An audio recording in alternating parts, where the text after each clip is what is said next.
Warning: the following contains material that may be too disturbing to some people. Descriptions of violence, mature situations, and adult themes. This is intended for mature audiences. Viewer discretion is advised.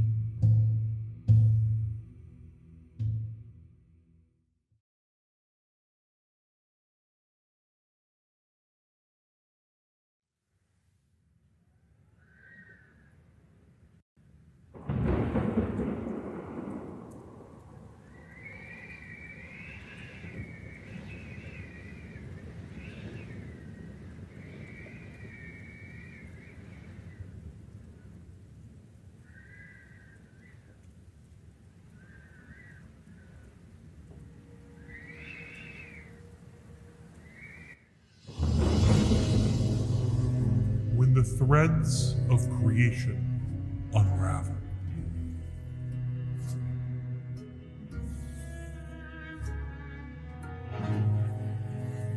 When the sun itself hangs black in the sky.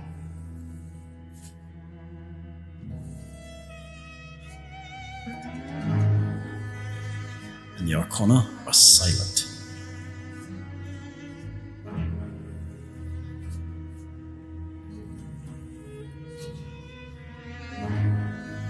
Will you fight for a world that has forgotten you?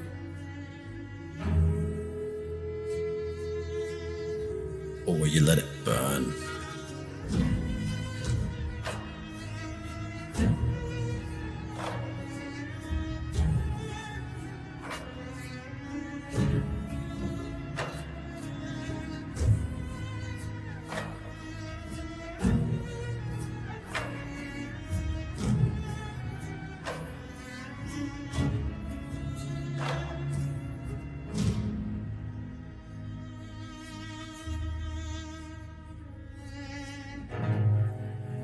The Arcana are lost. The planes bleed into one another. Blasphemy spreads like a plague.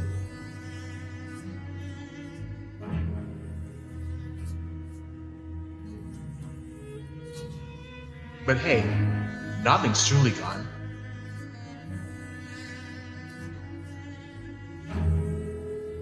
Not if you're willing to find it. What will you do? Who will you become? Will you resurrect what was lost? Or create something new.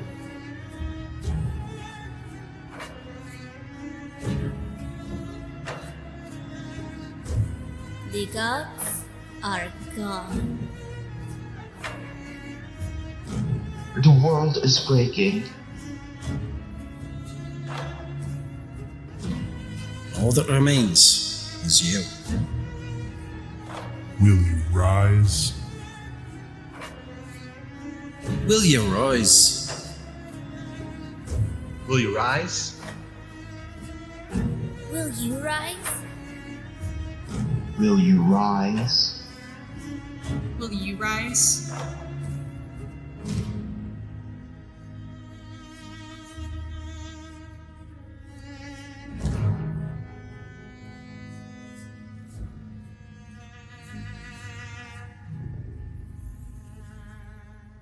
Prepare to weave your own fate.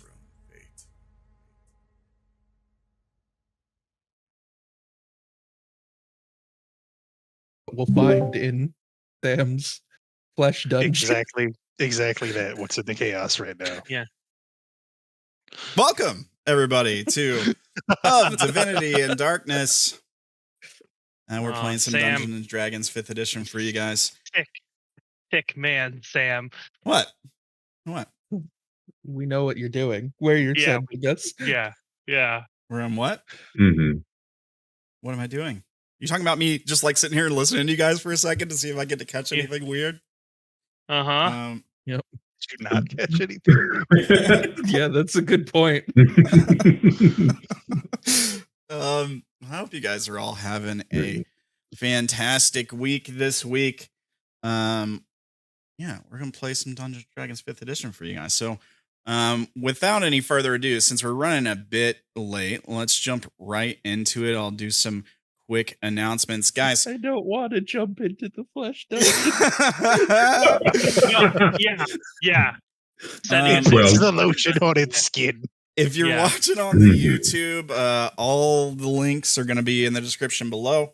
But if you're catching us here on the Twitch, I'll go ahead and go through that stuff. Here's my link tree if you want to follow me around the different socials. I don't think it has my Insta in there, but you can just Rambleman TV everywhere. I'm on the Insta too.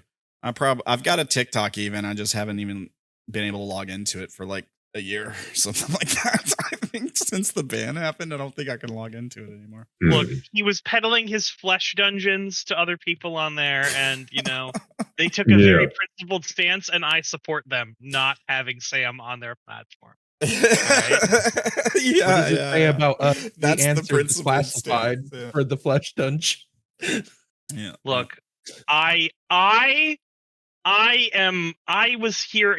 He asked me to help him on a little thing there, and then he pulled me in. So, this is imprisonment. Yeah. These guys are all actually playing this game against their will. Yeah. Twitch is gonna be really happy about that comment. You're welcome. Guys, the Discord is also public, so if you want to jump in and talk to these weirdos or me, you can. Here's the link for that. It's free. You can look at lore stuff for the different shows. You can see chaos memes. The shows tend to get summarized in meme format. There you can see out of context quotes and art, and you can even promote your own stuff and become a part of the club. You can even potentially get it in a future game. That's great. And if you want to join the thing and just randomly message someone asking them to please commission you for art, please don't. Yeah. I mean, you could super uncomfortable. Yeah, you can promote your stuff. There's a place for you to do it. There's a channel for that. You don't have to DM people and be weird. I mean, you're not weird. You're gonna fit right in. I mean, we're all kind of weird, but don't be the wrong kind of weird, But yeah. So it's jump in, say hey. Let's see here. Let's do that thing where we go around the horn. We have everyone introduce their character, tell us a little bit about yourself and what's going on with you right now. At the end of that, we'll summarize some text RP stuff that happened between the sessions. We won't summarize it. We'll read through it, I think is a good idea to do, because it's kind of interesting. And then we'll jump into game. Sound good, everybody? So sounds good. Cool. So first up, we've got Sonoman playing Aldrik's Soul for you guys. Sonoman, how's it going, bud? Great, man. Well, I'm Sonoman. I'm playing Aldrik's Soul, a dwarf from the past, a few thousand years ago. And has now won a bit of a conundrum with if he can try and find his friend, or if he should stay and fight a few horrible criminals. So, yeah. That's it. Right on. Thank you, sir. Next up, we've got Dank playing Dank. How's it going, Dank? Oh, it's going pretty good, man. Yeah. Last week, I unfortunately couldn't be here due to weather and internet service provider issues, but it's your boy back at it again with another one. Welcome. Good to have you back, man. My boy. I swear I was look, you do not know how long the line for milk was. All right. I would like to point out, I just noticed this between sessions. Bro, you got a shitload of hit points. Yeah. I was looking at that. I'm like, Dank's living up to his past selves here. I get the feeling you're going to be very hard to kill. Dank's gonna live forever. Welcome to club. Or at least die in a way that you can't verify he's dead. Oh. Yeah, you're talking. Is that a reference to the nuclear explosion? No, that's like the whole, like, you know how I roll my characters. Okay. Yeah, fair enough. Like, I use a random character generator for the system, and I always end up getting like this old cursed meme template of a character. Yeah, it's like OG Boxcar Joe the Magic Hobo. Paladin of the beverage. Yeah. Yeah. Right on, man. Thanks, Dink. Let's see. Next up, we've got Brandon playing Serena Vale. Brandon, how's it going, bud? I am Serena Vale. I'm a dutiful member of the Guard, and I am here to seek justice for an escaped criminal who is wanted for crimes. And apparently the only lead I have has thrown himself down into some sick, twisted dungeon of flesh. All right? And so I must find this individual and get my answers so that I may seek my quarry. Best of luck. Best of luck with all of that. Guys, Brandon's awesome. He DMs his own games. They're fantastic. You can go check out his channel here. It's twitch.tv/awisemanonce. Give him a follow. Tell him we sent you. Thank you, Brandon. Up next, we've got Rubber Band playing Wild Auto Kent Oats for you guys. How are you doing, bud? Pretty good. My little friend proving useful, keeping me intact from the horrors of war. Yeah. With nice little things he says to me. Yeah. Yeah. You guys had an interesting interaction this week. That is for sure. We've we'll talk about it eventually. I'm sure it will come up. Eventually, 5 years later, we'll discuss this. Yeah.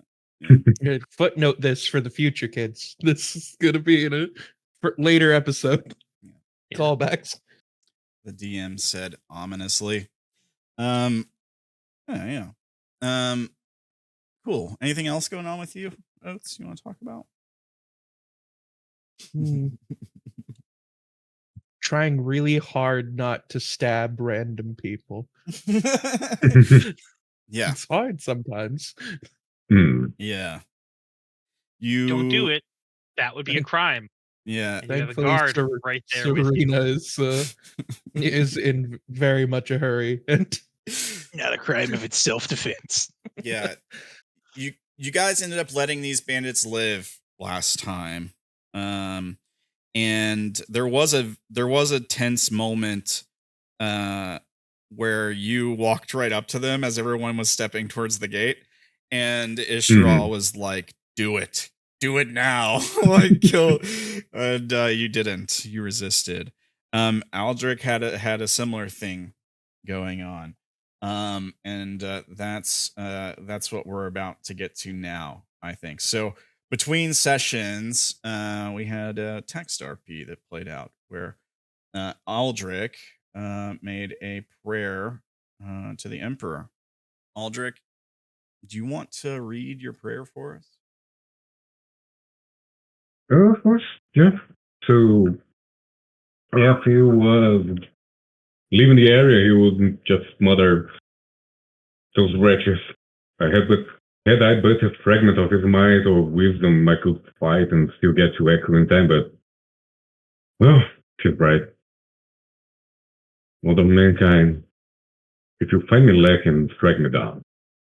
Purge me in righteous flames of wrath. But If a glimmer of thy light resides within this one worthy vessel, then guide me that I might walk a path worthy of thy name.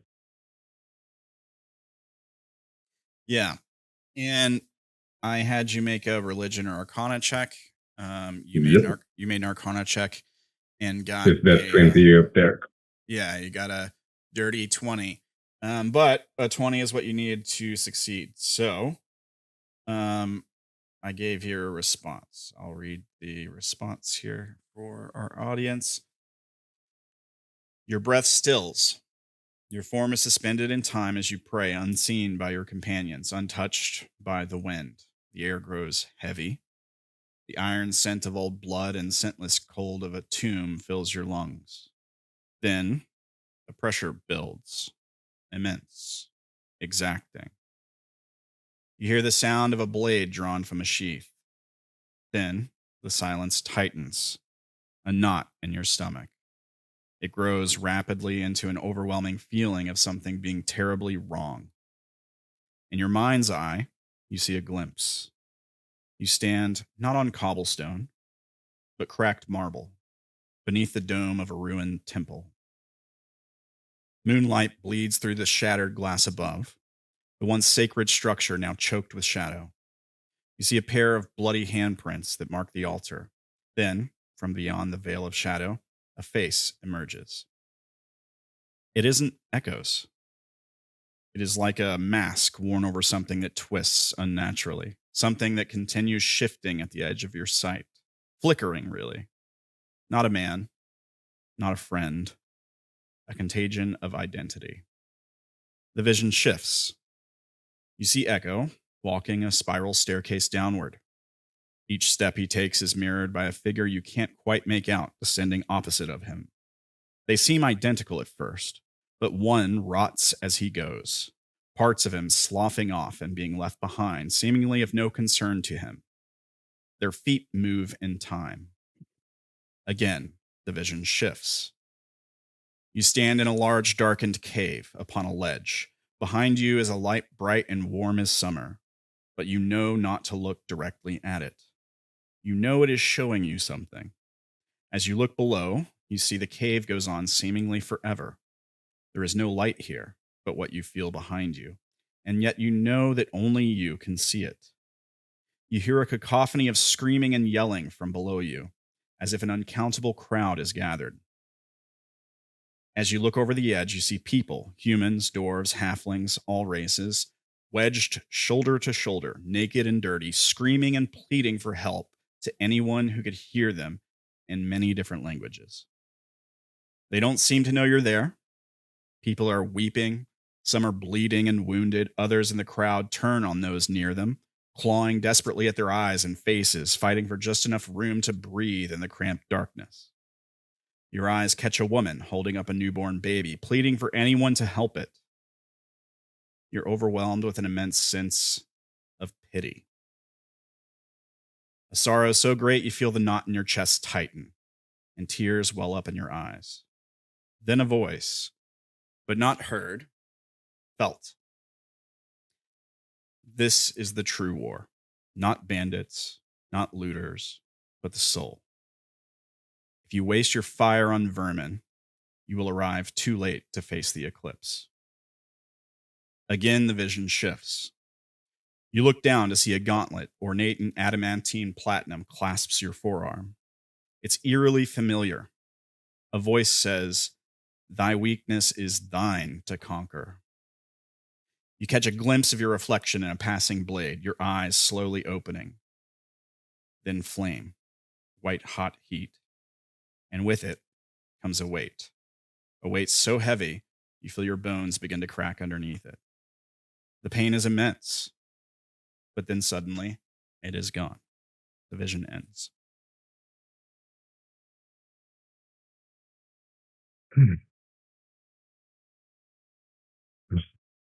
Digest is guidance enough. I think you.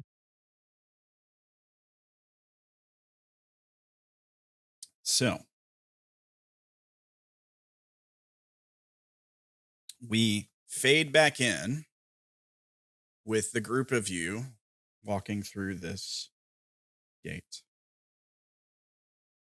into the district of the Temple of the Moon.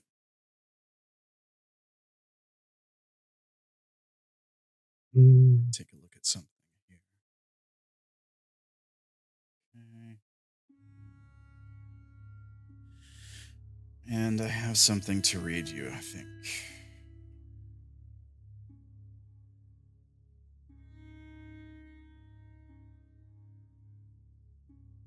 The gate behind you yawns shut with a sound like bone grinding in its socket. The air itself changes as you step forward. This is no longer a district of creation as you know it. This is a wound, a place where stone and spirit have both been split open, and the raw meat of the world bulges through the cracks. The streets stretch ahead like veins, slick with condensation and humming with a pulse that is not your own. The air clings to your lungs, damp and metallic, every breath tainted by the stink of rot, copper, and brine. At the district's heart, a wide circle opens.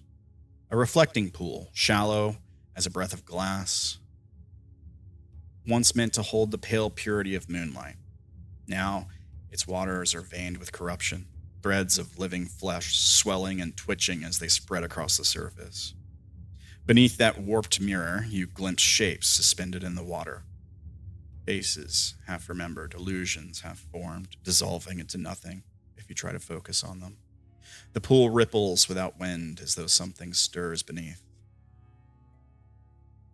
4 marble halls rise around the circle, each once a monument to the moon's mysteries. Towers of white stone and silver, carved with runes of illusion and deception, but now they quiver between states. Out of the corner of your eye, one moment, pristine and beautiful, their facades gleaming with lunar grace, the next crumbling, bleeding, fused with slick sinew that binds them together like ribs in a cage. At times, they look like temples. At other times, like organs of some vast beast. The entire district seems to breathe in and out in time with the slow pulse of the pool. And then you see them. Across the circle, stepping into this place as though pulled by the same tide, come figures you know. Echo. A bit gaunt, wild-eyed, fidgeting with obsession. Perhaps muttering to himself, something you can't hear. Nearby, Rinji, Yuki, the Black Powder Judge, and the Iron Wind, along with Vela, the Whispering Blade. No sign of Tetsuo, though.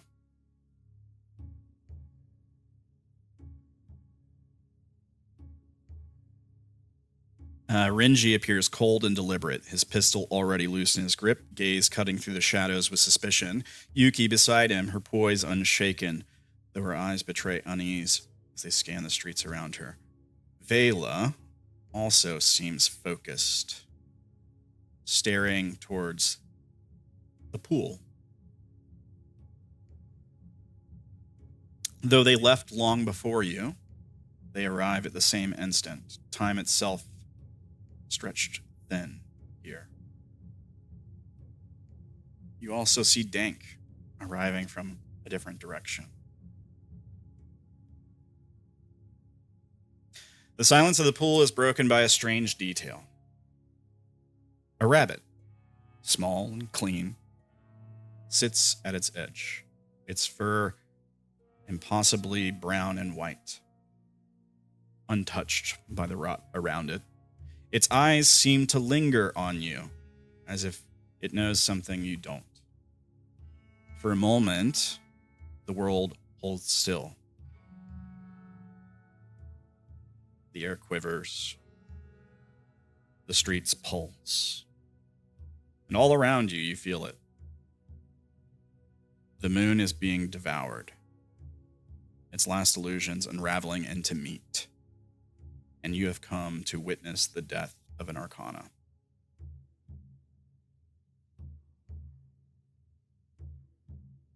What do you all do?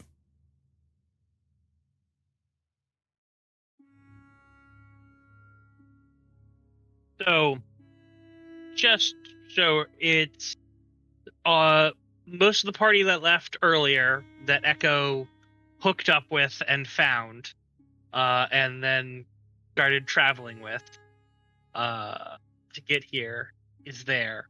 And then us 3 are there, and Dank is there. Is that correct? So it's like 8 people in total? Here, hang on one second.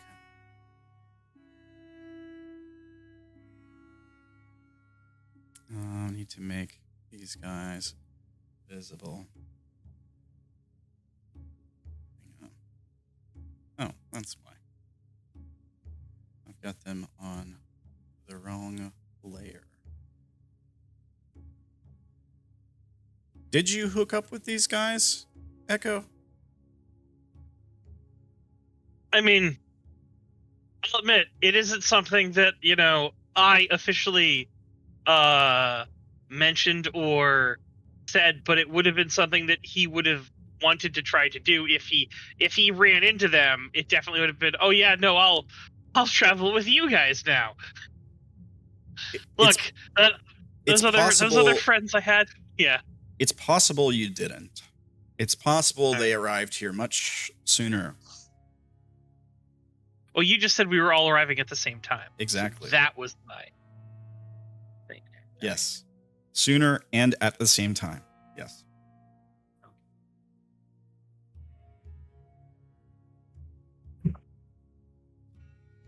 The other thing you guys might notice from this screen, some of you might, because I think some of you have dark vision, but it is dark. It is nighttime now. Oh.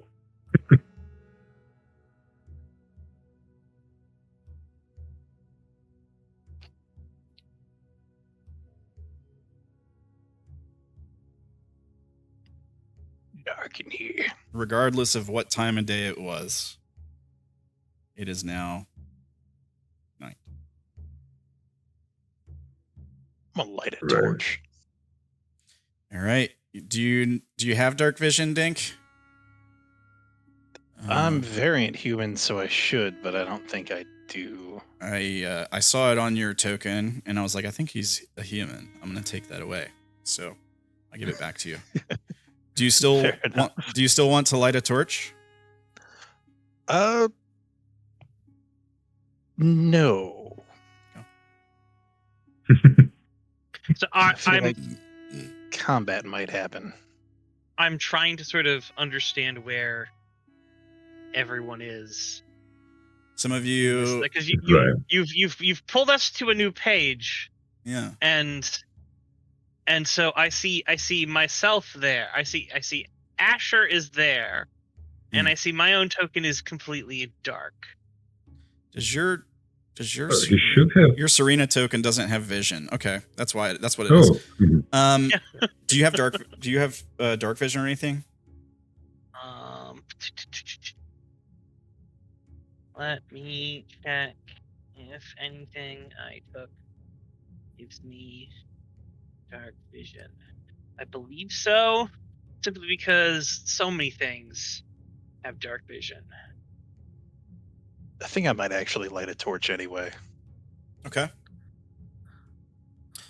I'll make your token emit light. Just keep in mind you have a torch in your hand. Just in case it's a factor in anything. Let's see. You 60 feet dark vision. All right. I'll give that to you 1 sec. Here, let me see if I can see Dank, because all I can see is the 3 of us. There he is. Now you can see that. Yeah. All right. I can see everybody. I can't see any of the Echo or. So I'm going to narrate to you that. Yeah, I'm going to say to you that I can see.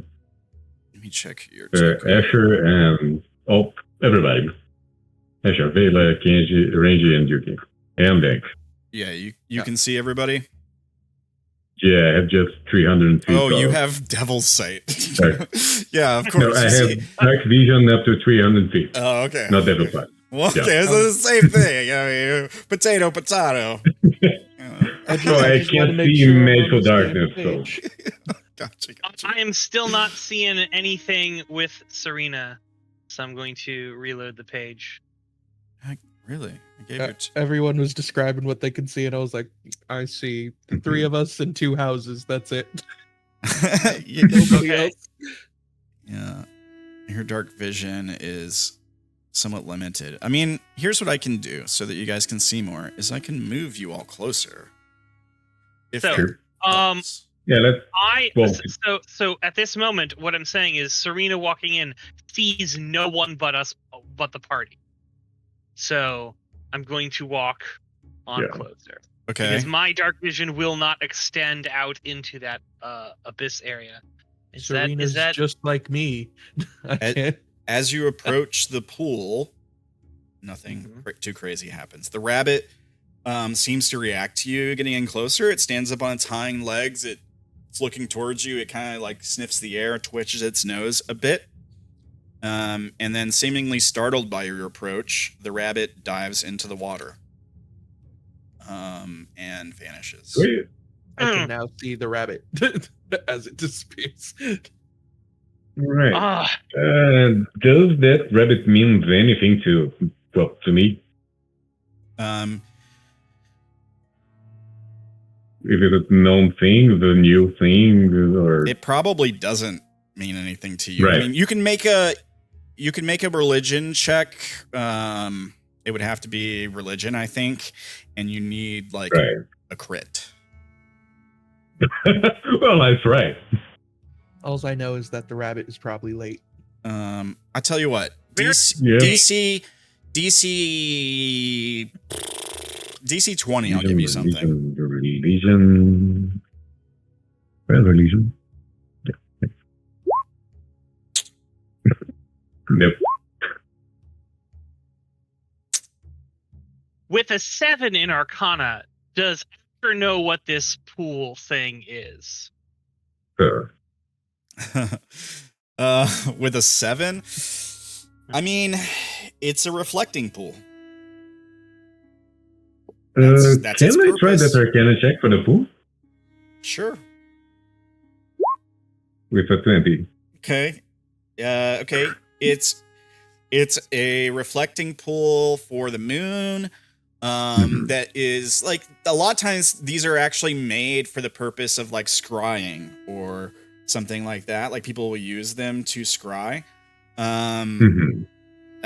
So that's something that probably comes to mind. Right. The other thing you notice is that the like looking into the pool, as the rabbit dips below the surface, it vanishes. Like it disappears. It's not in the pool anymore. Right.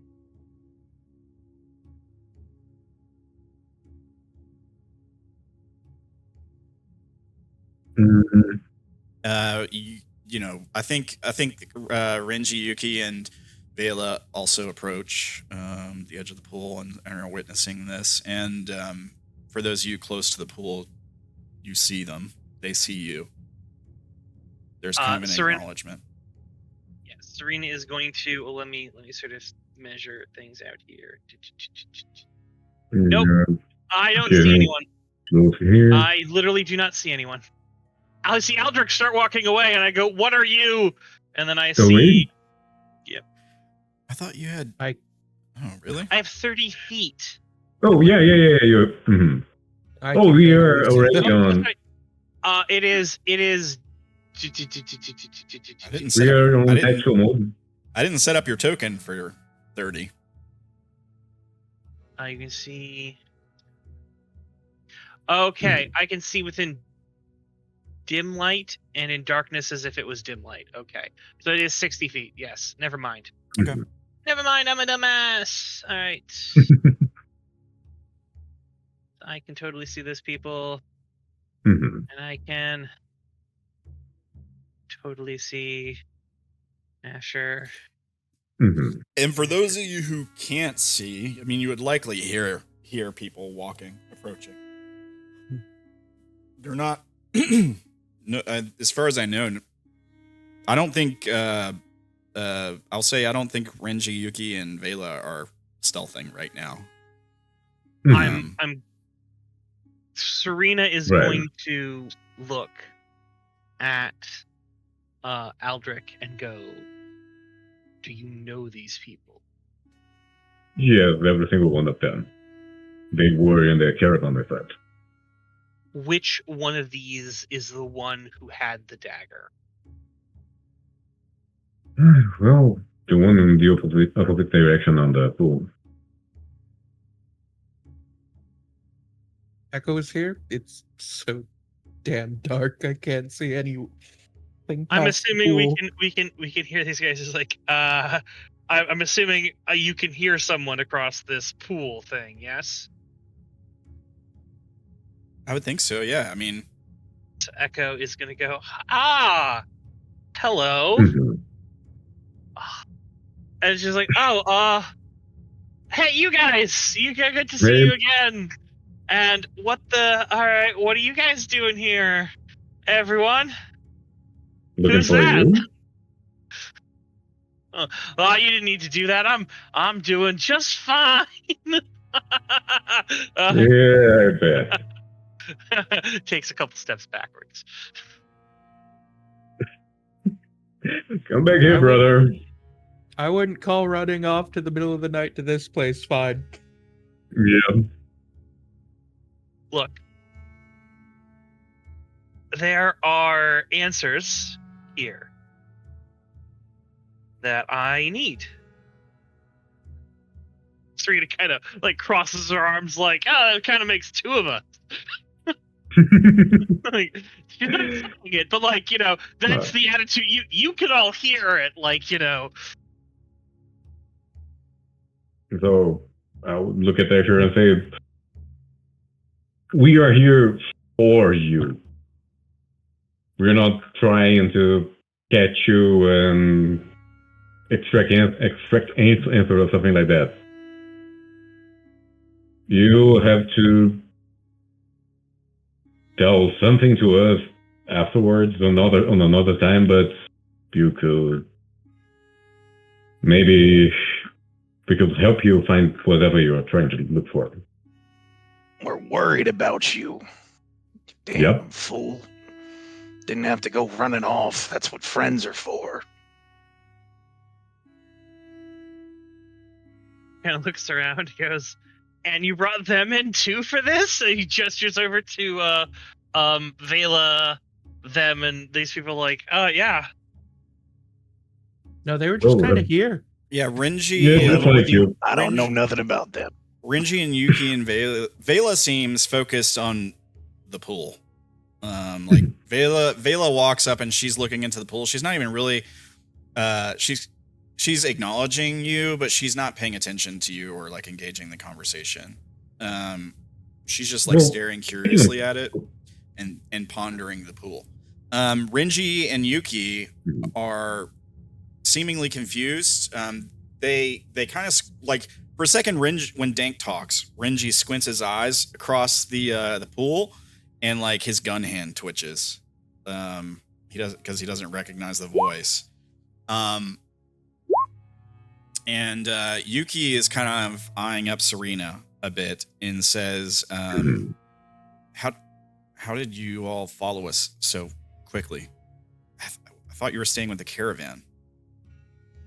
Is everything We okay?" did not. We came after Asher. Quickly. It's been like a month and a half. Not a month and a half, a week or so, right? I don't know. Days kind of blurred together when we've been walking. But it was not a month and a half. It was like 5 days travel from here. Yeah. Where you guys split up. Mm-hmm. But I think you guys went back to the caravan first, right? And then went to... Yeah, we did like a week or so, a week and a half. We did a couple of backtracking. Yeah, so it's probably been No, we parted with them when we went to the Star. Yeah. Yes, No. that's it. Yeah. Oh, We okay. sent them to the yeah. city, So, went to the star, and then back to the caravan and to the city. yeah. So, yeah, but they went straight to the city. So, yeah, they're like, Yuki, you're like, it's been like a week and a half or whatever. A week, whatever it's been. And Yuki shakes her head and she says, it's not been a week. What? And she kind of like looks over at Renji and she says, Right. what, 5 days? You must have been right behind us. We came straight here. Time isn't real.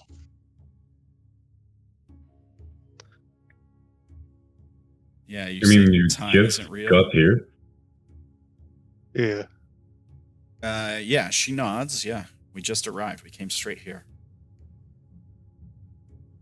Tetsuo was acting strange, but he wasn't getting sicker.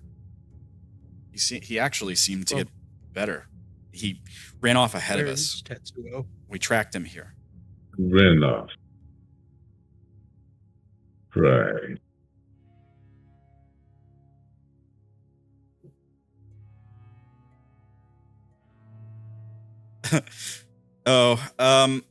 Okay. Hang on.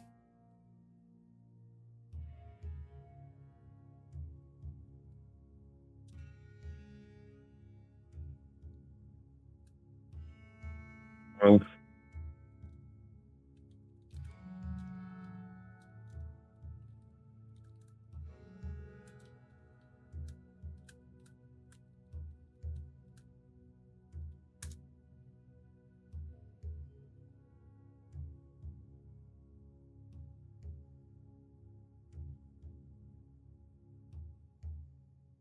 by the way, do you know where he ran off?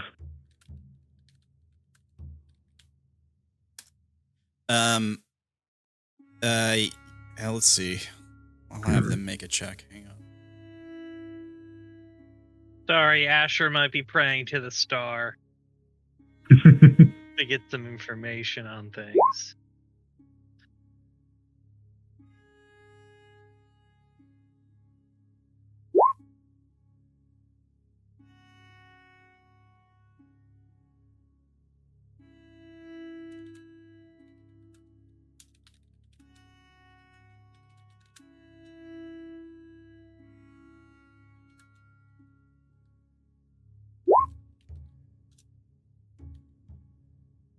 Yeah.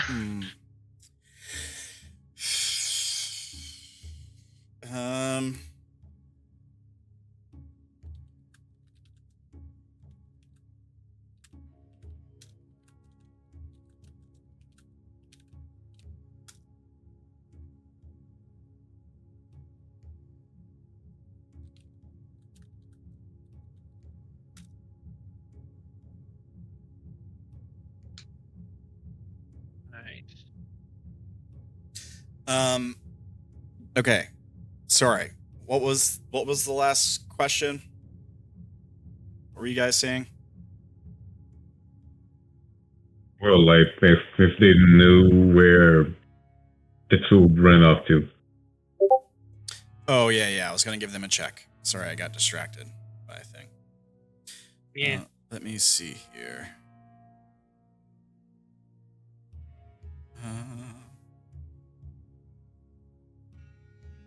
Let's see. There you are. You check and compare their things and see who has the best one. Got a feeling it's gonna be Bela, though.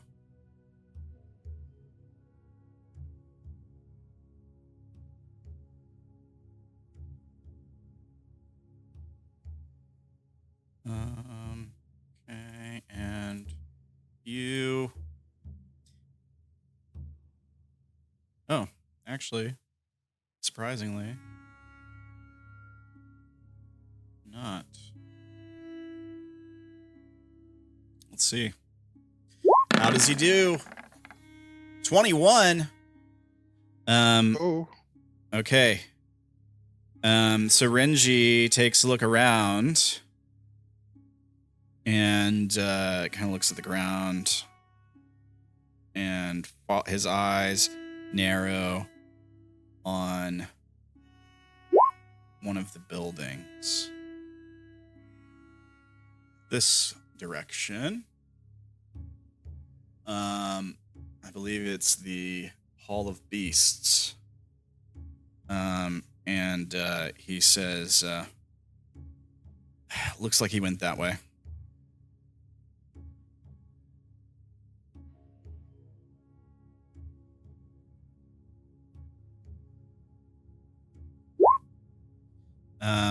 Vela steps up to the edge of the pool and looks in. And I was gonna. Sorry for interrupting. Go ahead. Pause. You're fine. While that happens, Serena is going to sort of walk up beside Aldrik, sort of hold out her hand and say, "The dagger, please." All right. And well, I give it to her. She starts. So, Asher, we kinda brought someone that wants to talk with you. She's just like, I don't know. She just sort of stands there at sort of the corner of the thing, and the pool sort of crosses her arms. Mm-hmm. Sort of looking at him, sort of gesturing for him to come forward. He kind of looks around at you guys like, what's going on? What's this?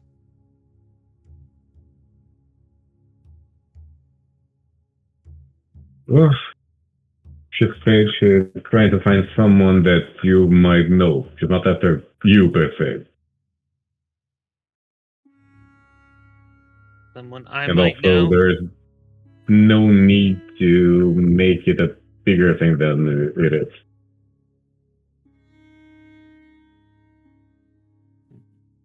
I mean, you didn't commit any crime or anything, you know? She was very insistent and scary.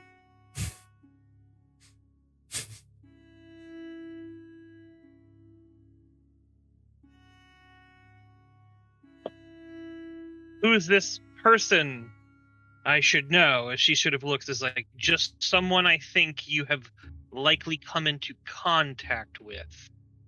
They are an old friend. Asher kind of edges forward a bit. Eyeing Aldrik with a little suspicion, are you gonna try to grab me? You all seem to be crowding in around me.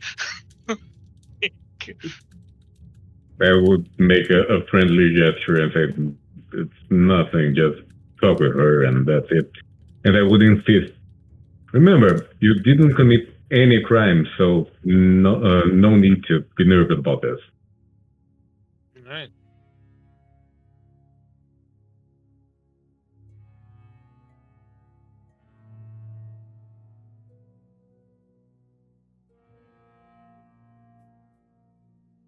So Asher will, make his way on up to her as she sort of stands there, kind of looks at him and says, The "Who pool are you?" ripples ominously from the center. Just a single ripple. Oh. As if someone dropped a small stone into it. Vela, who's staring into it, just kind of tilts her head to the side, like, huh, that's curious. Nothing happens. Continue. Can I do detect magic to get anything from that?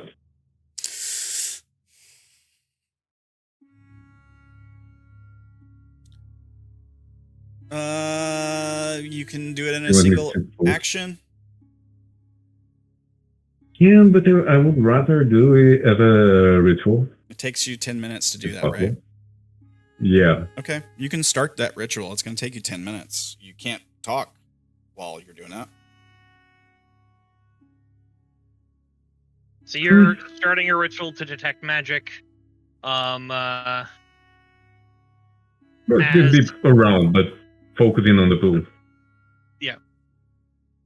Sure. So yeah, she sort of, stares at you as you're doing that. As she looks at Asher, kind of closes up to him. Puts her hand kind of on his shoulder as Asher's like, so what do you need to know? I suppose I am at your service. As she sort of looks him in the eye and sort of takes the dagger there. As you see her hand, she sort of like goes 1 second, so she reaches into her pouch, sort of drops like she's pulling like something out of her pocket. Like she's gonna show it, and as she's sort of doing it, she sort of drops it on the floor. And as Asher looks down to see what she dropped on the floor, she stabs him in the gut. Make an attack roll. You have advantage because you distracted him. Sure.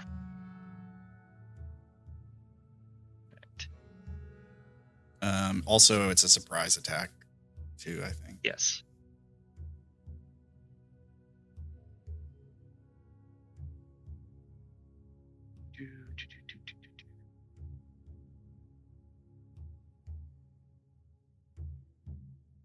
Where is... I can't find this attack on this person there. No worries. It's my character. Can I just say you fair? Yeah. Fair enough. Yeah. You can. Yeah. You can do that. No. So, roll. In that case, can you want to roll damage? No, just he's gotten in the stomach as you sort of see this. You see the illusion that she's been casting on herself the whole time fall away. To reveal, do you want to pull out the thing there? Or? Yeah, I got it here. All right. Oh, yeah. I got it here somewhere. Where do though? What in the fuck? Okay. I have the art apparently, not the token. Well, I can pull out the token there. Okay, that works. Thank you. Yeah. There. Okay, cool. That works. Yeah. All right. I guess it's in the Roll20, but for some reason it's not on my assets thing. That's weird. I put it in the Roll20. Oh, okay. That's why. That's why it's not showing up. There you go. So, is this an Asher die situation, or is this an I can do something situation? Well, I mean, Asher, I'd say Asher is down as she sort of lets him fall into the pool, and then into the pool. Then she is going to all of a sudden disappear from that location as she Misty steps as a bonus action, and then uses her full movement to run away. Okay. All right. Wow. So, okay. So here first, once you stab him and he falls into the pool, I think, yeah, same turn. I mean, that is an action. The attack is an action. Yeah, the Misty step is a bonus action, and the other thing is movement. Yeah, you do get it. You do get a surprise round, so you get the turn. Yeah. So I guess now I need everyone to roll initiative. Right. Hang on, wait a second before you start doing it. I need to clear turn order. I need to remind you guys to click your tokens before you do it. There, I've cleared the turn order. So yeah, click your token first, then roll initiative, and it should auto-populate. Let's do this. We will. I get a feeling this might be quickly over with. Yeah, I was about to do that. Thank you, Asher. Okay.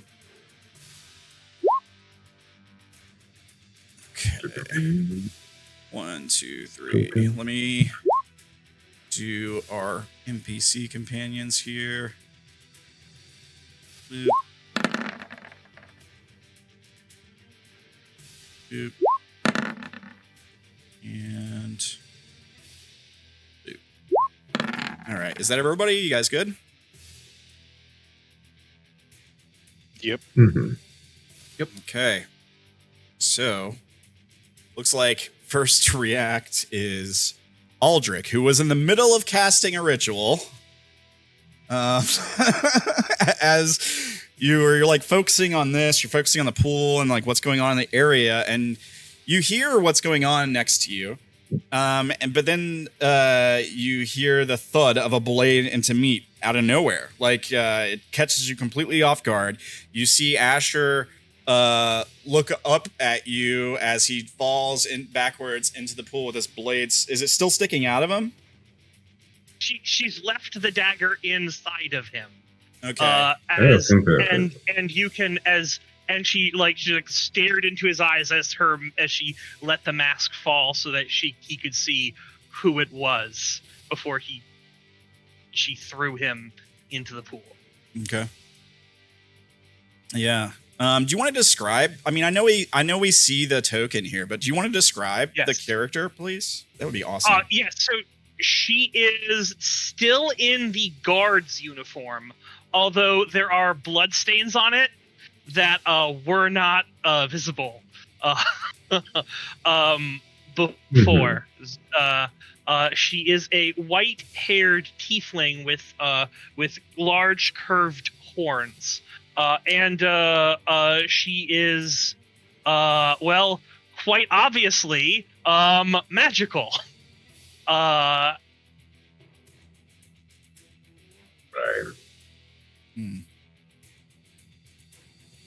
All right. And you're further off the map, right? Like, how many feet off the map do you get? I mean, so I was here. Yeah. That is 30 feet there. That is another 30 feet. I'm at the edge of the map. Okay, you're actually in that square? Okay. Yes, I'm actually in that square. Okay, I just want to make sure. So as you move, because potentially as you move further, yeah. As you potentially move further off the map, what we'll do is we'll just fill in that red circle with how many feet away you are. Because obviously I don't have extra map room. So assuming they pursue you, that's how we'll track it. I mean, Asher is now in making death saving throws. Yeah, he is for sure. Yeah, he's definitely making death saves. So, Aldrik, you're first to react. What do you do? Orphan.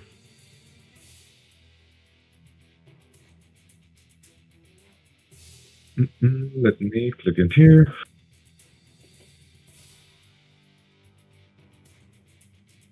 You guys didn't realize that the boss encounter was going to be this, did you? No. All right, you have a 60-foot range. You are just within range, I think. Yes, in range.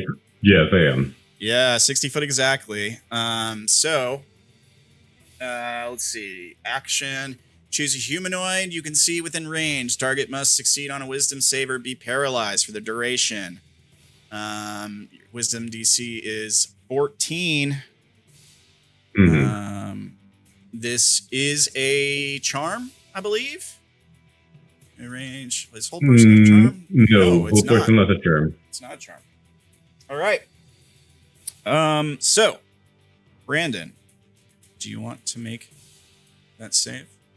Or do you have some special bullshit that avoids you from having to make that save? 1 second. I'm looking up the paralyzed DnD5e.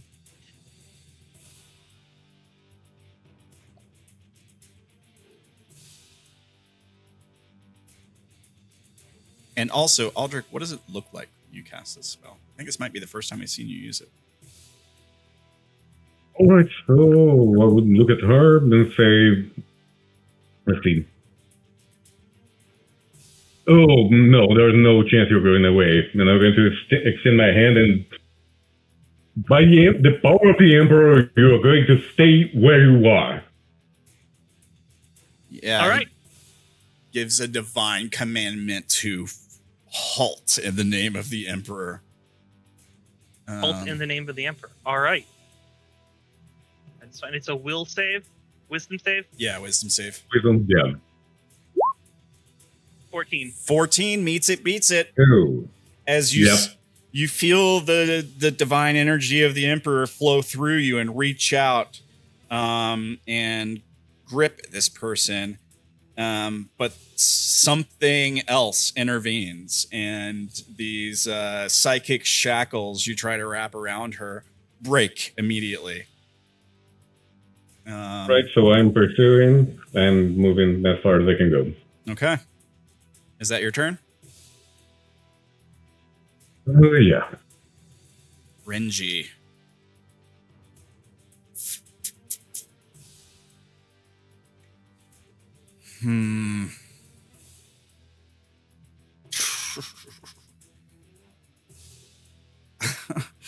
I don't know if these NPCs don't know what's going on. You've made this. He sees Aldrik try to halt you, and you know he sees you stab Asher. He definitely sees that. Yeah. Yeah.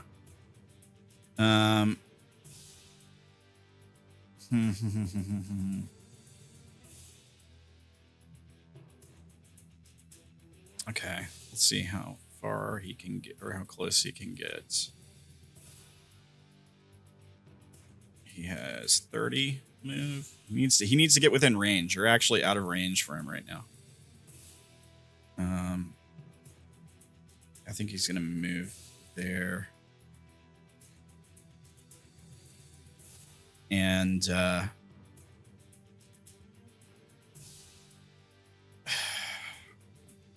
he's gonna take a shot at you. He levels his gun, aims it. Is he within range now? Let me make sure. His range is 30, 90. Okay. So he doesn't have to make it with disadvantage. Here's the shot. As you hear the crack of a gun loud behind you. 16? 16 hits. All right. You take 7 piercing damage. And I will take 7 piercing damage. All right. As a bullet lands on you. I think that's his turn. Okay. All right. Yeah. That's going to be his turn. Vela.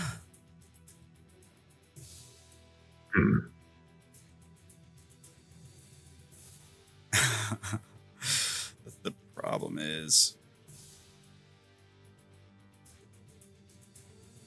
I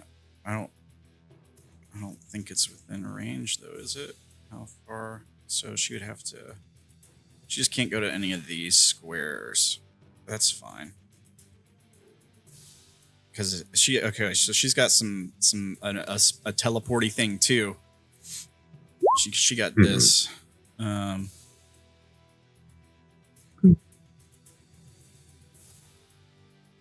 As she's like staring into the pool, she kind of and like frustratedly turns her attention.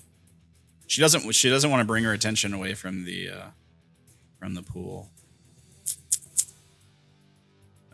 She'll teleport there. You go ahead and roll to recharge, so don't forget. All right, no recharge. And then she's gonna move. And the problem is, who's taking care of Asher? He's on death saves right now. Yeah. I remember that. All right. And she has 30, right? Does she? Yeah, she does. Mhm. Don't halflings have less than 30 feet, though? Mhm. She should have less than 30, I think. Halflings is like Might be 25? Mhm. It's 25, right? Uh-huh. Yeah, she should only have 25. I'm going to fix that. All right. And 5, 10, 15, 25. She can't do anything else, especially not from here. That's her turn. Velsera. Your turn. So, 30 feet of movement. All right, so you go 30 Okay. feet off the map. Another 30 Okay. feet of movement, action dash. All right, another 30 Right. feet. You're 60 feet off the map. Bonus action, misty step, out of line of sight. You can do In more distance. Yeah. that. Yeah, so your Misty Step's what, another 30 feet? Yeah. And you can be behind cover. I mean, you're over 100. You're like 120 feet away from them at this point. You could definitely have gotten behind something. Yep. So yeah, she's very fast, you guys. She takes off a lot faster than you'd expect, and then she kind of like jumps, does that Misty Step thing, and then you can't see her.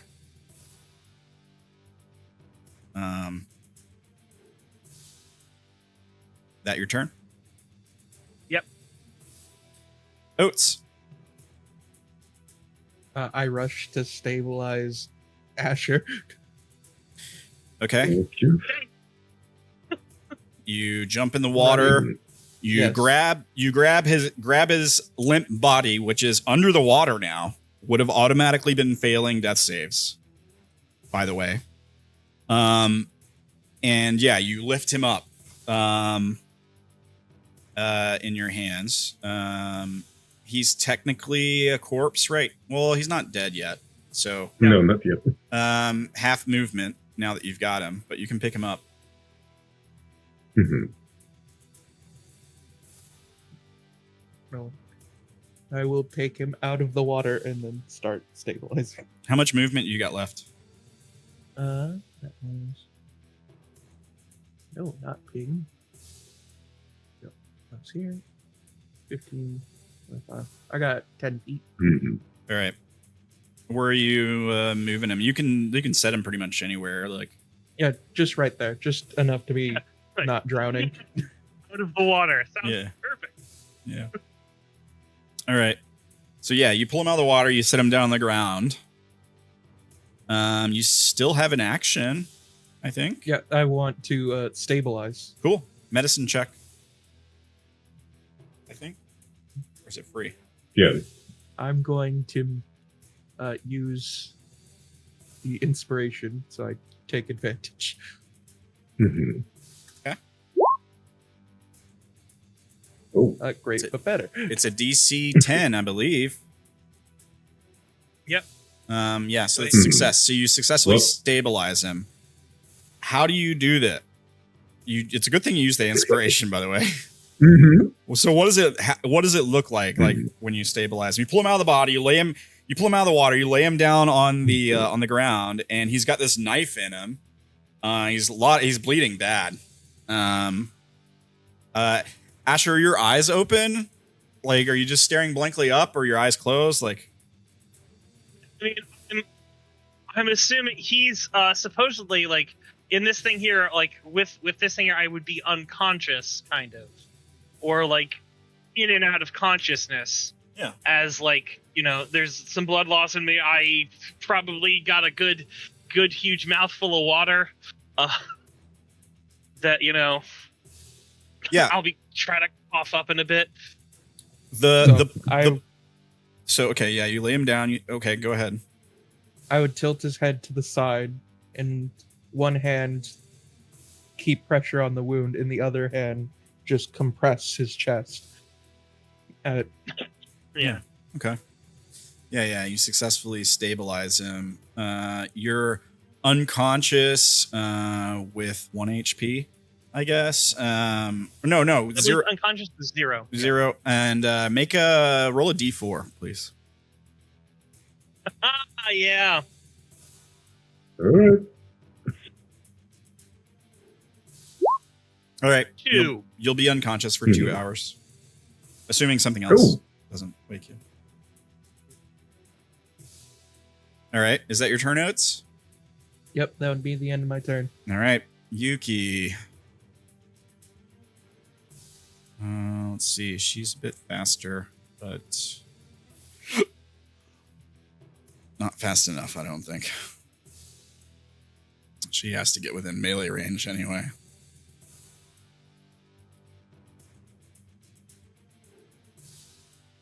I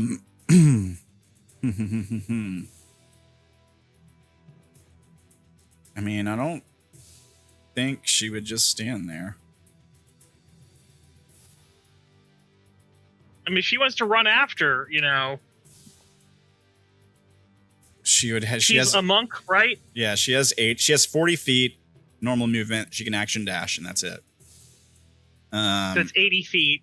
Yeah, so which admittedly isn't as much as there, but like, I mean, I'm using magic to increase it, so it's gonna eventually run out. Yeah. Like, so Yuki darts past you guys like a gust of wind and runs off the map. She's 25 feet off the map. Still hasn't spotted you, but she's chasing. That's her turn. Asher, you're just unconscious. You don't have to make a death save. Yeah. Yay! Thank you. Yeah. Thank you for pulling me out of the water, bro. You don't automatically fail the death save either because you're underwater. Yeah. Dank, what do you do, bud? Well, shit, man. There's no way I'm catching up. I'm slow as fuck. I don't know. I guess I'd see if there's something I can do to help with Asher. All right. Dank, as you get close, there is a tarot card on the ground where she was standing. I guess I'll pick it up. It is the devil. I see. Devil woman.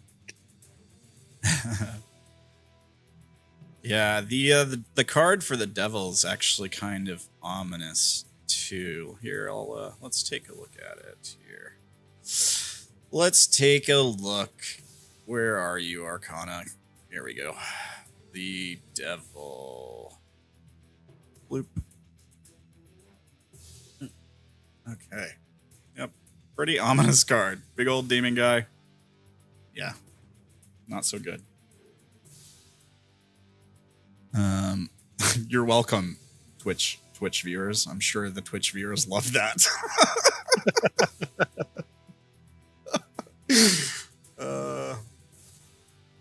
Although there's probably a bit of a difference in the card. Actually, like the demon itself, their visage is not what it was. So like instead of like a big horned demon, it looks more like the skin of the demon is kind of gray.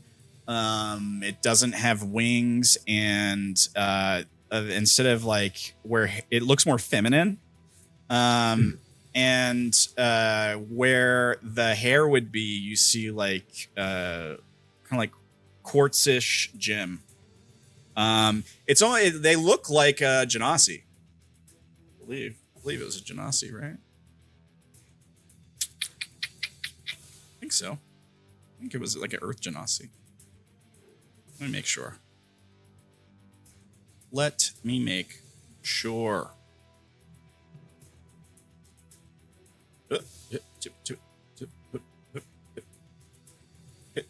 Is it gonna load?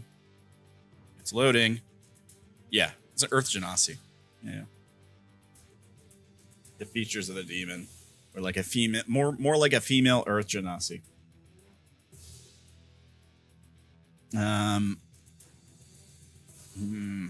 So yeah, you find this card, Dink. Free item interaction. You still have your action and everything.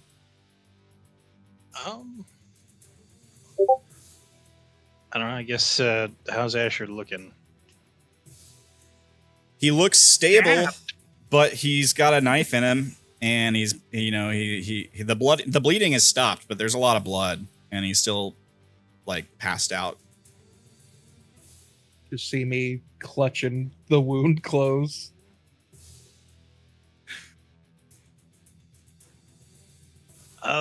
Fucking. I guess I'll take my water skin and like clean the fucking wound. At least it's something to do.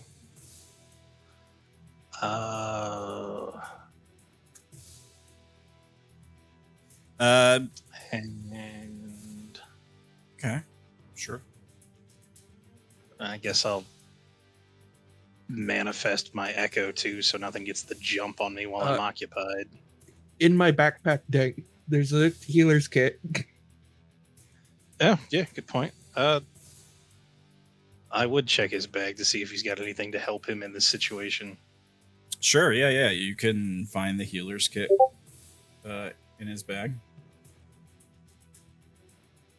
And I will use it on him.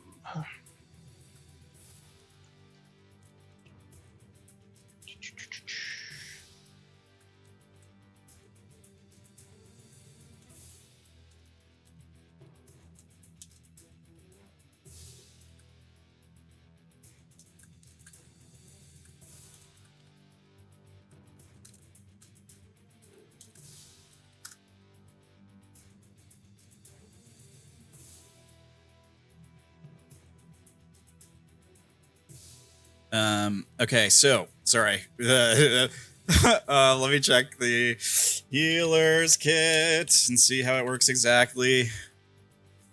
It's been a while since I've seen somebody use one. All right. It has like 10 uses. You can use it to bandages, salves, and splints. Kit has 10 uses. As an action, you spend one of the use kits to stabilize a creature 0 points without needing to make a check. Yeah, he's already stable, so you don't have to expend one of the uses. But like, if you want to, for flavor, be pulling this out and trying to tend to him, like bandage the wound or stitch the wound, you can definitely do that. Absolutely. All right. Not gonna lie, that's what I thought it was. I forgot that it was to stabilize. Yeah. Go and get yourself stabbed. Yeah, you let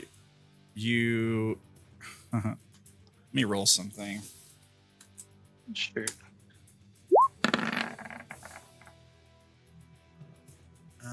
Okay. Never mind. That your turn, Dank?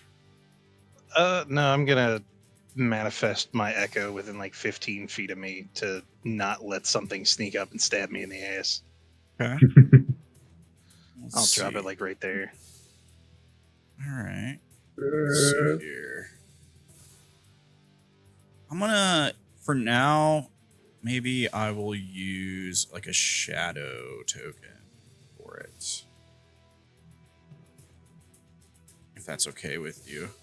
But I think I'll give you a proper Echo of View token that'll just be like a black and white version of your token. Okay. You said you wanted to put it right here? Yeah, right there works. All right, let me give you control of this. And there you go. There you are. Save changes. All right. You can't see through its eyes or anything, right? Let me double check that. I'm pretty sure. Mentally command the echo to move up to 30 feet in any direction. No action required. Bonus action, you can teleport, magically swapping places. 15 feet of your movement.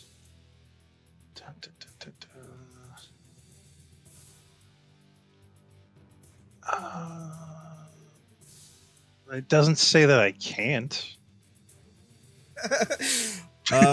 Well, I think it would say that you could somewhere. That if you could, I know it does with familiars and stuff. Like it specifically says that you can do that. Yeah, I mean, I can heighten its fury using Unleash Incarnation and make a melee attack. Like anytime I take an attack action, it also takes an attack action. Yeah. Let me put it this way: when you summon it, does it have to be in a place you can see? No, but it does have to be within 30 feet of me at the end of my turn, otherwise it disappears. So technically, it could get really freaking far away, and I could swap places with it, and then it would disappear. But yeah, okay. As long as it's within 30 feet of me at the end of my turn, it can stay manifested. Okay. All right. Well, yeah. I mean, does it have HP and stuff? It has 1 point of HP, yeah, and it's immune to all conditions. Okay. All right. All right. You summon the echo there. You should be able to move it around and stuff however you like.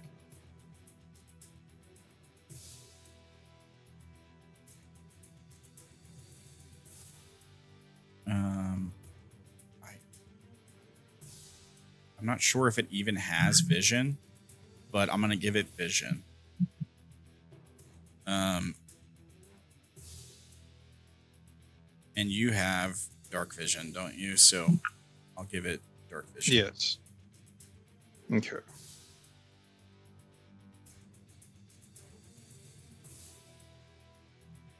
All right. All right, and yeah, that's me done, I guess. All right. Aldrik, you're up, bud. All right, so I'm going to walk 35 feet in the direction they are. I'm going to be 10 feet out. All right. No, sorry? I said, all right. All right, so now, since I was looking where she was going to, and I saw where she'd made a turn, do I think that if I do a misstep for 30 feet after, will I be able to see her? So she got 50 feet further than you before she misty stepped, and before the misty step. Yeah. Then she got 50 feet further than you are right now. Then misty stepped, and either go ahead. Might I? So you are. I know I want to do this absolutely 100% fairly. You. I'm pin out.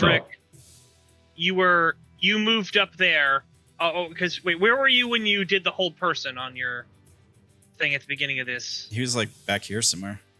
Yeah, I was back here, but then I walked 35 here. Yeah. So you did the whole person, and then 25 from you. And you moved there, and then so that's there. So you have all right, because I want this to be fair. So it would be 25 feet to get there. How much movement do you have? 30, 35? 35. Yeah. 35 feet. Okay. Yeah. So if you did absolutely everything, then yes, you are still on her ass.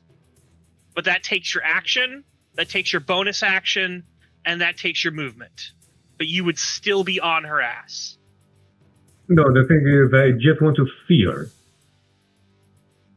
Can I do that with movement and miss a step, or do I need to do the? She did action dash. She did movement, then action dash. So she's like 90 feet, and or then she misty stepped and then turned around a corner at the other end of where that is. All right, so yeah, I'm going to dash and miss a step. All right, you dash another 35 feet. Yeah.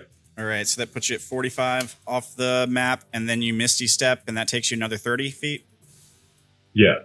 So you're 75 feet off the map. You would be within 15 feet. Yep. So I would say, yeah, you could probably spot her. I mean, you did get cover, so we could leave it up to a perception check, but you didn't sneak. I think it's perfectly fine for Aldrik to be able to see where she is with all of this at this right here at the end of the movement thing there. I'm 100% fine with that. Cool. So as that happens, she sort of turns around and goes, "Wasn't expecting you to be this quick." Yeah. Was expecting you to be this low. Is that the end of your turn, Aldrik? What? Oh, your mic. Yes, that's it for me. I can't do anything else. All right. Renji, like, kind of grits his teeth, and he swears under his breath, I think. And because he has no hope of catching you. So I think he's going to turn his attention back to what's going on at the pool's edge. He will move there. And he'll be like, is he all right? Is there anything I can do? And he'll hold his action in case a threat arises, I guess. Or no. Yeah, I think he'll hold his action in case something else happens. He's standing guard. Vela.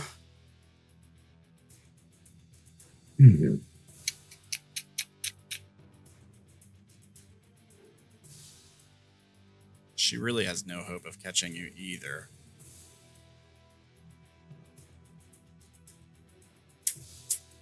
So she'll... He has a hope of catching, but probably not. So she just kind of turns her attention back to the pool, and she'll start moving back that direction. 5, 10, 15, 25. That's her turn. She'll hold her action as well. Belsera, back to you. So, like this little free action exchange between the two of them as she sort of,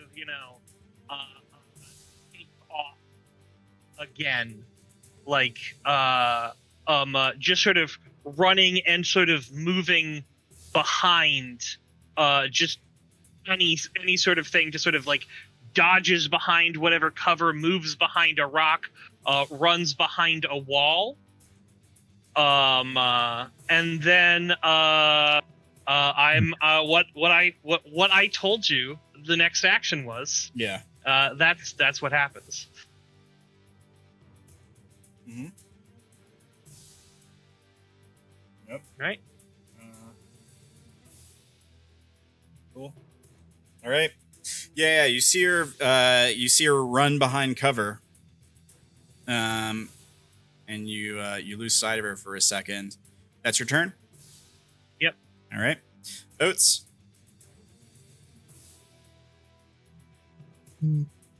So we have Echo stabilized, stitched up, or bandaged up. I can only run 60 feet max, so I ain't catching up. Well, in forced march, I guess I could catch up, but... does anyone have any potions or food to help Echo? I'm glad someone got that reference.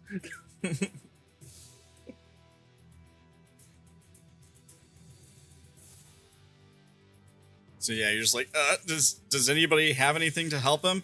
I mean, I don't think any of our NPC companions got any potions. No. No. What about Dank? Or Asher, I guess? Oh, you sent him out for 2 hours. So you're out, but he could start going through your things. I guess he would. Can we rob you again? Hold on. Check his pockets. Well, for 2 hours. I don't think he has anything that would be like that on him. Yeah, Dank, do you happen to have any potions? As Oats is like, does anybody have anything to help him? No. I do not have any potions. I got some rations, but that's not going to help. Let me just shove some beef jerky in his unconscious mouth. All right. Is that your turn? Yep, that's my turn. All right. Yuki, who's 25 feet, she could go another 80. So that would bring her to 105. But you got beyond that. So she rushes up just past you, like 30 feet ahead, maybe. But Belsera went further than that and got behind cover. So she still hasn't gotten to the cover yet. And she's like, which way did she go? And because she didn't get eyes on her. Only you did. Only you got close enough to get eyes on her. So she's like running after you. And she I would get to her and point to the direction. Yeah, so she starts to move towards the cover, but she doesn't get there yet. That's her turn. Asher, Right. you're unconscious still. Dank, is there anything you'd like to... jerky stick sticking out of my mouth, apparently, you know? Yeah. Is there any way I can see the distances? Because I can see mine, but the other two are just... I can't see anything. What do you mean? Oh, you were tracking the distance by the red number there, right? Yeah, I was tracking it on your token too. Yeah. It's just that I wanted to have a notion from so you would have where moved. everybody is. Yeah. So Yuki's is correct. Velsera, you would have been able to move at least another 30 feet. So that puts you at like 120. It doesn't. She probably didn't move 120 feet. She moved behind whatever was like going to be the most cover. Yeah. Okay. So she's not even that far away. Okay. So I'll say like how much did you 110. Mhm. Like Yuki Yuki makes it right up to what you were hiding behind, what he was pointing at. But has to move like another square to look behind it, is what I'll say. Okay. Dank, is there anything you'd like to do on your turn? Oh, sorry. I thought I'm not going to be able to catch up. I don't have anything further I can actually do to help Asher. Bro, I don't know. It's like... I feel you. It's fine. Trust me. You know, if I'll go after her anyway. Okay. You can move. Sure. Move there. If you wanted to save on movement, would switching places help you with your echo? Not really, because I can move my shadow as a free action up to, 30 additional feet. So, 10, 20, 25. Hey, look, Aldrik's all Aldrik's got to do, he's got to get one more hit out on one whole person, and it's done. Give me 1 second. I'm going to run to the restroom real quick. Sure. Aim. I'll be right back.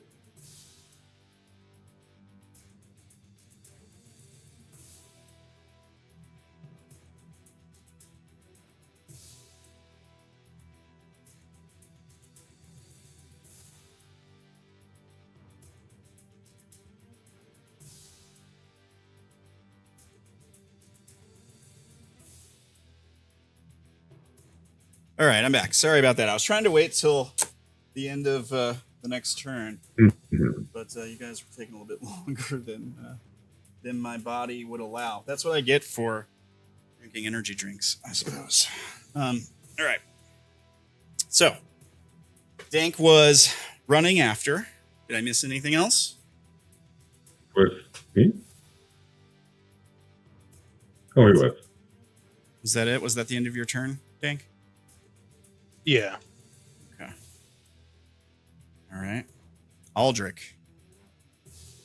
All right, can you describe to me what I saw? With distance, please. So she was about 15 feet ahead of you. Yeah. She ran like a few feet and ducked behind cover. So potentially you could catch up to the cover. I would say you can get to the cover here. So she's like I'm saying 110. So you might have to dash. Or actually she might have gone at an angle instead of straight, right? So you actually we could say like you move your full movement and you can see it puts you like level with where the cover was.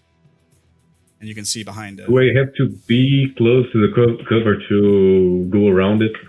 No, I'm saying no. You could like give it a wide berth, like if you wanted to give it some range. Yeah. Mm-hmm. That way. Yeah, that's the idea. Yeah. I don't want to be too far, but don't want to be surprised by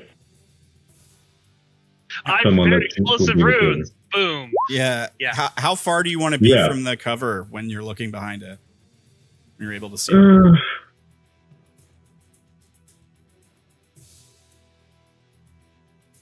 Yeah, that's the problem. I'm trying to think how much movement I have. Like, this is just going to take your normal movement. So 35 feet, you can get to a spot where you're able to see behind it. My only question is, how far away from it? Yeah, I'm being 10 feet away from the cover. 10 feet? All right. So here's what I'll do. Yeah. I'll represent that by moving your token here. That way you're 10 feet from, the token. Gotcha. And in your red circle, we'll just track it with a 110. Although, Brandon, what does he see when he looks behind the cover? You move behind the cover. I'm assuming preparing to sling a spell, defend yourself, or whatever haves you, to find nothing. So I cast see invisibility. You cast see invisibility. All right. Yeah. You want to link that for us? Of course.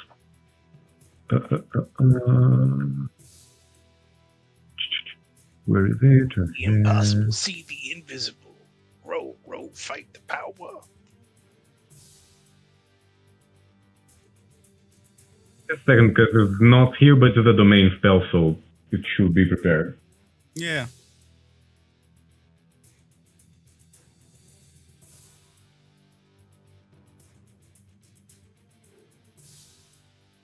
How do I click from here?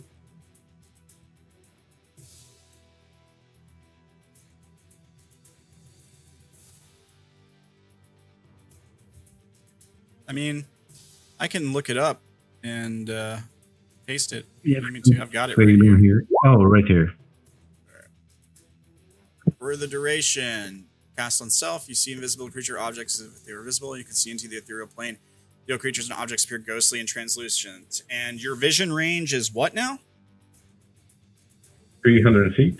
300 feet. Yeah. Yep. So, Brandon, when he casts see invisibility, what does he see? Can I get a perception check just really quickly? Because you cast the invisibility and there's still nothing there for a moment. I just want to see. So you may be stealthing, gotcha. Yeah. I'll do it with the inspiration. Let me just check. Perception. Wouldn't say. I would not say don't. This is something very easy. Yeah, but I should. Yeah, I know. Even if I just burn it, I should. Yeah. All right. 27. Okay. No. All right. It takes a moment, but you suddenly realize a bird has appeared in the sky. That is holding a bottle as it flies away.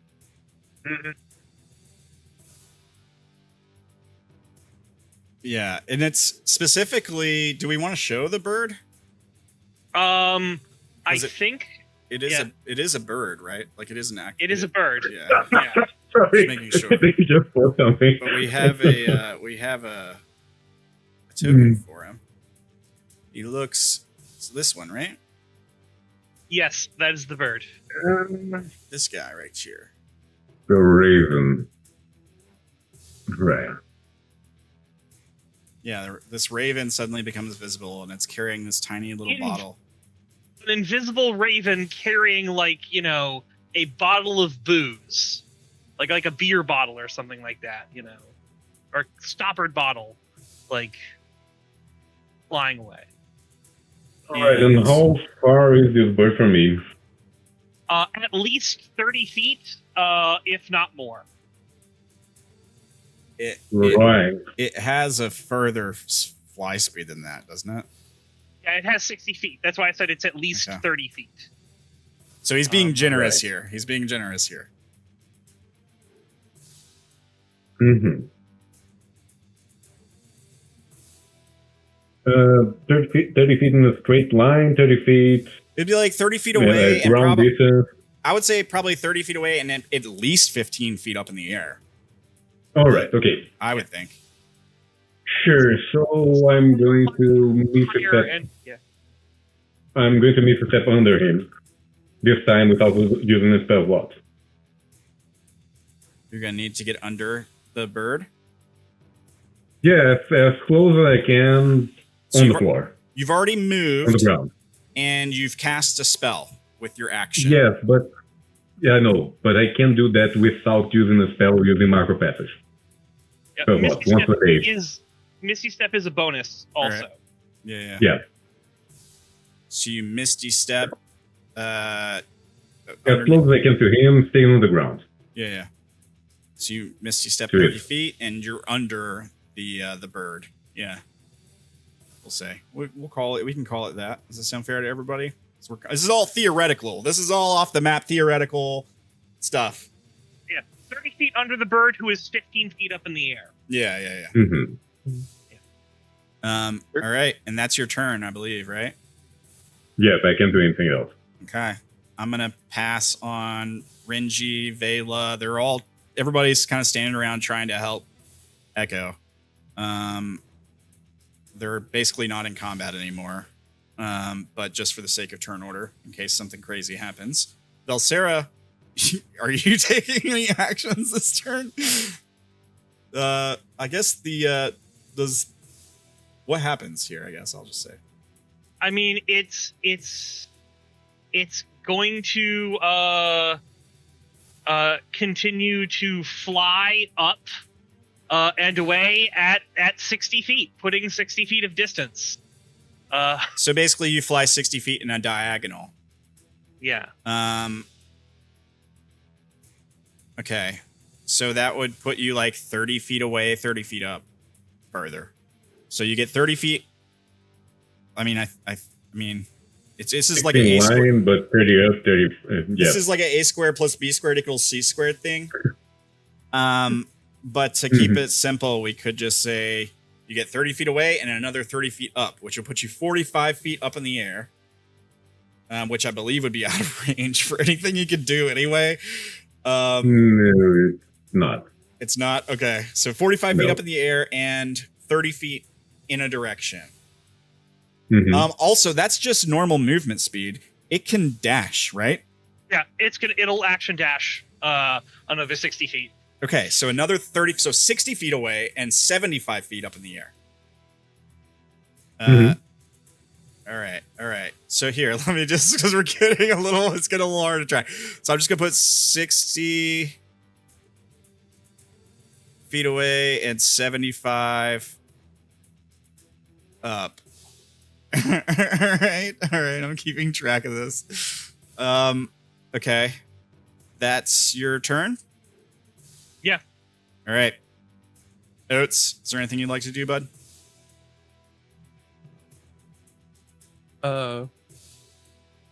I ask for help and advice I could do something completely insane. Do you want to do that now? Are you sure now's a good time for that? No. Dab Asher, he was never your friend. What's the sky look like? The sky, it looks like night. It's got a bit of a red hue to it. The moon in the sky is blood red, like a lunar eclipse. All right. Or actually, I would say this. It's not fully blood red yet. It's turning. Like, the lunar eclipse is happening, but it hasn't fully gone into a full eclipse yet. So part of it's red, we'll say, but it's getting redder. So it's like a new moon, I guess. But the part there, you can see like a sliver of it. The sliver you can see is red. All right. The only thing I could think of would be if I could see the bird. Nah. I think I. No. Nah. You don't have see invisibility. Oh yeah, it's invisible. Yeah. You're far away from And you're also like real far, yeah. I mean, I have 600 feet of attack range. Apparently. What's your vision range? Not that far. Yeah. But seeing a single bird in the sky, that's why I asked what the sky looked like. No, it's important. That's my turn. I can't really do anything. I hear you, bud. I know it seems bad right now. Don't worry. You'll get to do plenty in a moment. Yuki swears and she can't do anything. She looks behind the cover, doesn't see anything. And well, look at this, teleported further away. It is apparently looking up into the air. At least. Yeah, she's like, she swears and she starts heading back. Like, I think she's not even gonna ask him what he's seeing. I mean, I guess she could call out to you, like, where is she? What's going on? She's gone. It's Raven. She can't see the Raven. She's like, where is it? I can't see that. There's an invisible raven. There's an invisible raven in that direction. She's like, well, okay, yeah. Aldrik birds aren't real. That's why she can't see it. Yeah, she's like, well, shit, I can't do anything about that. And also, she's like all melee. Like, she can't fly. Yep. She's like, well, catch it. And then she starts, I mean, she'll follow you, but she can't do anything to help. That's her turn. Asher, you're unconscious still. Dank, is there anything you'd like to do, bud? I guess keep trying to close the distance. Yeah. Move myself 30 feet closer and my echo 30 feet closer still. All right. Yeah, you start to catch up with them. Kind of. I mean, Aldrik's moving pretty fast, but yeah, you start to group up with those guys. Aldrik? All right, now I'm going to move 35 into the direction of the Raven, still on the ground. I should be barely on range to do a guiding bolt. 120. So 35 feet. Oh, you have a 150-foot range for a guiding bolt? Yeah, 120, not 60. I think you do get within range. Yeah, because it was 60 feet away, 75 feet up. So, yeah. And I'll burn another inspiration on that one. All right, inspiration on the guiding bolt. 19. 19. Does that hit? Is the question. Oh, I don't know what this thing's AC. All right, 1 second. It's probably not 19. Probably not 19. So we'll give that a hit. All right. 16 radiant. 16 radiant, and it should be dead, and you should be falling. I would think so. I'm not sure what its HP is off the top of my head. I didn't think you'd get this close, to be honest with you. I don't think Brandon did either.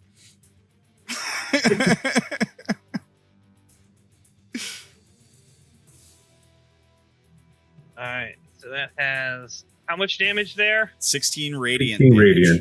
16. Alright. Radiant damage. I want to clarify. The bird disappears. Right. Everything disappears, and that's it. Yeah. The bird disappears as you hit it, and the bottle starts falling.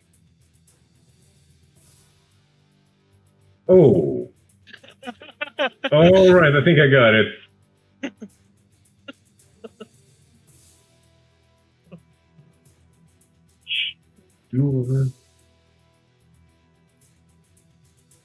I don't know if I want to. I can't do this turn, but also I don't know if I want to do it yet. But do I think I can try and catch it?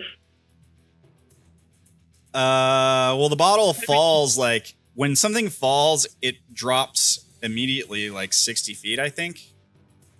But if it's over 60 feet in the air, it right? might be. If I think it's more than that, yeah, actually. 500 Yeah, feet. you It falls 500 7. feet immediately. That's what it is. Oh yeah, It's so it's on the ground. Yeah, a little bit more than 60 feet. So yeah, it immediately falls 500 feet. If you were under it, yeah, I would say you could try to catch it.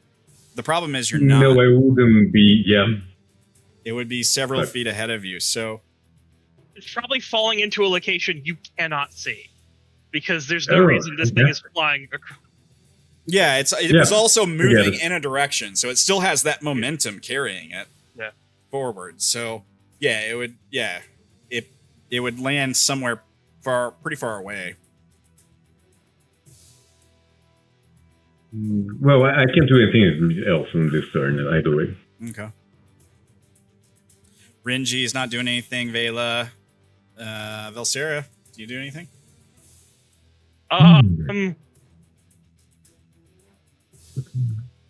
Yeah.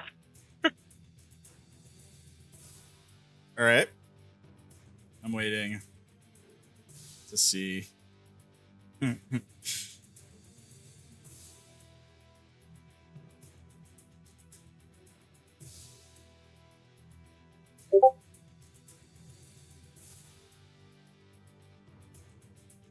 All right. Yeah. Move. Okay. All right.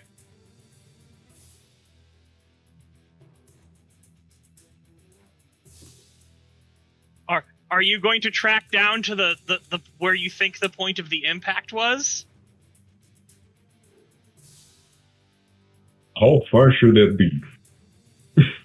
I mean, you were. Let's see. You were 25 feet away from where it was when you obliterated the thing. No.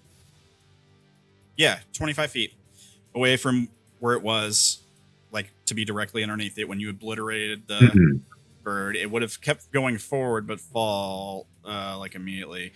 So, I mean, we're at most like 80 feet at most, absolute most, but probably not even that far. You'd be able to see like where the area where it would have landed. You might even be able to hear it hit the ground, and you hear the breaking of glass.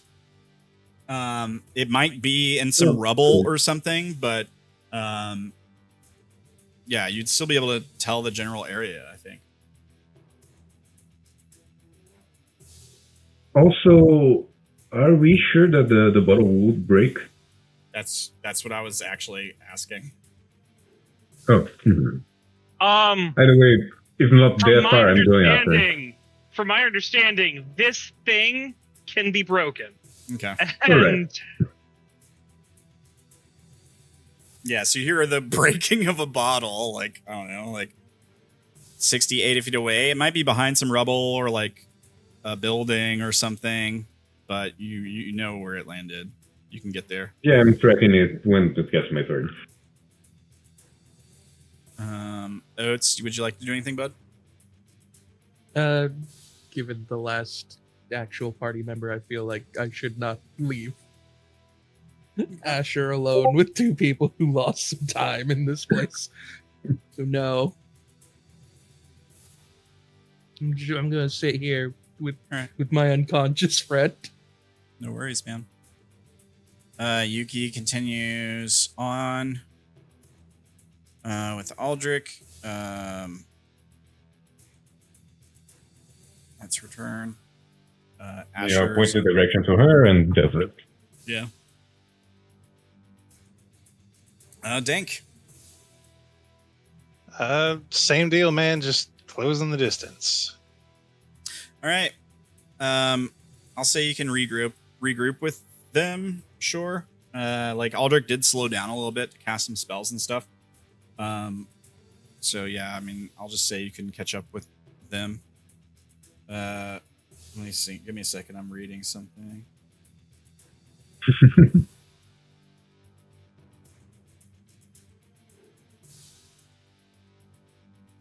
Okay.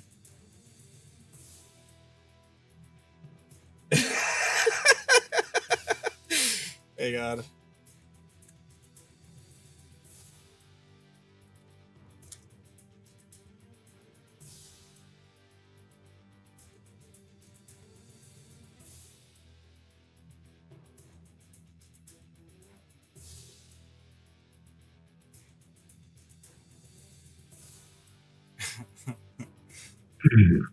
This is actually kind of funny.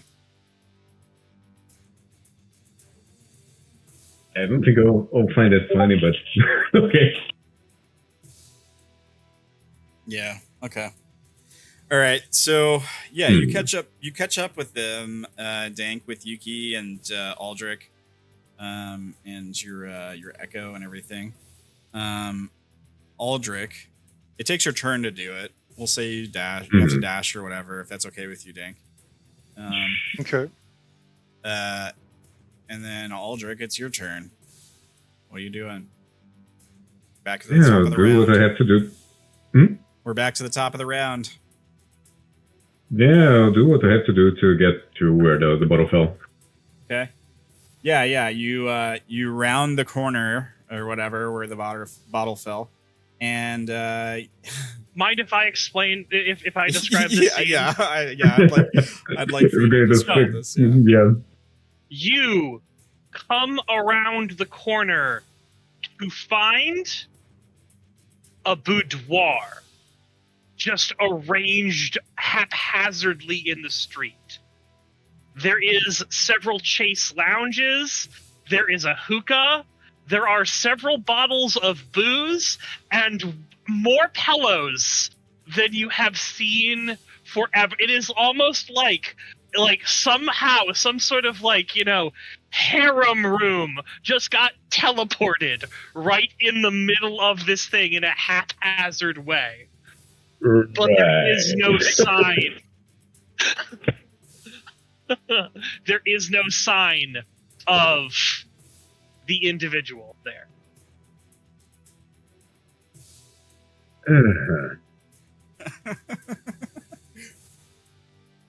Yeah. All right. There's some booze. So yeah, you come on this there's a toppled over hookah, a bunch of nice pillows and stuff, all this stuff just laying in the street. Yeah. Well, cast detect magic. All right. You use an action to cast a spell, spending the slot. Yep. All right, you want to link it for us? All right. Just a second.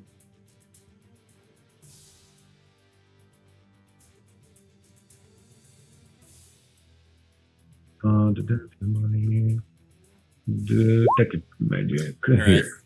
For the duration, you sense the presence of magic within 30 feet. If you sense magic in this way, you can use your action to see a faint aura around any visible creature or object in the area that bears magic, and you learn its school of magic, if any. The spell can penetrate most barriers, but is blocked by 1 foot of stone, 1 inch of common metal, a thin sheet of lead, or 3 feet of wood or dirt. Are any of the items magical? No. What about the broken glass from the bottle? No. And it's within the 30. The vessel itself, I do not believe is innately magical. Yeah. And within 30 feet of you, I don't think you detect anything. All right. Unfortunately. Mm-hmm. So you cast a spell, and all the objects are normal objects. You don't sense anything. You don't sense anything magical within 30 feet. I mean, there's flesh corruption stuff, so you'd pick up on that. Probably a bit of like necromancy and divination magic, but you can tell that it's from the flesh corruption in the area and the moon being in the moon district. Other than that, unfortunately, I don't think you do detect anything.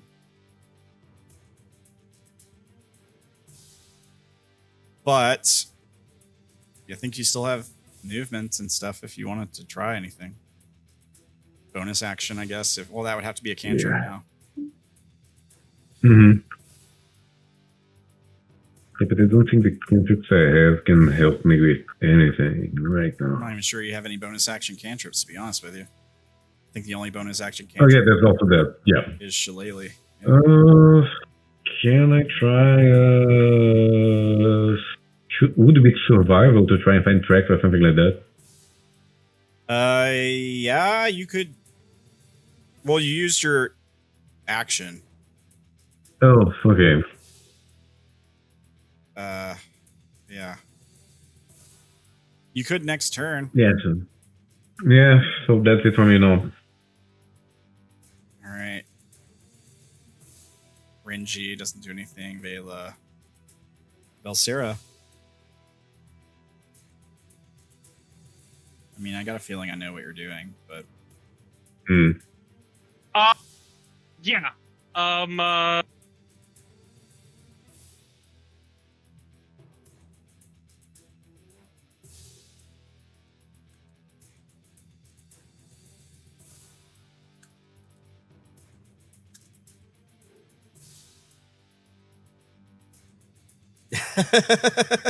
All right. Sure.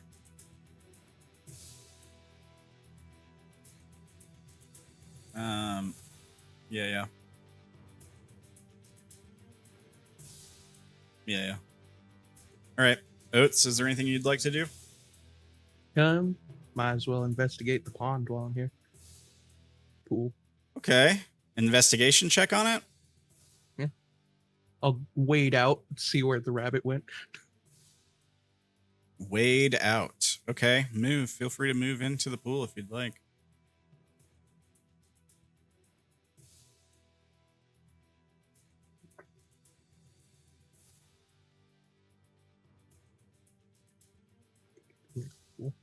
Oh, okay. All right. So I like doing that. You step into the pool first. You step in. You know it's pretty shallow. You get a bit further in. It's still the same depth. You take another step. It's pretty much the same depth. Then you get to like here and it drops off. You can't feel the bottom.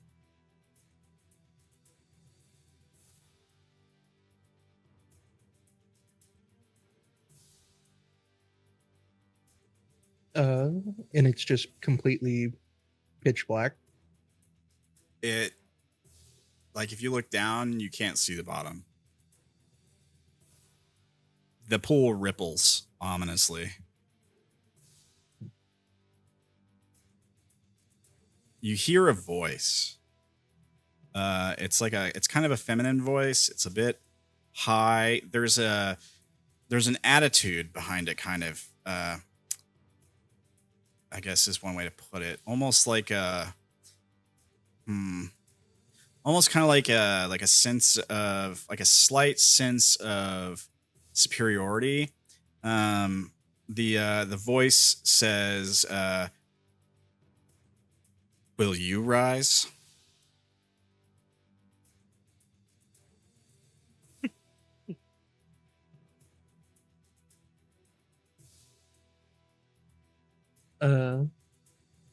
Rise where? Hello? I'm looking down. You don't get a response. Stealing nowhere. I This is gonna be really dumb. I dunk my head Yep. under the water to look.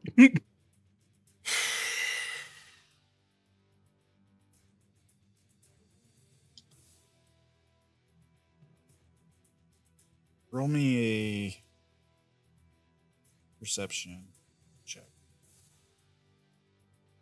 Perception. I am going to use another inspiration that I have banked.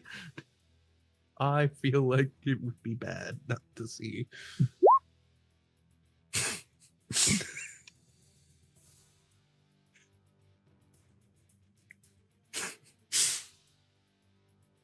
All right. Dang it. You don't see it. You don't see anything. You look down, and it's just darkness. You the water ripples again from the center, close to you. The surface of it ripples, but you can't see anything that causes it to ripple. You stare down into the black below you. It seems to go on forever. It also, the other thing that's kind of odd is like you can't really see that far. Like, not as far as you should be able to see.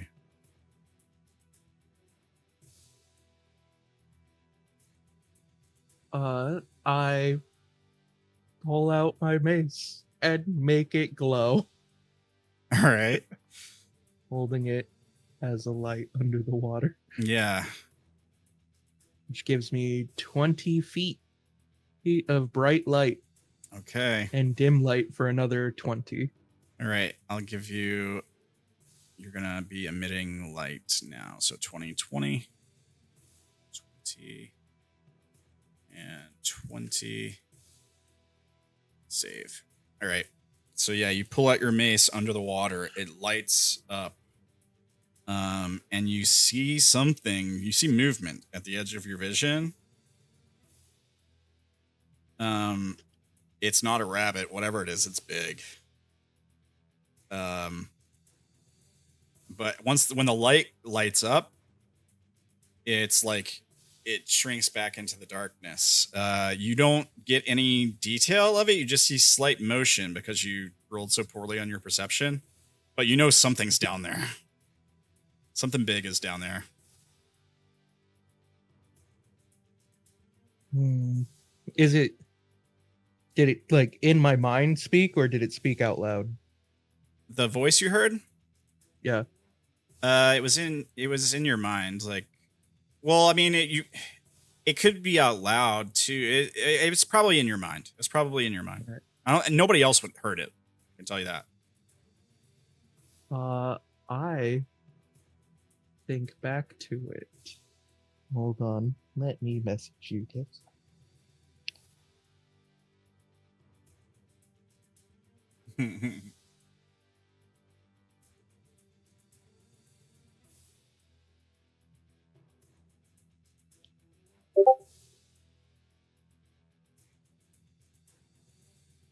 Oh man, can you speak underwater though? Right. Vibrations, technically, yeah, it wouldn't be good, but I was more thinking in my head. But if it's, oh, already yeah, okay, talking to me, I can see that. Let me check something really quick. Why is that not? No.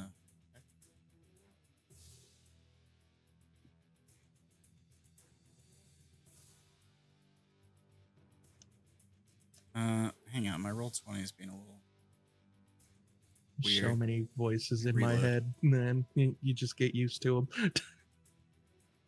I gotta check a thing to see if this works, but my Roll20 is being a little bit janky and it won't load the thing I'm trying to check. So I gotta rejoin. I gotta reload it on my DM screen.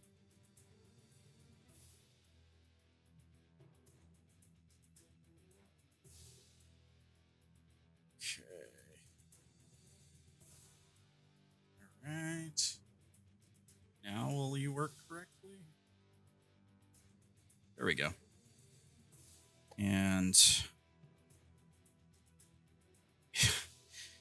it just so happens it does speak that.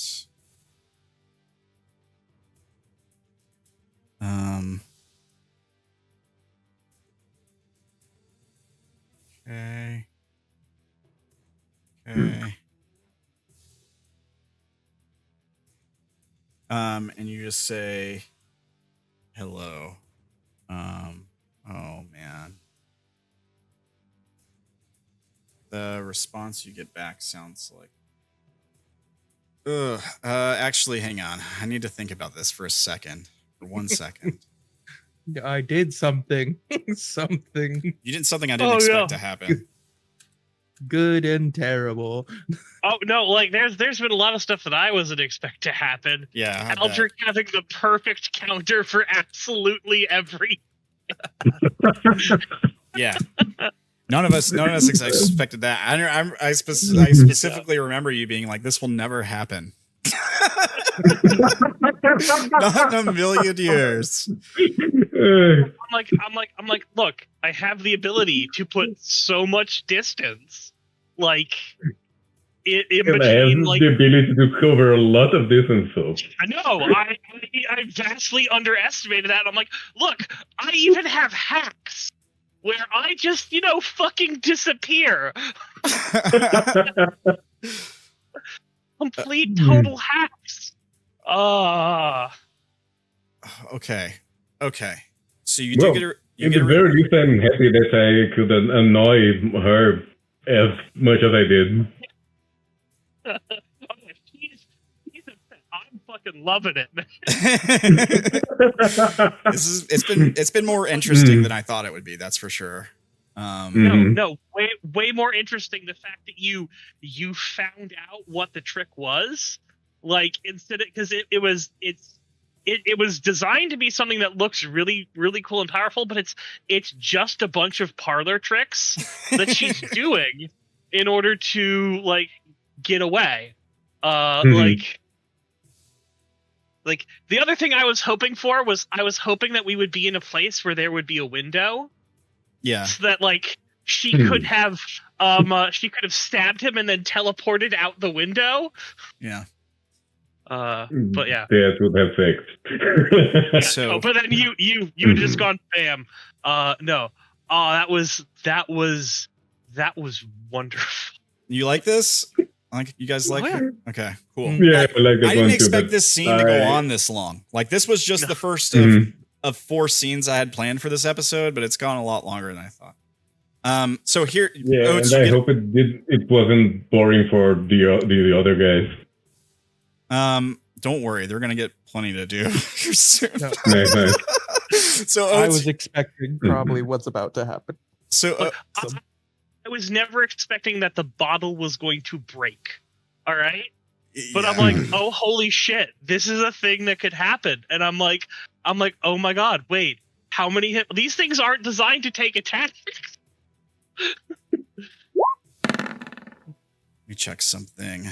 Oh, did you think I was the Raven? Don't pay any mind to that. I don't like that.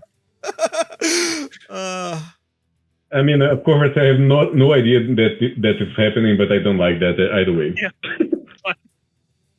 Pay no mind to the man behind the curtain. You get a response. The voice doesn't come from a mouth. It comes from ripples around you in the water. The words themselves are almost not linear, as is the nature with the language that you're speaking. They also sound like multiple voices overlapping. Some are whispering, some are roaring. And the response is this.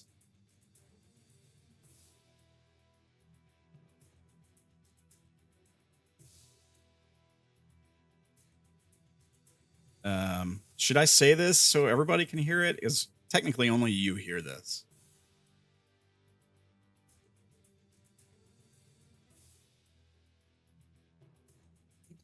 Yeah, you could probably say it, given the implication of what's about to happen. Yeah. All right. So the voice says, like I said, there's many different voices. But what it says is, in deep speech, we see you. You are reflection, not real. The meat speaks, but the water lies. Do you greet your shadow before it eats you? And that's when you see it as it moves into your vision. It doesn't get to react yet. It doesn't get a turn yet. However, it makes itself visible at the edge of your vision below you. Here, let me do this. Let me move to back. There we go. And this is what you see. Yeah. Giant crawfish type creature. Now, you would immediately recognize the symbolism from the card, from the moon. From the tarot card. There's a crawfish. Let me show you.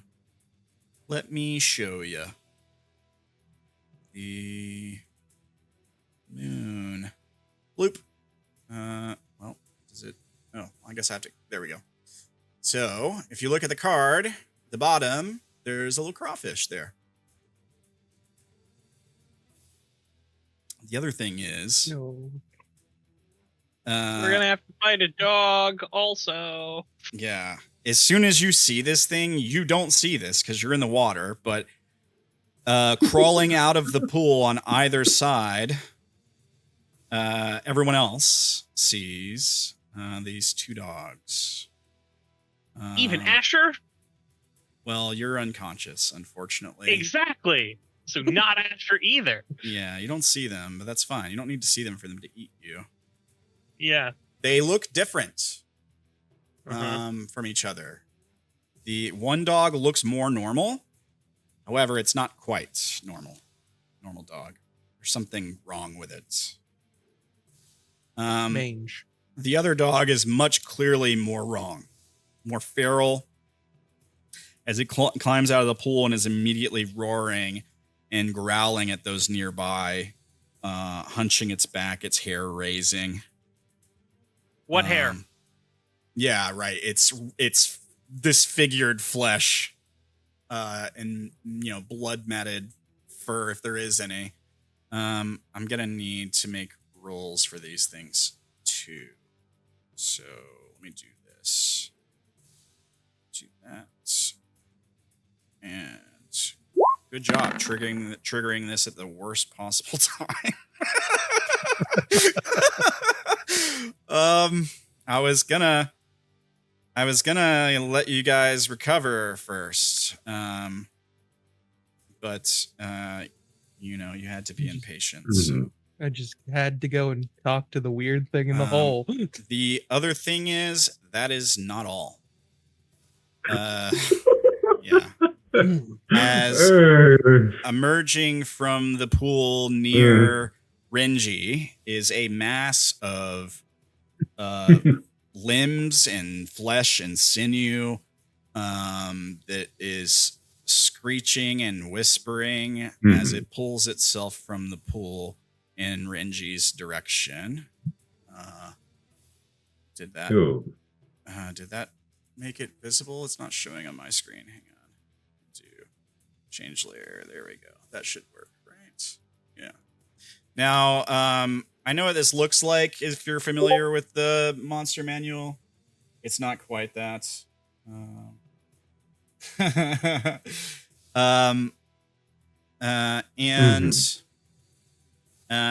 There's a pause. As this all takes place at the same time. We fade to darkness. Echo. Yes. You awaken in the dark. Okay. It's pitch black all around you. And this is Echo, right? Yeah. This is Asher. Echo. This is Echo. Yeah. What do you do? You're in a void of darkness. All right. Does it feel like home?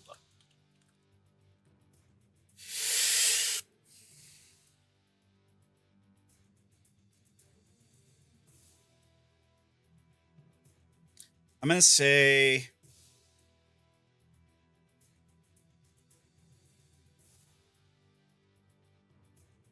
I'm gonna say no. Actually, in a weird way, yeah. Yeah, it does kind of feel like home. If it feels like home, but is not home. Yeah. Okay. This wasn't exactly what I was looking for. I suppose I should have been more precise. And definitely not the way I wanted to get there. Am I stabbed? Am I whole? Am I like I blue? You look down and you see your own hands. Your own my own hands being my current hands now. Yeah. Like, you see Asher Echo's hands. You see my beautiful pale hands. Yeah. All right. Your quote unquote human hands. Not a rough workman's hands, not blue claws. Yeah, no. My pretty little hands. However, you're naked, and you do see a stab wound in your sternum. It doesn't hurt. Yeah. Actually. It's just like you see it there, and there's like blood dripping down to your navel. It's not painful though. Yeah. Got me almost in the heart there. Okay, yeah. Or wherever it is.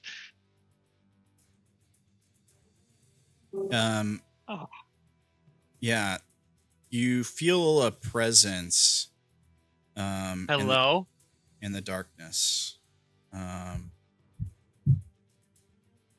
Is this a familiar presence? Yeah, it's familiar. It's not negative. It's you feel it probing at your thoughts. Is it the star? Fragile as starlight, you might describe it. Yeah. It is the star. And then you look down at the wound again, and there's a glow coming from it. Okay. You hear a voice. You hear her voice. She says, Echo, I remember you. Yes.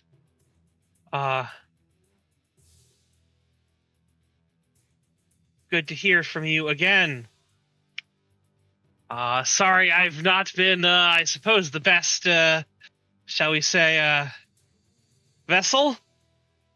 Apparently I've been stabbed.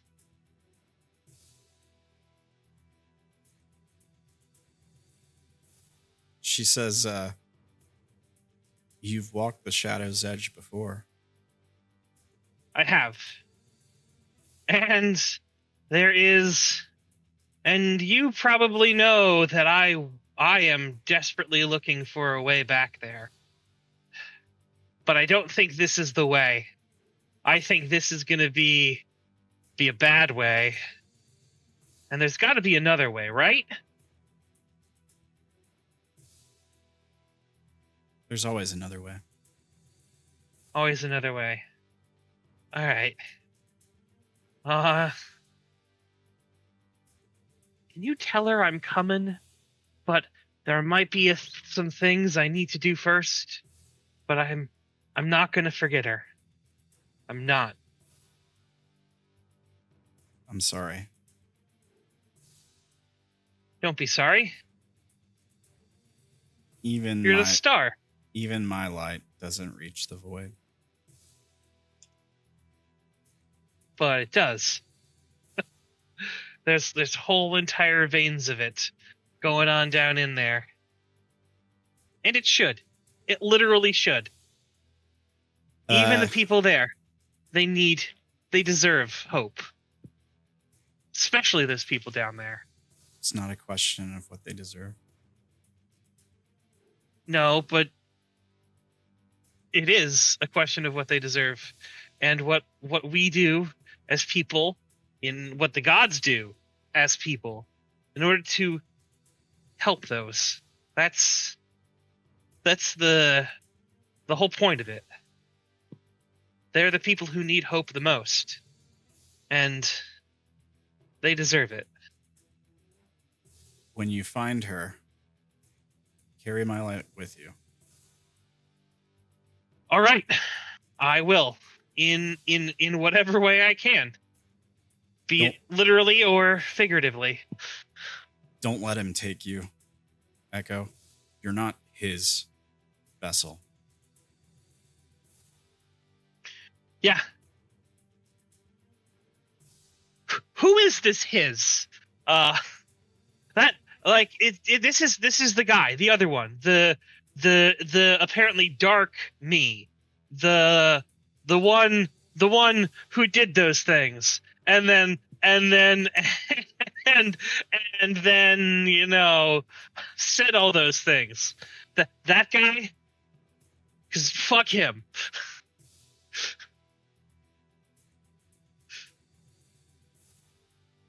You are your own star, Echo. Even hollow light can guide the lost home. Now, rise, breathe, choose yourself. Okay. Your eyes open. You're on the ground. You recover all your hit points. Oh, all right. You feel. You feel like a cost has been paid here that you're not aware of consciously, but you know something has been paid here for this. I'm going to... Can I feel the star? Not now. You can try to make a roll if you want. Yes.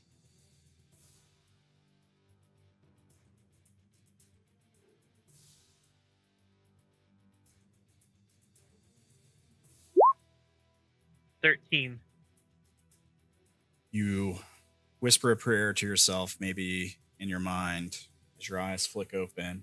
The wound that was there is gone. The knife is just laying on your chest. No blood on it. You stare up at an empty sky, black, except for a rapidly reddening moon.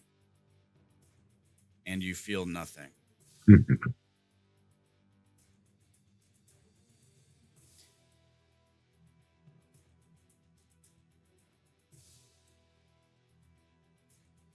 And then, like, the words you heard resound with you again.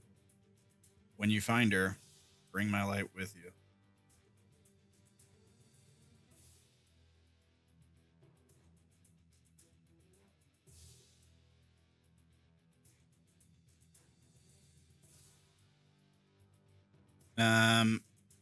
Now,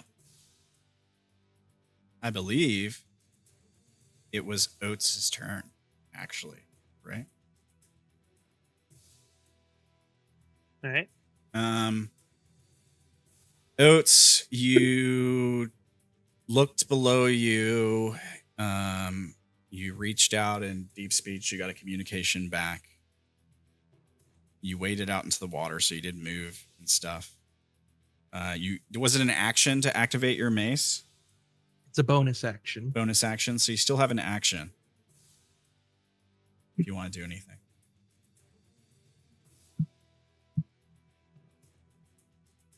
Echo, you are still prone, by the way. Let me mark that on your token. Bloop. Let me see.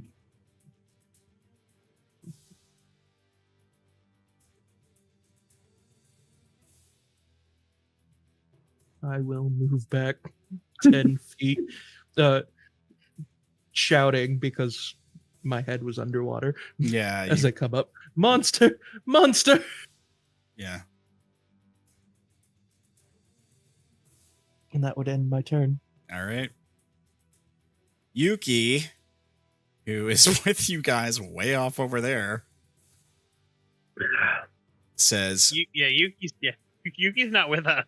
Yeah, she's way off with the group searching for Yelsera here. What does she say when she sees that, collection of stuff in the middle of the... Yeah, I mean, she probably hears the yells of Oats and turns back and looks in the direction of the water and cries out to Aldrik, Dank, something's wrong. They're being attacked. And she'll start to run back. She can dash and she can make it 80 feet. That puts her 25 feet off the map. That's her turn. Let me make sure that turn order is on everything. Oh, I still got to roll this thing, actually. Hang on.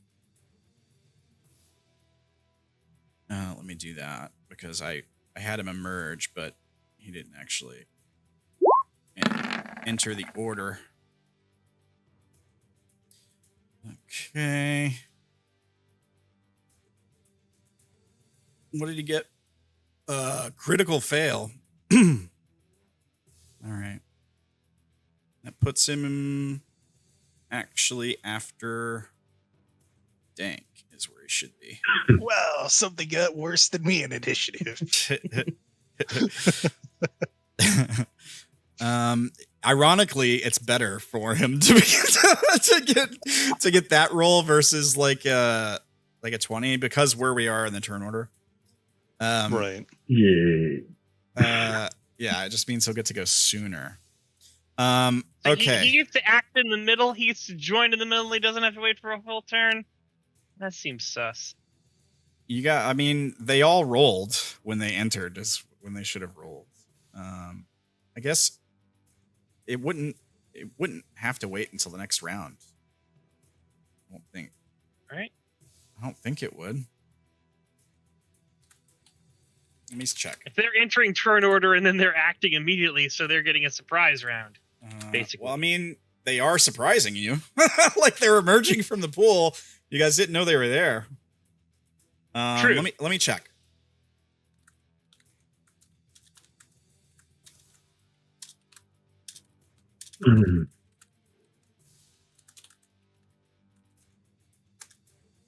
Let's see. It is supposed to wait until the next round. All right. I'll move it. I'll move it to there. Okay. Now, Asher, it is your turn. Let me see how close you are to this thing. You're within 10 feet. So I believe it means when you start your turn, within... Oh, no. That's not how it works. Actually, you have to be within space. I thought it was a range. And, oh, no, it's a different thing. Okay, but you're not within 20 feet of that, are you? No, it's in the water. So you're good. You just check this guy, make sure he doesn't have any bullshit. No, he's good. All right, you're fine. What do? You wake up on the ground. You're still prone. I'm assuming you use half your move to stand up. Yeah, I have my move to stand up. I'm going to yell at Oats. Let's get out of here!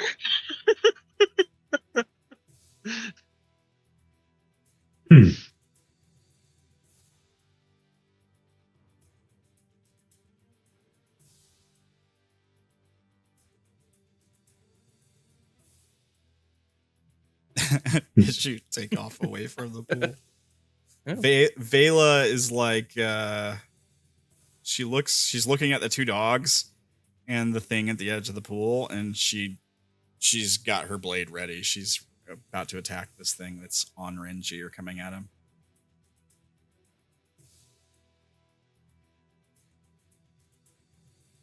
You dash. Yeah. All right. Is that your turn?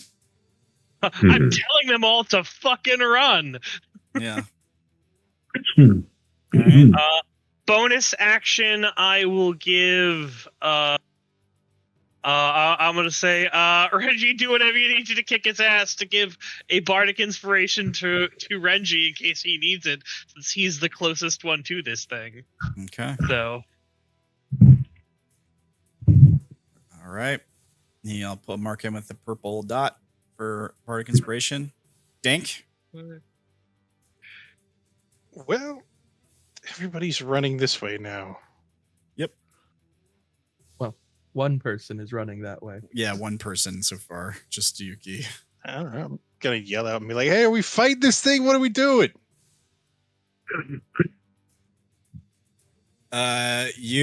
Yuki's like, it looks like they're being attacked in the water. And she's just running. She's running back to Renji. So she's Renji's familiar, or he's her familiar. Yeah, because they're telepathically sharing information. Right? Well, she can see it. Yeah. She's 25 feet off the map now. She can see. She can see what's going on. Right. Guess I'll run I got a back. set of lungs, man. I bellowed that monster. Uh-huh. Well, they were only like 100 and something feet. Like you could yell and it easily reach that far in a place covered with stone and a little bit of flesh. I mean, they were just like down the street, like 150 feet or so, 200 feet at most. Voices carry that much. That's dude. fair. I remember when I was in high school and we were in marching band, you could speak from on one side of the football field and you could hear somebody speaking on the other side of the football field. And that's like 300 feet. Sure. So now we know the flesh isn't making any weird squelching noises. Not on any spectrum you can hear. You guys are in Should a you guys are in a battleground between Arcana right now. And I guess some other Arcana are intervening to making themselves known to try to help. I guess I'll run back towards the pool to fight the thing. All right. What's you gonna dash and everything? Yeah, and I'll bring my echo with me. All right. We had said you had caught up with everybody, right? Yeah. They're all marked 110. Yuki was 105. So I'll give you a starting at 105. And your total move with your action and dash is what, 60 feet? Yeah, 60. So that puts you 45 off the map. Do you have any bonus actions or anything? I use my bonus action to bring my echo with me. Okay. All right. Is that your turn? That is my turn. Aldrik. Getting my cardio in. So I'm 110 away, right? Yes, sir. If it's a straight line. I'll let you have it be a straight line. Sure. Here. What's the difference here? Still so far away. Oh, this one, right? Excellent. 170. I don't want to do that too. Yeah, I'm going to dash. All right. So that's 70 feet from your movement and dash? Yeah. Does that put you at 40? Yeah. So you're 40 feet off. That's all I can do. All right. Renji.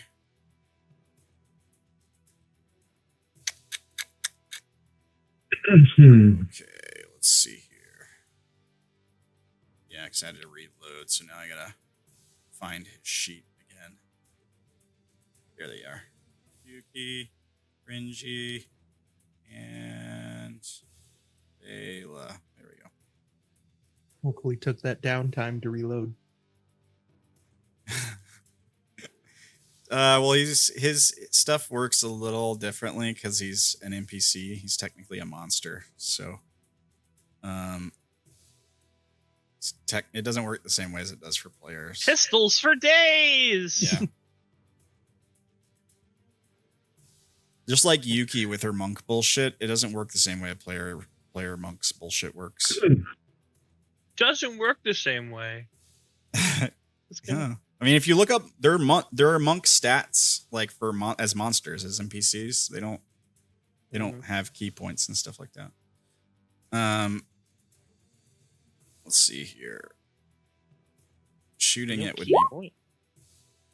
would be bad. So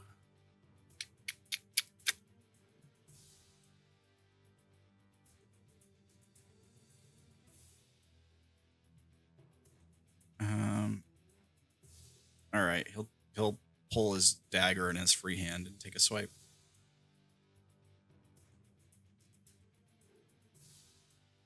That's his thing. Oh, he crits.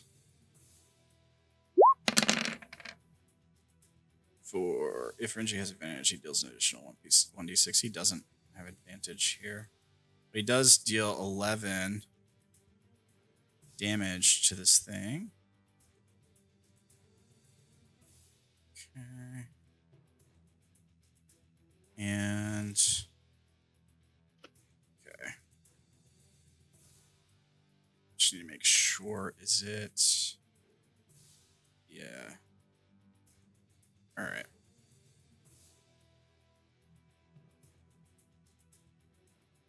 Okay. So he cuts across this like swarm of like flesh monstrosities, and some of them are slung away by the blade passing through this swarm of them and scatter across the stone and go limp as he pulls the blade back. The swarm itself is still together, though.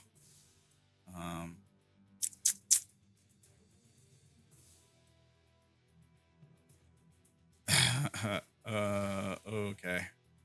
All right. He will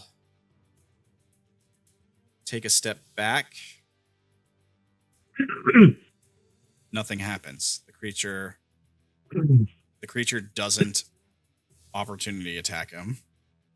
So he takes another step back until he gets to like here. And he's calls out, "Get out of the water. Get out of the water now." As like we see the water below you rippling, like the pool is like rippling all across the pool now. A lot more active than it was before. And that's his turn. Vela is going to take a step forward and take a swing at this thing. Let's see here.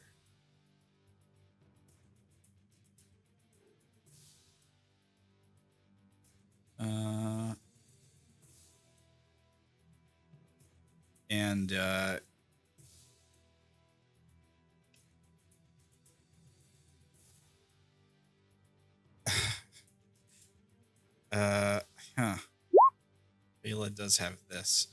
She makes an attack roll. She misses. And she says, "We have to kill this thing. These things." And she takes another step back.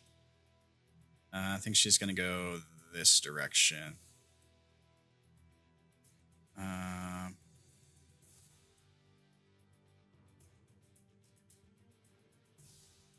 That was 5, 10, 15. She's going to try to flank so that this dog doesn't... so that Oats doesn't get dogpiled by the dog and the crawfish and the flesh swarm and the other dog all at the same time. She's trying to pull threat, basically. It was 5, 10, 15, 20. 5. I'll just have her move there. Let me roll for her to recharge her thing. She does not. Velsera, I think it's safe to remove you from the turn order now, don't you think? Yeah, she's gone. She outie. She gone. All right. Probably would have been useful in this fight, but don't worry. I have faith. All right, now the dogs get to go. Awesome. 40 feet.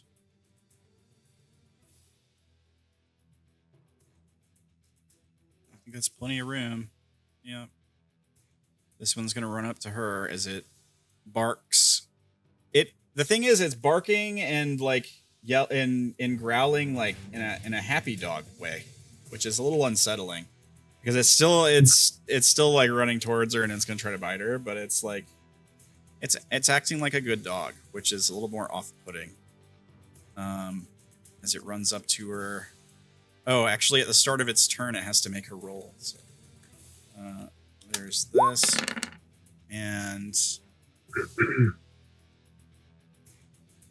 okay. No, nothing happens there. And then it's gonna try to bite her. With an 18 to hit. Yeah, that hits.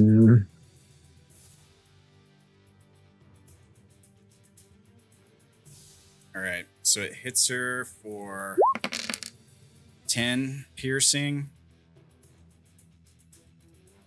And she needs to make a strength save. Ooh. As it knocks her down and is like on top of her. So basically it's like yipes all happily, and like a pet dog just jumping up to greet you when you come home from work. It tackles her to the ground, and is like on her chest, standing on her chest like it's gonna lick her face, but it chomps her.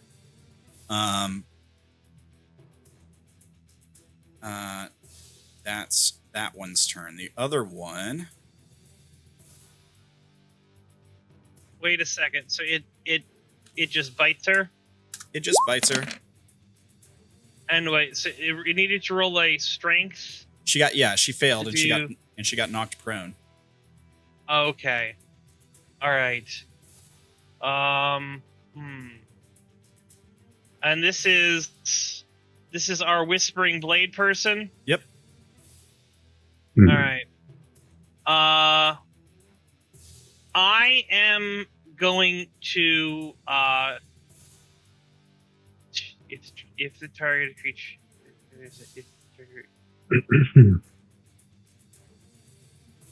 okay. I am gonna silvery barbs the attack? Barbs. Yep. All right. I'll allow it. Next time, try to be quicker. Yes. I was still looking at my spells on what I had. Make another attack. It still hits. All right. Now, you can give someone advantage, because part of silvery barbs is you give a creature disadvantage on a thing, right? But you can give advantage to somebody else. Right? Oats gets advantage. Initially distract. A triggering creature, reroll the d20, use the roll. You can choose a different creature within range. The chosen creature has advantage on the next attack, ability, or saving throw. So you're giving it to Oats? Yep. All right. I'll mark you with the blue dot for that. All right. The other doge. Let's see.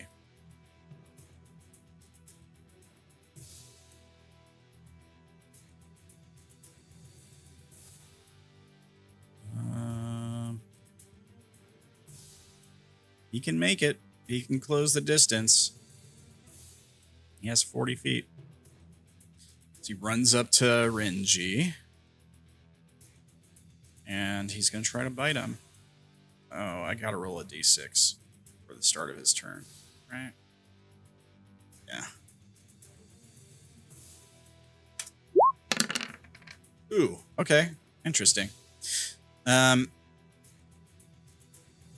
So,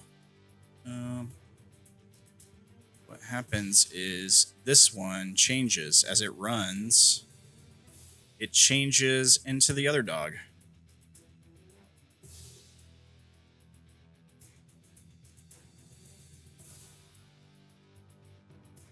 Right. And Interesting. Okay. Okay. And, okay. There we go. Now, tree's gonna try to bite him.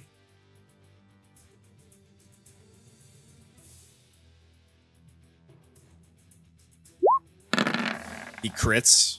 Jesus. Grinchy takes 14 piercing damage.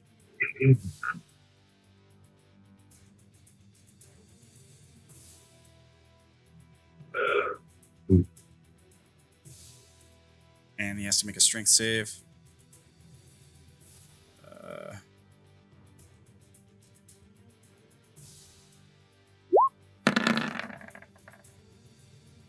He fails. What's the bardic inspiration? You can use it on save, right? What's the die? A D6. He'll use it. He needs a 6 though. Rolls a 1 and fails. All right. So he gets knocked prone. Doggo on top of him. So both of them get dogs in their faces, knocking them to the ground. Mm-hmm. That's the dog's turn. There we go. Now, this guy gets to go. And... Oi, okay.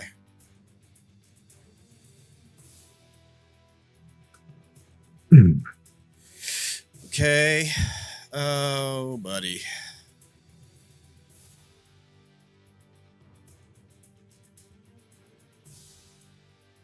Right. And all right. This thing swims up below you. Oats. It's technically 40 feet down. Because it was just at the edge of your vision, remember? And your vision was 20/20, so it would have to have been 40 feet. However, it doesn't need to get right beside you. So it swims up 10 feet below you. And if it is an aberration, it gets disadvantaged due to the light. It is an aberration. Good news. Good news for you. Okay. And all right. And it has this. So disadvantage.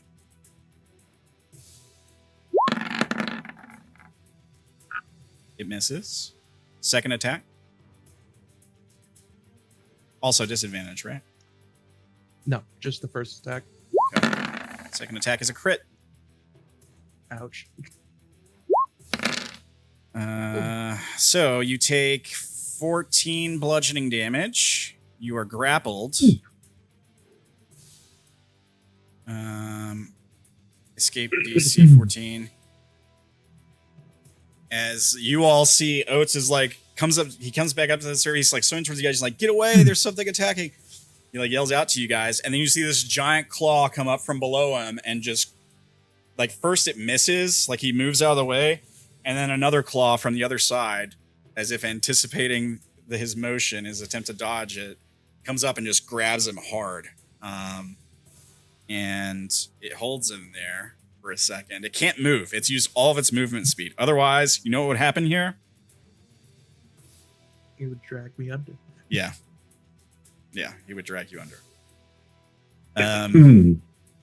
So, yeah. So he's got you in his claw, but he can't do anything with you yet. You're still above the water. You're relatively safe for the time being. And that's that guy's turn, I believe. Yeah. Okay. Oats. All right. Well, I can still attack, yes? Yeah. Or you can attack when you're grappled. So let's look at the grappled condition. Conditions, grappled creature speed becomes 0. let's see here. Where is it at? Sorry, I clicked on it, and then it's like, here's this whole... Okay. Your speed is 0. You can't benefit from any bonuses to speed. The condition ends if you're incapacitated. If the grappler is incapacitated. The condition also ends if an effect removes the grappled creature from the reach of the grappler or grappling effect. You can just like take an action to try to escape with athletics or acrobatics too. That is an option. All right. I am going to second wind and then try to escape. All right. Roll your second wind. That's a bonus action, right? Yes. Cheap viewers on stream, boo. Oh man, thanks. I've never heard of that. You're banned. Bye. Okay, so you recover 9 HP with your second wind.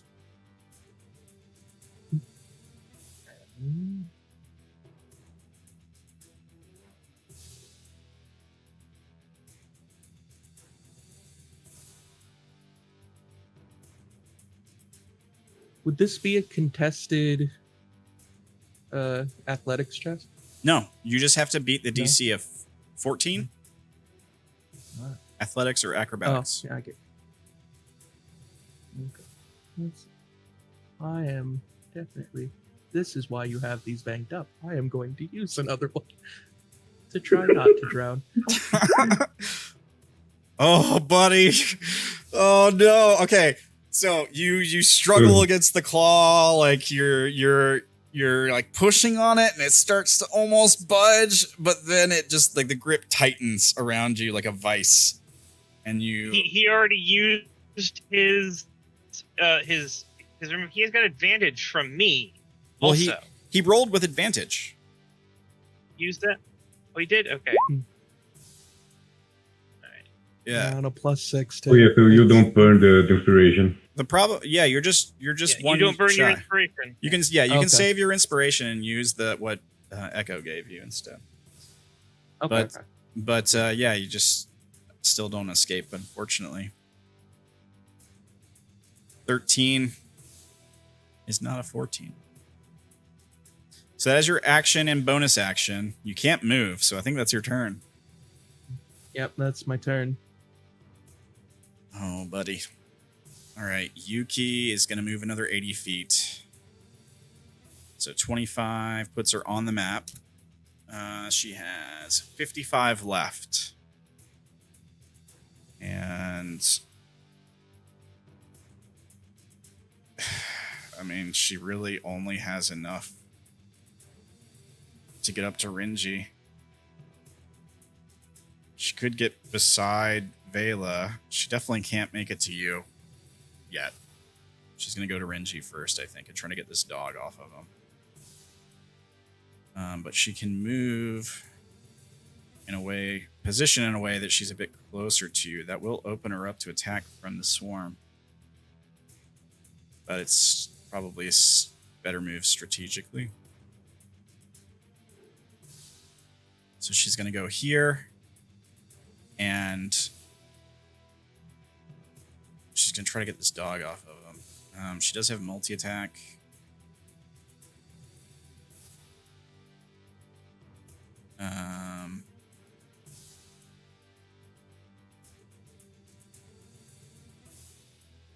Okay. She's going to multi-attack and take an attack after this dog. 14.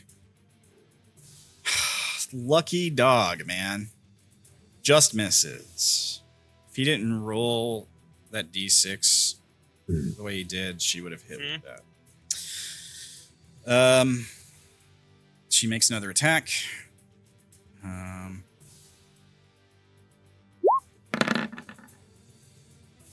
She hits this time for 10. And the dog is not resistant or anything, right? No. Okay. And she's going to also use this. Make him make a con save. dog will roll his con. And he fails. And is stunned until the end of her next turn. Mm-hmm. So she runs up and she takes a swing at this thing and she misses, and then she just kicks the dog off of him. And she's like, "Get back, beast!" And the dog like lands on the ground and is like yiping and struggling to get up, but it can't. It's effectively stunned.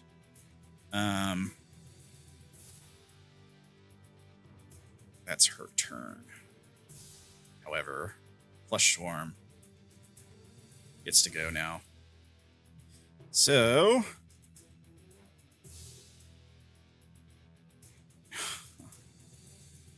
oh man. So it's going to move into her space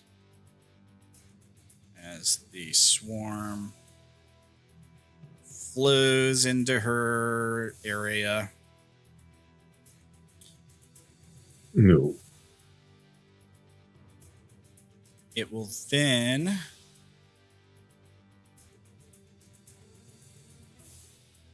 attack her. It misses. Doesn't have advantage, I don't think. Let's see why it would. Just check and make sure it has some weird stuff. All right. Yeah. 8 does not hit her. So like she kicks the dog off, and then from behind her, this pile of flesh body parts flows out of the pool like a liquid and up her body, and they start clawing at her and stuff, but they can't get through her armor. She's pulling some of them off, and they're throwing them to the ground. They can't get under her armor. That's that thing's turn. Asher.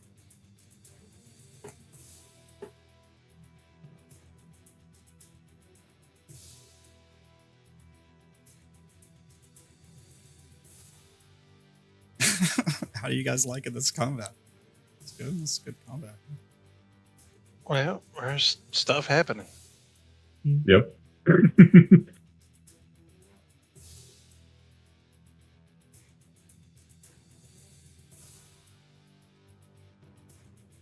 I will not be drowned. That's the only thing. Well, the good news is it takes a long time to drown a person. So even if I pull you under, you can still escape. And I think the length you can hold your breath is based on your con or something, which you're pretty good at.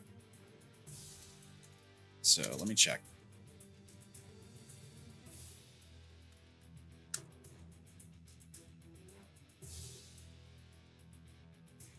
Creature can survive. I am going Go ahead. to whistle. Do any of the dogs look up? Well, one of them is stunned and can't. You whistle as a free action. The other one is... It's the weird thing is, like, when you look over at the other one that's not stunned, it looks happy. Like, it looks like it's just playing, you know? But it's tearing it's tearing into her. Like, you'd have to Does it respond? Does it look at me? Does it? No. Doesn't Unless like look- you do okay. something. Then I'm like, not using the spell then if these things can't hear. All right. They can. Oh, you're checking for it to hear. I thought you were trying to like pull threat. Yeah. No. If you're checking to see if they can hear, they can hear. Yeah. You whistle. Okay. I know they can hear.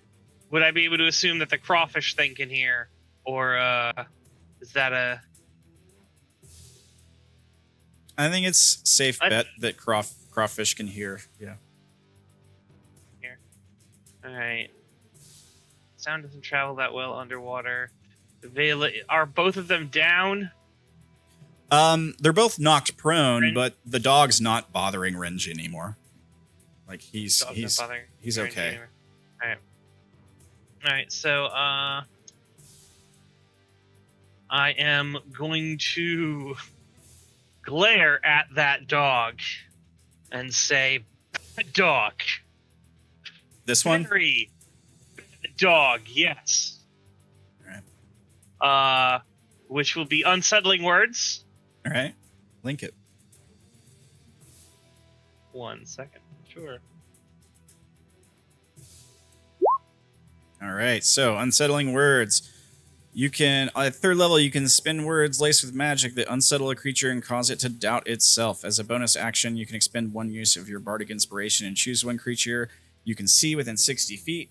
Roll the bardic inspiration die. The creature must subtract the number rolled from the next saving throw it makes before the start of your next turn. Yeah. Also, they don't have to be able to hear for this. You just have to be able to see them. Nope. But they have to be able to hear for this. Oh, okay. All right. So you follow it up with that 3rd level. You can spend as a bonus action. So then you use your action to hit it with this. Yep. And it has to make a, what save is it? Dissonant Whispers of Wisdom. Target must make a Wisdom save. Okay. So here's its Wisdom. DC 15, it fails. And that was on the next save, as right? Yep, that save, so yeah. But so it fails regardless. And failed save, it takes 3d6 psychic damage and must immediately use its reaction to move as far as its speed allows away from you. So roll the damage. 11 damage. Oh. Nice. Okay. And it has to use a reaction to move as far as it can away from you. All right. Which is 40 feet. 5, 10, 15, 25, 35, 40. All right. It's not on that wall. It's like underneath it, but it's blocking the view. The map is a bit isometric. All right. That's your turn. You can still move. Yep. I did move. I moved closer. All right. Dank. Yeah, no. 5, 10, 15, 20, 25, 30. Move the shadow up to flank. You were 45 feet off the map, right? Oh, shit. Yeah, I guess so. And then I'm here, I guess. All right. Let me put that to 0. So there we go. All right. So you move up to there. Is that with your dash? Yeah. I 60 could feet. dash, but you moved 60 feet, right? Because you were 45 feet off the map, so you went 45 plus 15. That was 60 feet. Oh, shit, yeah. No, I could go here then. Yeah, that's dash. And that's me done. No, I mean, I think where you were at was right. Because if you're in this square and you're 45 feet off the map, it's 45 just to get to where that square is. Then 5, 10, 15. Oh, yeah, 10, 15. Yeah, you're right. You're right. So I'm here. And that's me done. All right. Aldrik, you're still 45 feet. Right. So I'm 90 feet away from the flesh blob there. Is it fair to assume that it can see me? Is it fair to assume that it can see you? Let me check. Cannot see me. Oh, that it cannot see you. 9 feet away in dim light or darkness, I don't know. I mean, you don't know. It doesn't appear to have any eyes. It's mostly like hands and arms and mouths and shit. Sure. The thing is, I want to attack with guiding bolt. I just want to know if I'm going to do that with advantage or not. You wouldn't be able to tell if, but let me do it with advantage, and you choose after it goes. Yeah.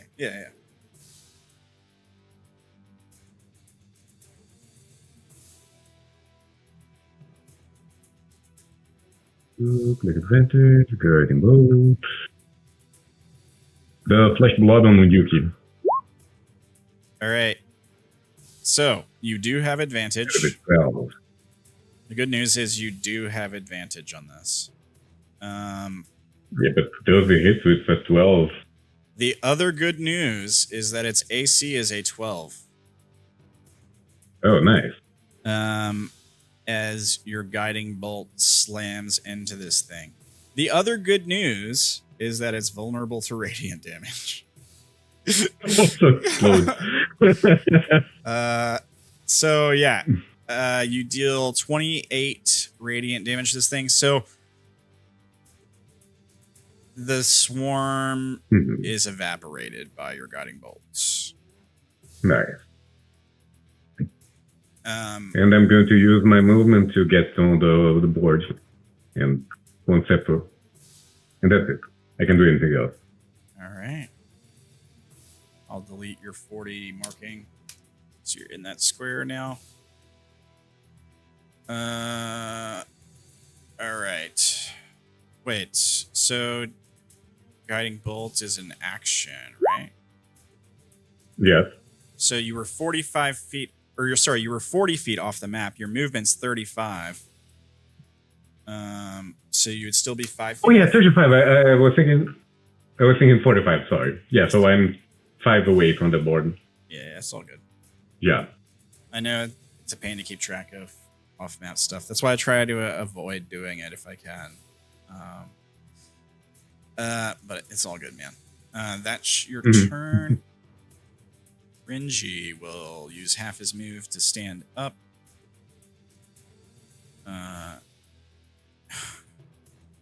Question is,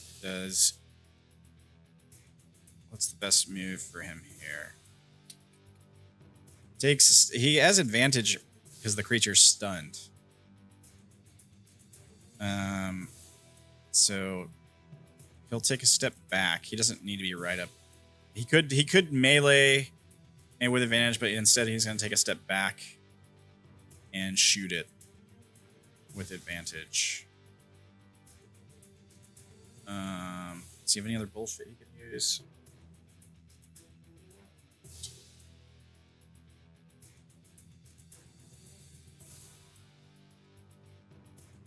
All right. I don't think so. Advantage. A 13. Misses. Unfortunately. If it was in the other form, it wouldn't. But, that dog in particular has gotten pretty lucky by rolling what I thought was poorly last turn, ended up helping it. He could move again. He only moved 5 feet, so I think he's going to move up to try to help Oats, I think. 5, 10, 15, 20.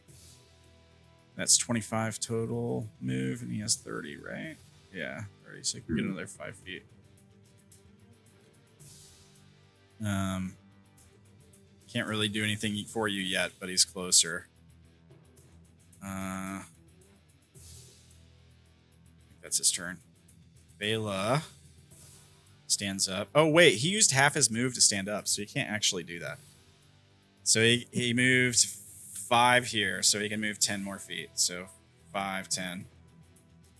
There we go. That's better. Vela will stand up. Question. Yeah. If he moved up and back, why not just continue in that direction and fire as he goes? Well, he's trying to help. He's trying to get to Oats to help Oats. Yes, but you literally did this with the movement. He moved back. Then he moved forward. Why did he not just go that way? Well, he was here. But yeah, I guess he could go that way. 5, 10, 15. Oh, that's fine. All right. Look, Oats, I'm trying to get him closer to you, all right? Yeah, you're good. There we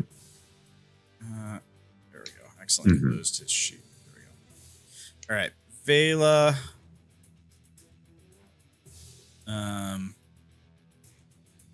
Run away from it and it won't get you. It used its entire movement. What did? The dog that was on her. Yeah, She literally takes like a 5-step back. It literally cannot get. She's not worried about that right now. I think she's gonna jump in the water. Actually, let me. I should have rolled her thing to recharge, so let me just do that.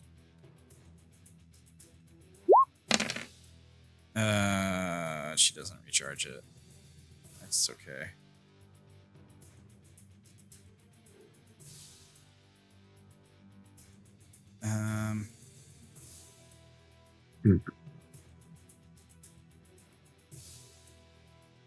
I do owe her one of these. Oh.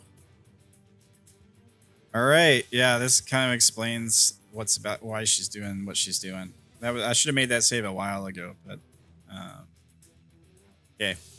Yeah, she's gonna run up and jump in the water. 5, 10, 15. And she's gonna attack this thing. She's gonna dive 5 feet down.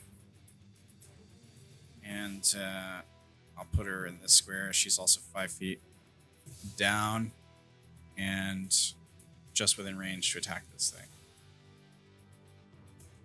Here's that. She doesn't have any special bullshit, does she? No. She crits for 15 plus 8, 13. The creature will use this.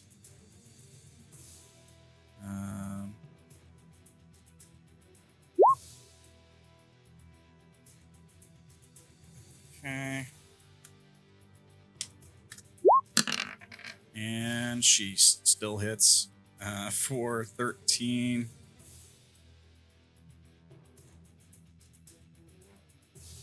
And it's magical.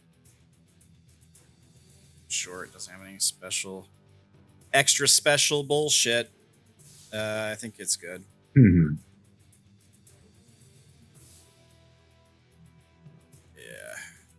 All right. Is the creature technically flanked? As is grappling with me. Well, it has to be on opposite sides, right? So she has to get below it, and she didn't to technically be flanking it. And I don't know if you could be flanking if you're being grappled by the thing. I don't know about that one. I mean, it's also grappled because it's initiating grapple. I believe that's a. Yeah, but it doesn't slow the creature down because it's a size larger, so it can move around freely with him grappled. I think you can. Yeah, I think you can only grapple a creature that's same size or smaller than you, or something like that.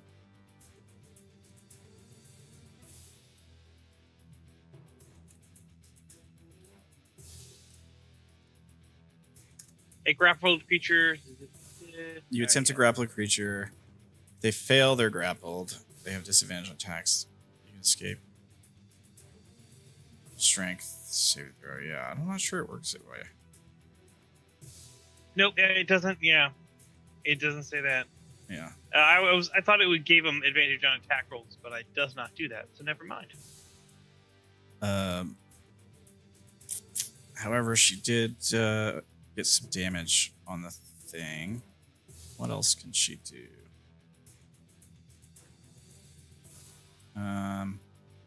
She's gonna use her reaction to become partially translucent. And I'll mark that with this. I reckon. That's her turn. Now it's the dogs. Now this one's free to return to the fight, right? Yeah. All right. As its form shifts, back into this guy. Let's see.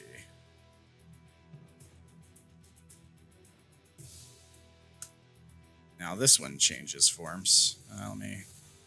That and it was there, right? There? Or was it exactly? There, okay. Alright, I got it. There. All right.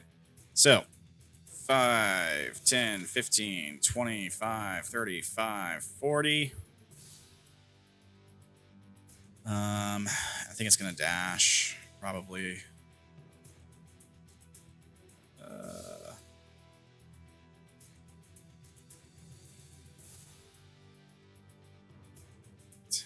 It's just going to go for the first thing. It can get to... can't do anything once it gets to him, though. The other one is stunned. It still gets a turn, so it still might change forms. It won't really matter. It doesn't change forms. But it spends its turn being stunned. Let's see. Oats. No, not Oats. Sorry. That was not the Hound's turn at all. Right? Or are they just not showing up on the turn order anymore? Actually, hang on. What's going on? Nope. Yeah, I don't see him in the turn order. What in the shit? Fight's over, guys. We win. That's wild. Yay. That is crazy. How did that happen? I had the turn order minimized, so I couldn't have clicked it. They were going... Aldrik blew up one thing, and then they all ran away. They were going after... Jesus Christ. They were going before the... Dank, they were going before the crawfish. Yeah. They went before the crawfish. So that would have been their turn. But somehow they got erased from the turn order. Whatever, I'll just add them back in. Maybe because I deleted that token when I swapped their forms. When you delete the token, it's going to delete their turn. Yeah, that's probably what. That's why you want a changeable token that you just slide it to. Oh, I see. I wasn't aware of how to set that up correctly. I've never really done that. All right. Now the big pincher guy gets to go. Its first attack is still at disadvantage. That's fine. What it's going to do is bring you to the surface, and it's going to move here with you in its grip, and then it's going to fire a moonlight beam at you, Vela, and Renji.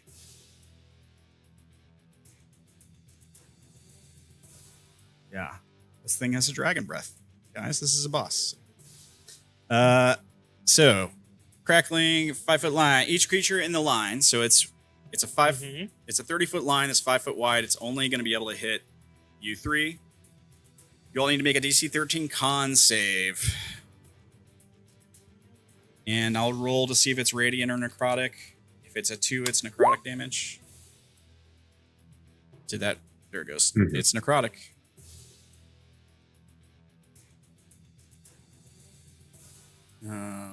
So Oats, Vela, and Renji. So I will roll for Vela and Renji. You succeed. Con. And Vela. Renji fails. Vela succeeds. And total damage is 4d6 necrotic damage. 10. Not that much. You take half if you succeeded. So you and Vela take half damage. You take 5. Vela takes 5. She's not looking so great. Renji takes 10. He's really not looking so great. I think that's the creature's turn this round.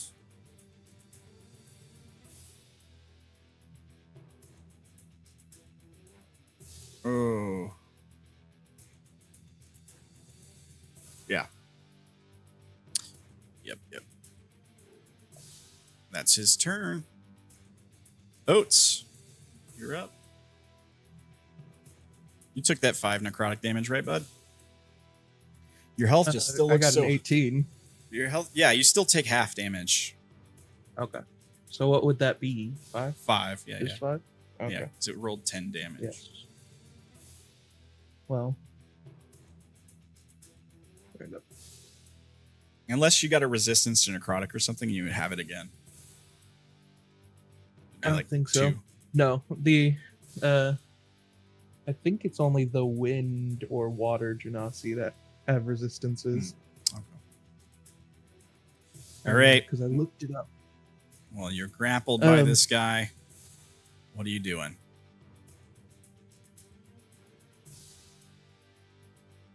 Something dumb, but in character.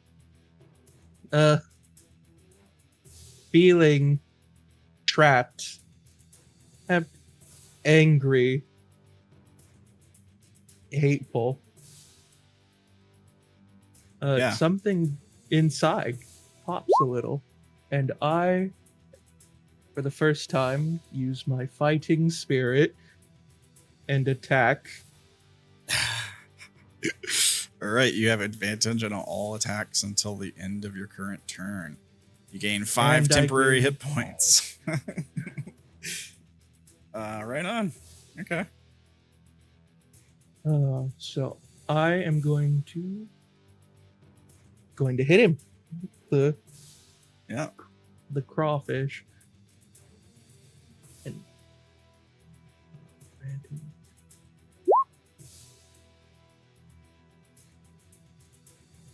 21 to hit.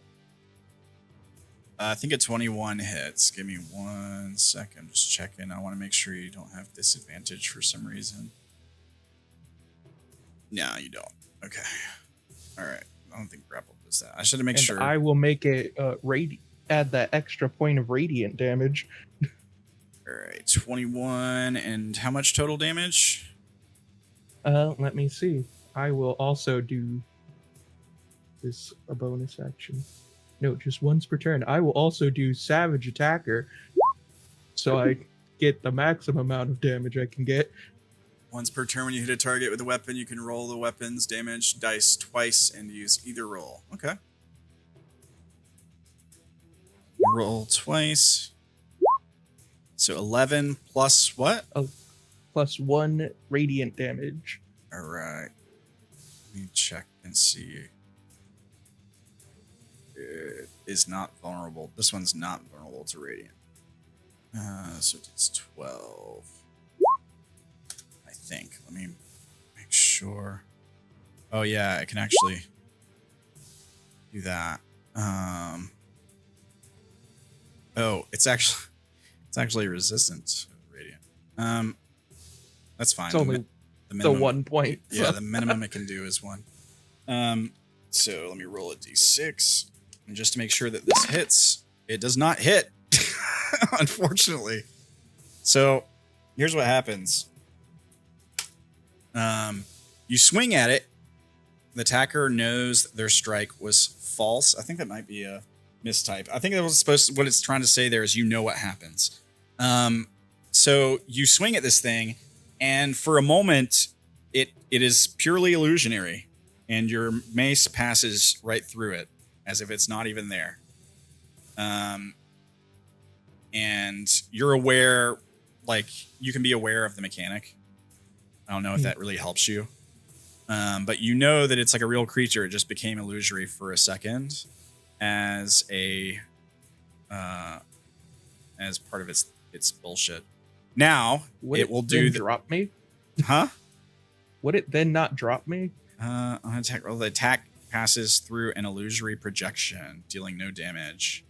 Well, I mean, no, because it's holding like me. The cloak of placement. Sorry. I mean, the creature is there, but you're just seeing it in a different place, right? Yeah, you would just be seeing it in a different place. Yeah. Okay. Yes. But it does have this reaction it's going to use now.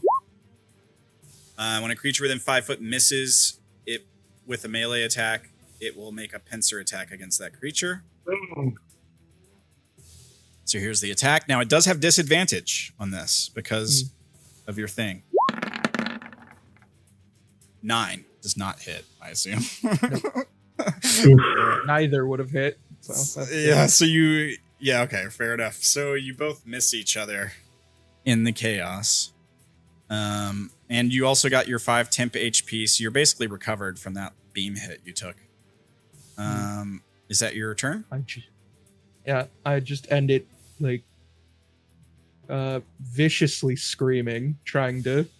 Yeah, yeah. You hear Ishral's voice in the back of your mind, like, that's it. That's the hunger I'm looking for. It's like, I told you the Arcana were false. Now break this thing apart. And Yuki gets to go. And she's just going to continue to attack this thing. She does have advantage because it's stunned. So she will multi-attack. She has advantage, 21 hits. So she does 11. Let me check. Does she get to do that again? That stun was supposed to recharge, so let me roll that d6. It does recharge, so she's going to stunning strike it again with that hit. Let's see if it succeeds. It needs a DC 14 con save. Just in case the second attack misses for some reason. It fails with a 13, and it stays stunned, and then she attacks it again. And she's like, die, dog. And she makes another attack with advantage. 18 hits for 5. Oh, man. Doesn't put it down yet. She, like, stomps on it. The dog is yelping as she just, like, is got this thing on the ground and is just kicking and stomping on it hard. The dog is yelping in pain. You can hear its bones snapping as she's just stomping this thing into the stone. That's her turn. Asher. All right. Asher is going to...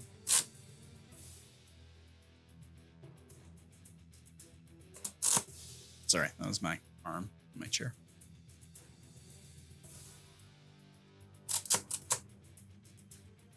That dog looks like it's not in good shape. This one's in real bad shape. This one's in a bit better shape. A bit better shape. The one by Yuki is just barely hanging on.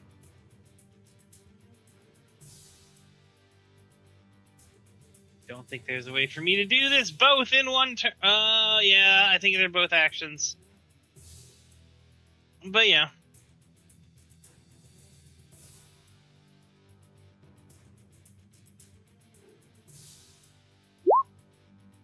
Vicious Mockery.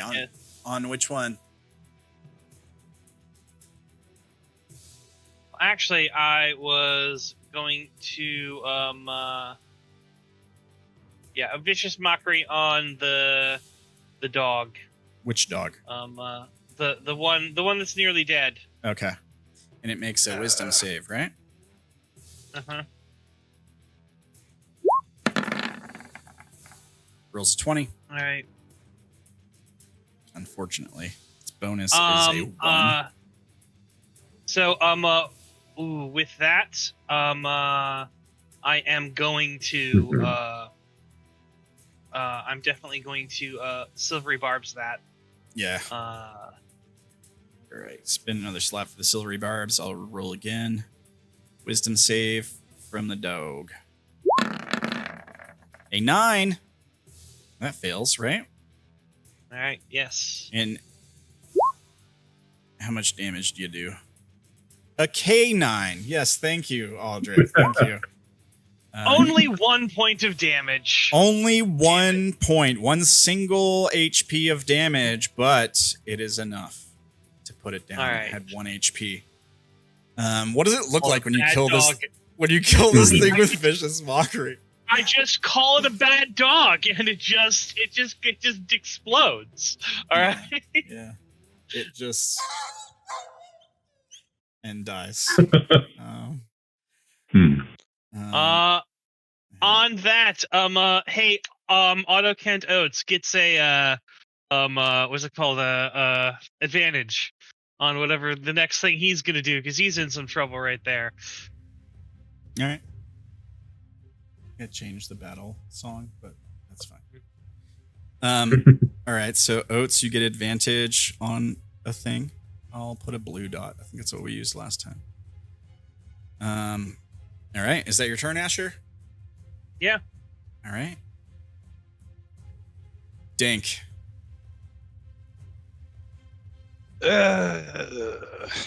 Too far away to do anything useful, so dash up on this one. Okay. And that's me done. All right. As the group of you surround this other dog. Aldrik. Right, so You're 5 feet off the map. Yeah, I know. I can get around here. Oh. How do I? All right, I can get 30 in, right? 5 plus 30. Yeah, that's fine. The thing is, the shrimp thing can't hear me, right? I'm gonna say it can hear you. That's fine. It's above the surface now. It rose after it grappled. No, it pulled him across and rose up above just enough to fire a beam at all those 3 people, with Renji being outside of the pool. So Right. it's out of the water. But either way, I'm just thinking here. I would not have knowledge that the thing can understand me, so that's yeah. Yeah, you wouldn't know if it can understand. Yeah, you have no idea if it can understand you or not. Yeah, so I won't try that. Oh, I'm guessing Total Dead. All right, Toll the Dead on the big shrimp guy. The dog is basically dead. When does it attack? After rangy? After Veil? Yeah. On the shrimp. All right. 18. I believe. No, it's a DC 14 Wisdom. Oh, well, why did it make an attack roll? All right. Did it? It did. Yeah, it made an attack roll with advantage. That's what the 18 and 16 is, right? That's weird. Wisdom save. I could double check it. It rolls a 16, which succeeds, meaning it takes no damage. So it takes no damage. Okay. Yeah. That's it. All right, and it's not a weapon. Sorry? I'm just checking bullshit. There's something it does that I've forgotten about, so I keep checking to make sure I can't do that thing. Right. You're good. So, Rangy is badly beaten, or am I wrong here? Yeah, your range on Toll the Dead is 60 feet. No. Rangy, the black powder. Renji, yeah, he's really hurt, man. Like, he's barely hanging in there. Renji is really hurt? Yeah. Oof. Well, Okay, either way. Yeah, we have to try and get the thing. Yeah, that's it for me. All right. Renji's Renji turn. is... Okay, he's got the dog on. Also, this dog here is dead, right? Yes. Yeah, that one's dead. Right, okay. Yeah. Just double checking. Renji.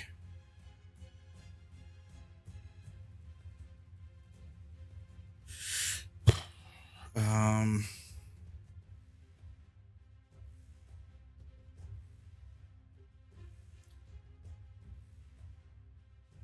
mean, he's probably gets the feel like the dog is like trying to kill him, so he's probably gonna react to attack the dog versus do something else. He's about to be killed, so is there any special bullshit? Not really. All right. And backing up would be a bad idea because then an opportunity attack. So he's just going to swing at it with his dagger. 22 for 8. Renji has advantage. Why? Flanking. The shadow there. Yeah. Oh, yeah, you're right. Yeah. So he'll do an additional d6. There we go. Another 4. That dog is almost dead now. That is his turn. Vela.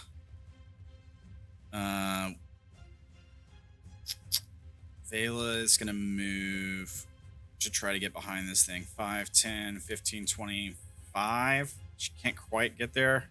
What if she went the other way, actually? 5, 10, 15, 25. I mean, if somebody... It makes it easier, I guess, for somebody else to help. She's in the water.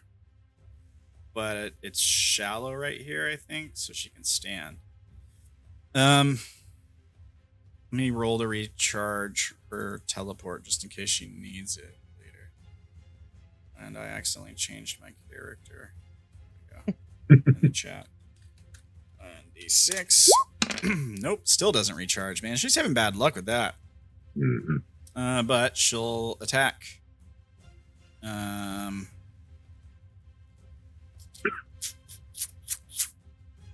Yeah. Here goes. 10 misses. Dang. Wait. She has advantage. Why? Flanking with Oats. Oats is above the thing. She's not below it. Okay. Alright. If somebody moves up, though, and gets on the other side of this thing, you'll both be flanking it.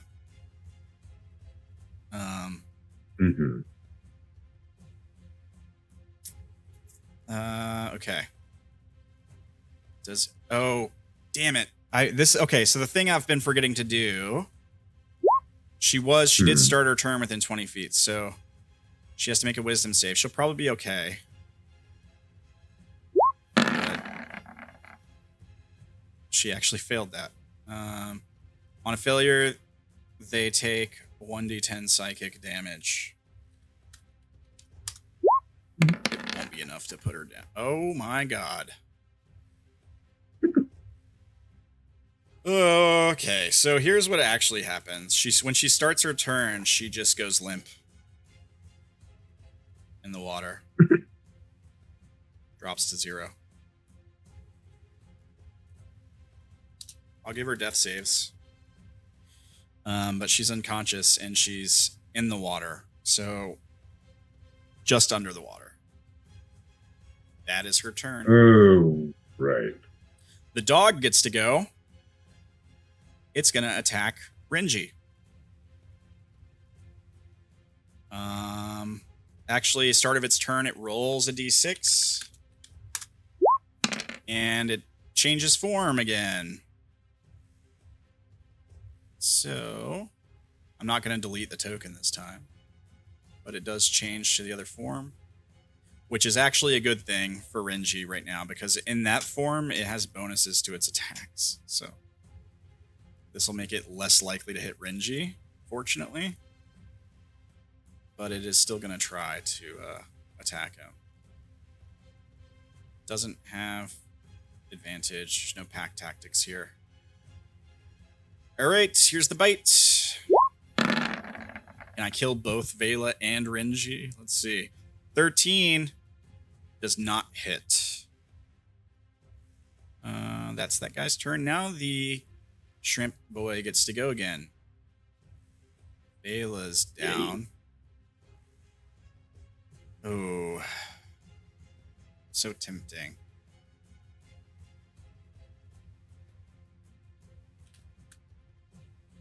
You roll. If I roll a 1, then it's going to attack Vela. Okay, all right.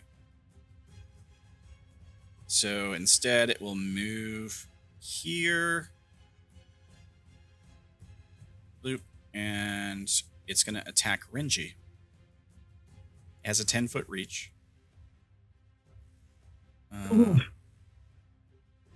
Yeah, let me roll a d6 to see if it recharges that. No, it doesn't. All right. It does have multi-attack also.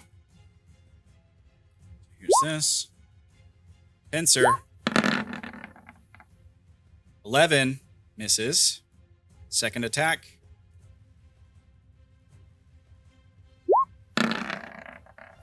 23 will hit. As this pincer's huge claw reaches out of the water, grabs Renji, and he immediately goes limp in its grasp.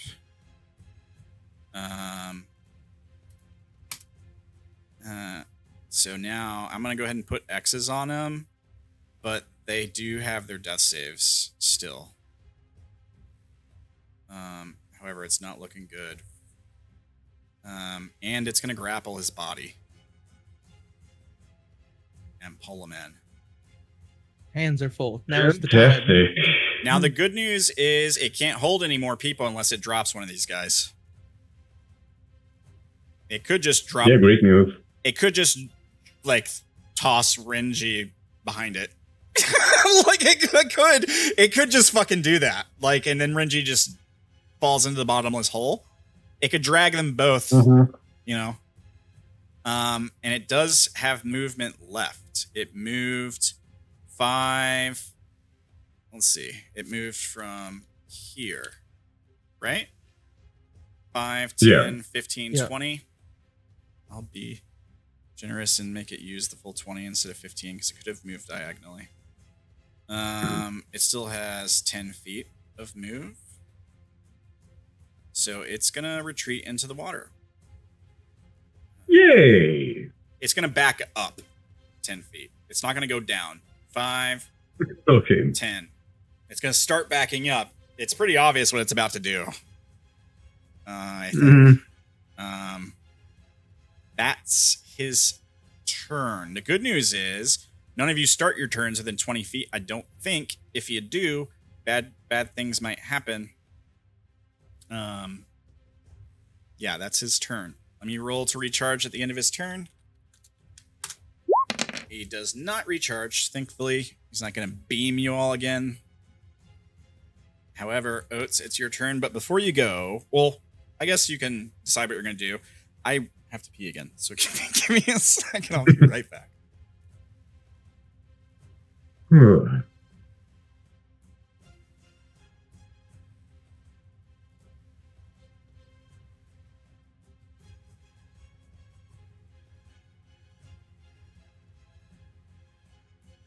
Thoughts, suggestions?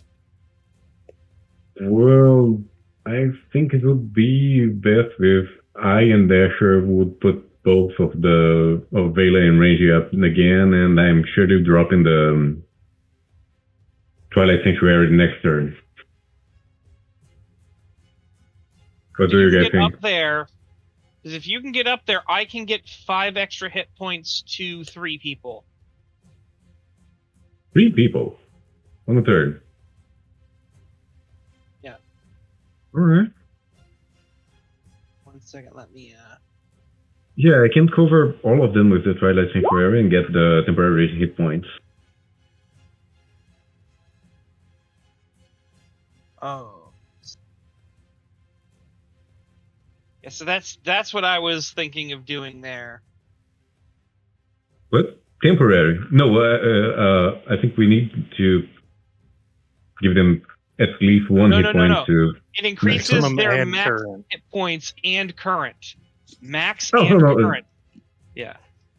Is that less? Aid, yeah. That would be great. I return. And that would that would free me to do something else with the... Well, maybe heal... Who do you think I should heal? How are we doing, guys? How are you guys? Are you guys liking this encounter? I feel like this was a pretty good one, yeah? I know you guys were asking for stuff. Yeah, but... You guys were asking for stuff that was story relevant, right? I feel like this is pretty good for that. It's got a lot of cool symbolism. It's tough. It seems like it's tough for you guys. When I finally It would be easier if we were all around here when it hits. I But feel you there, no. Dank. Look, this would have been Mhm. this would have been an amazing fight if we were all there and all able to Yeah. do it for that. You know. That's what I Mhm. wanted to happen. That's what I wanted to happen. I was going to give you guys a chance to fully heal yourselves before I triggered Yeah. this. But Mhm. Oats I was didn't like, know no, it I was want to go down there and monster. see what's going on. yeah. And- So and- the F around hit the find out. And you were helpless to stop. I didn't it. split the understand, party. Sam. I didn't split you guys up. You did. No, I Brandon. did. Brandon did. True. Brandon could have fought us. So it's not my fault. Saying. Yep. I was holding out on Oats triggering it as long as I could. I was originally going to trigger it as soon as someone got in the water or touched the pool or interacted with the pool. I was going to trigger it, but I was like, okay, I'm going to wait. He's literally swimming down there. Okay, I have to fucking trigger it now. And even then, I was like, it doesn't attack you yet. It stays at the edge of your vision, trying to give you as much time as possible, like literally. So don't be mad at me, okay? All right, Oats, what are you doing, bud? Well, if I get on the ground, I could avoid being dragged. You just have to break that grapple, man. You can do it. Even if I just touch the ground, I can use judgment stillness to keep him from moving me. You're still not in the deep part yet, but he's holding you up is the problem. Yeah, that's what I mean. Like if I can touch the ground, I can hold him still for at least a turn. But he got me while I was swimming and then immediately lifted me. It's almost like I was not pulling any punches on you guys with this combat. Oh. Remember we had that talk when you guys hit level 3 and I was like, all right, the training wheels are coming off. Remember? We had that talk. All I'm hearing from Sam is please remember it's your fault. It's truly your fault, guys. Yeah. To be fair, it should be fairly easy if we were all around here. I have full faith that you're going to make it out of this alive. I do. Yeah, I'm going to use another fighting spirit, bumping me up to full health for one. All right, and that gives you advantage, right? Yeah. All right. Now I'm gonna swing at it. Take your swing. Critical hit. A critical hit. At least it might be. And I will again savage attack. Let's see. You roll a d6. However, your mace passes right through an illusory projection. I know it's a cheese. Anger. This I'd scream. I know it's a when cheese. Silvery barbs that D6. It's silvery barbs only works on d20s, doesn't it? I know. Yeah. Sorry. I know this is harsh. You're not sorry. I am. Just one thing. As I see Oats missing that, I'm going to shout, attack the dispenser. You can feel it. Yeah, you yell that out. However, is that your only attack? Yep, that's my only attack. Oh, buddy. Yeah. So is that your turn? Yep. It's a bonus action and my Sorry, action. Mm-hmm. You got to break that grapple, man. Yuki turns around. Oh, man. What would be the best? I mean, it took Renji. Like, I think she's diving in the fucking water. She turns around, looks over at you, Dank, sees the dog starting to turn towards you. And then she like gives you a look, and then she just runs up and dives into the pool. She has plenty of movement to get there. Let's see. Can she get Someone also might want to pull out Vela Oh, she. Okay. from drowning. Yeah. I got Vela. She's gonna swim under the thing. Yeah. Yuki dives. And she's gonna get underneath this thing and be flanking it with you.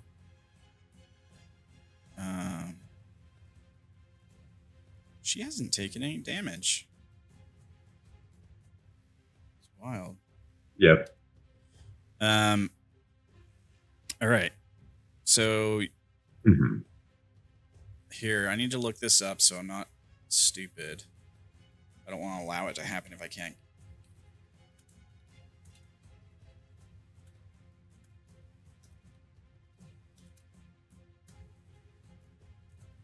You can flank a creature you are grappling.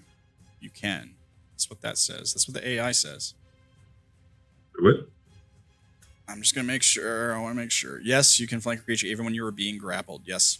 Okay. All right. That's what the AI says on Google search. Here, somebody asked on Reddit, and you can always trust Reddit, right? I am okay. Barbarian. To be flanking, you have to nonsense. If you can attack, still, yeah, you should be able to. That's what their argument is. To be flanking, you have to be able to threaten the creature. To threaten the creature, you just have to be able to attack it. So if you're grappled, you can still attack it. You can still flank it. All right. So advantage on Yuki, the Iron Wind Masaru. She does have multi-attack. She attacks. Unarmed strike. A 16 hits. As long as this thing doesn't roll a 5 or a 6. It rolls a 5. Her fist passes through the creature. Or she strikes at the wrong place. She makes another attack. A 20. And by the way, this is not a reaction, so it still has it still gets to roll a d6. Roll 1d6. It fails this time, however. And she strikes true for 4 bludgeoning damage. Her attacks are magical. Awesome. Awesome. Oh, that first hit that she missed on, it's going to use that and try to pincer her. Its hands are full. It's hands. Yeah. Well, yeah, Sam. Yeah, and a reaction, I guess it couldn't choose to drop one of them. I mean... yeah, I guess. Or maybe hammer it, but I don't know. Yeah, no, drop sure, me. yeah, it drops Do one it. of them. I mean, if it drops Renji, he sinks. Dude, One or people two. not float in this world. We all dig in here. Yeah. Should I be nice and let him float? I guess I could. Now, the whole 2 pincer thing, it says the crawfish has 2 pincers, each of which can grapple one target. It doesn't mean it can't hit you with it. It does bludgeoning damage. Okay. So there is that. So it can just use Renji as a club. The first one is the one we'll use. A 16 is just enough to hit her. Fantastic. Now it can't grapple her. I'll play it that way. For 11. She's okay, guys. That's the first damage she's taken the entire combat. She's all right. They're like, Sam, you're killing all the NPCs. We know how you are. No, we do. I actually you are very transparent, Sam. I actually really like these NPCs too, like especially Renji's. I don't want to see them die. I really don't. Oh, well, Sam. They are fine. Just wait for the next turn. Okay, so that was on the first attack. Then her second attack hits it for 4. I marked that. Does she get to do anything else? She could, if she recharged, she could try to stun it. Did she recharge? No.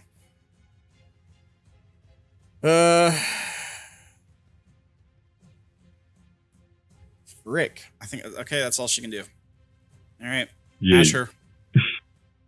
All right.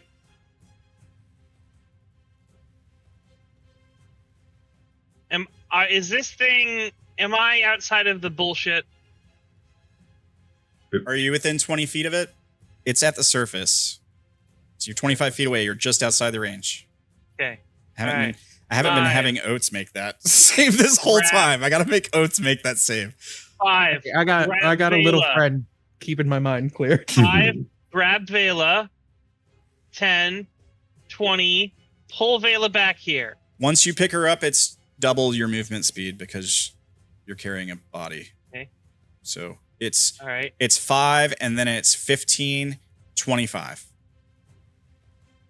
So now you can put her in any adjacent square to you. You don't have to leave her in that square. Behind me. Okay. You place her behind you. Okay. Great. So here's what we're gonna do with that. That's the movement. She's done. We are going to cast so Asher pulling himself out of that water, still dripping wet, is going to sort of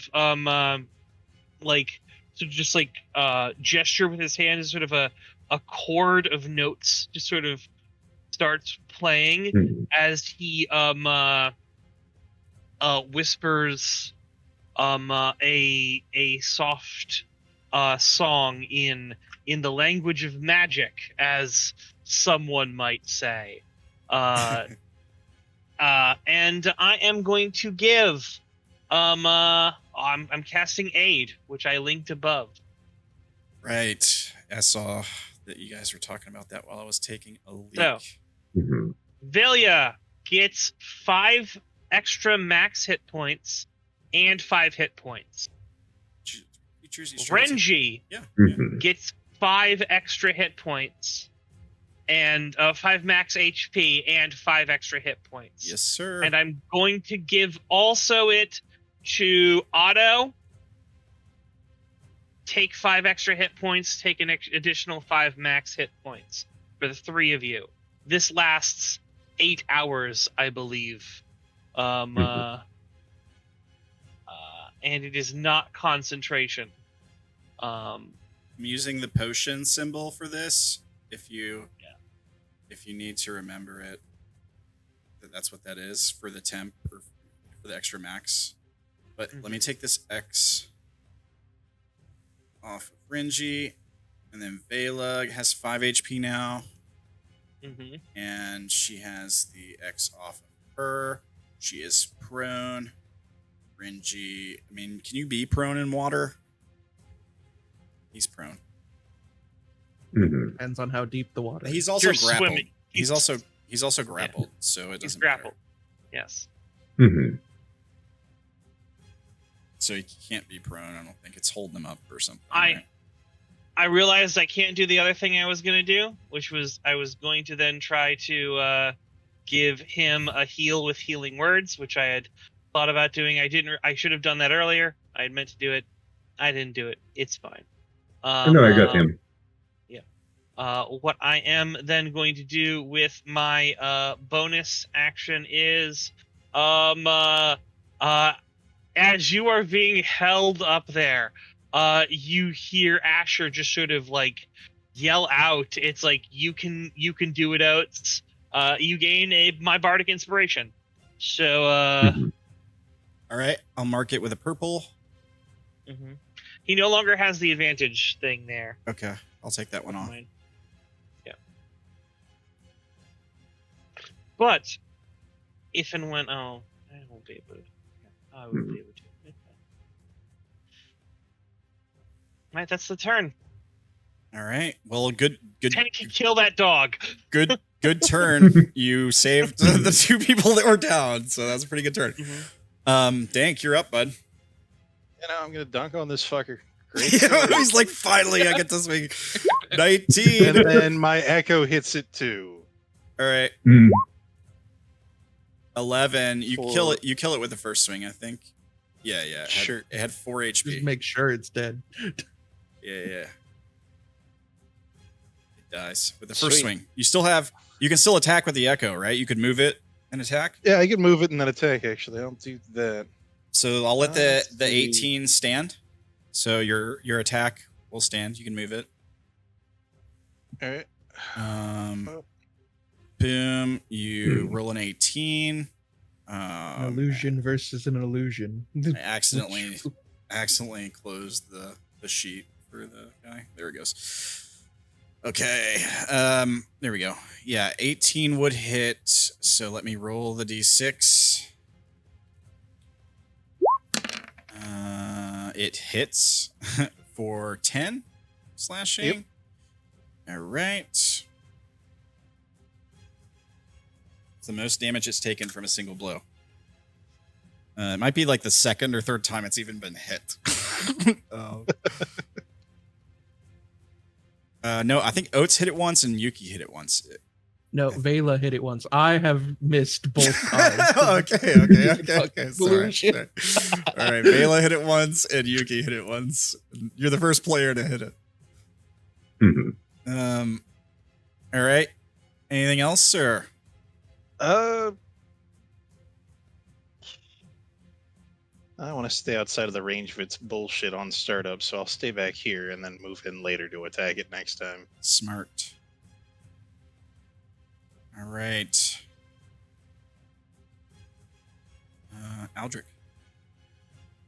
Okay, so I'm going to move just next to Asher. I'm going to shout, "In his light we shall know no fear!" And drop the Twilight Sanctuary. That's going to hit everybody, so 6 All right. extra. And the healing word on Rangy. So everybody, including Renji and Yuki, gets 6 HP. Yeah. Just after their turn. Is it temporary? Temporary. Yeah. After their turn. Gotcha. Yeah. And but you And go Rangy ahead, got healing 8 word left. Renji Yeah. for Mm-hmm. 8. Okay. So then after your turn, you'll get another 6 HP. All right. Yeah. Anything else, sir? Just that I can do anything else. All right. And that's the square, not a... Yeah, make it square. I think it gets. I'll do that. It's cool. It does get. Yeah. If it didn't, I would just move a step closer to them. All right. So Renji starts his turn. He has to make a wisdom save for being in proximity to this thing. He succeeds, I believe. What's the DC on that? It's 15. Hopefully. 13. Right? 13. Mm-hmm. Yeah. All right. So what is he gonna do? Oof. Let me take a look at. He says, he yells out.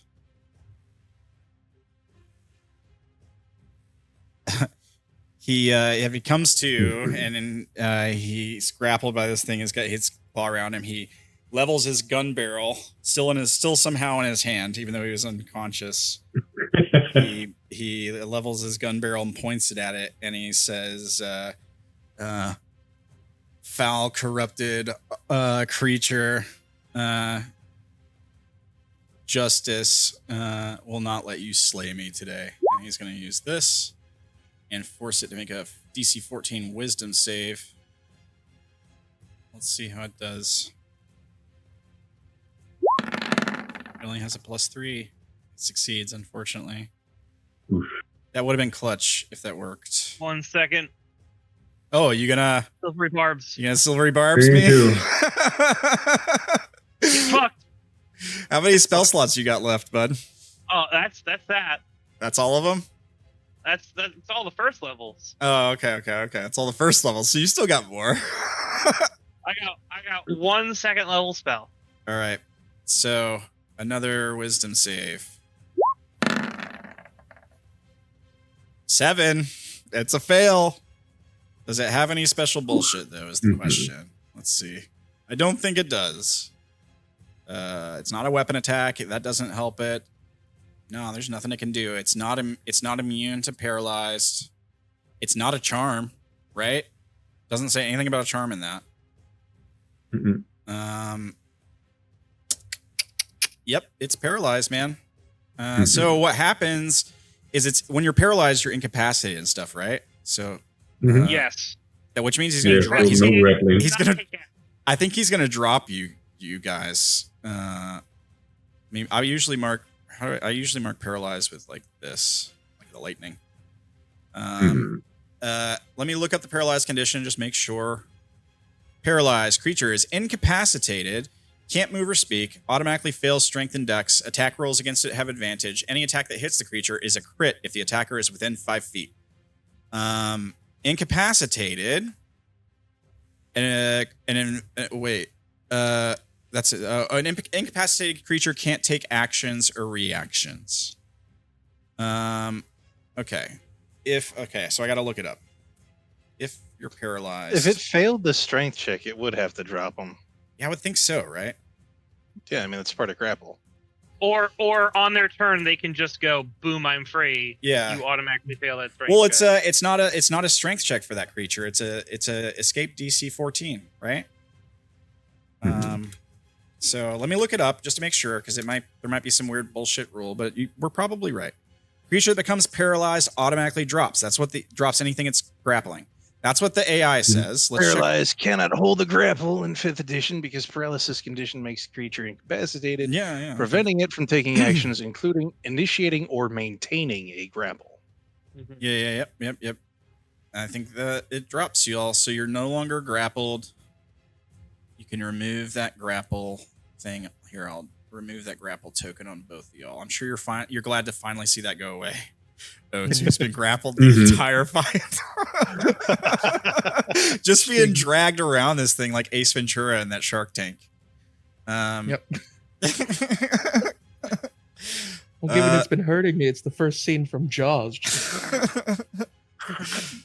All right. Okay. That is Renji's turn, I think. Well, he can get away from this thing now. He did get dropped. It's paralyzed. He can just swim. He hasn't moved. Might want to do that, given it hurts people 10, on their turn. 15. Well, he was that's the deep spot, right? So difficult terrain for one square. 10, 15, 25, 30. Get as far away from that thing as he can. That's his max movement. He used his action. That's it. That's all he's got. That was pretty good, though. You got good turn all around. So Vela gets to go. Yep. And here's Vela. She's got 5 HP. However, Renji does recover 6 HP at the end of his turn because of Twilight Sanctuary, right? So he goes. So it's temporary. Temporary, but it lasts for a while, right? How long does it last? I believe it's until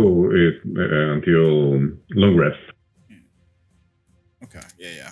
I'll put it there just to keep track of it, so I know it's temp. And it's also going to renew next turn. So. Oh yeah. Okay. So okay. All right. Then Vela, she stands up. She's got 5 HP. She uses half her move to stand, which gives her like 10 movement. That's rounded down. I'll round up. So 15. 5, 10, 15. She's going right back in there.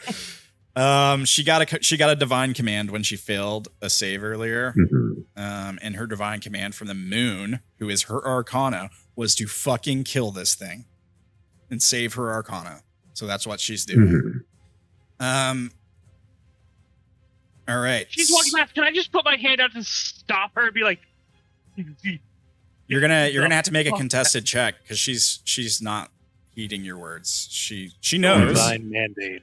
She knows, but she's willing to die for this. Yeah. So what's this check that I'm going to have to do? It'd be a contested. You're grappling her essentially. I'll allow it as like a free reaction or something like that. But it's a contested check against her. It would be your athletics or strength versus her strength or her athletics or acrobatics, whichever she decides to choose. All right. Just one thing quickly. Can I throw my longbow to her? As a free action, throw your longbow to her. I mean, yeah, I suppose you could. It would be better than dive in and trying to attack the thing. I mean, she wants to put the moon's blade into this thing. That's what she wants to do. Yeah, right then. Yeah. All right. Well, then, if she's trying to put the moon's blade into this thing, then in actuality, I want to steal the moon. Next one. Yeah, so you want to try to grab the dagger out of her hand as she walks by instead of trying to grapple her. Okay, I'll allow it. Mm-hmm. So she has to make a perception check to see you. I'm not going to let her passive count. So she has to make perception to catch you doing it. She critically fails, and you stealthily stab the thing with no dagger. Yeah, you stealthily take the blade from her. She doesn't know. Somehow she doesn't know. It was in her hand. Okay, you're tossing her the bow. She goes to catch it, and when she goes to catch the bow, Have you ever seen a magic trick where someone is holding your wrist, and then they take your watch? Yeah. That's what happened. I grabbed her wrist. Okay. I mean, she critically failed, so yeah. You have the dagger, and she doesn't know. Even though it was like maybe she had to holster it for a second to orient the bow. But I'll do this too. Her divine command slides off because it was from the dagger. But she's just gonna take the bow. You said it's a longbow? Right? Is that right? You did say it was a longbow. All right. I'm gonna add Sorry, I was muted. You're good. I'm gonna add a longbow to her sheet. Give me 1 second.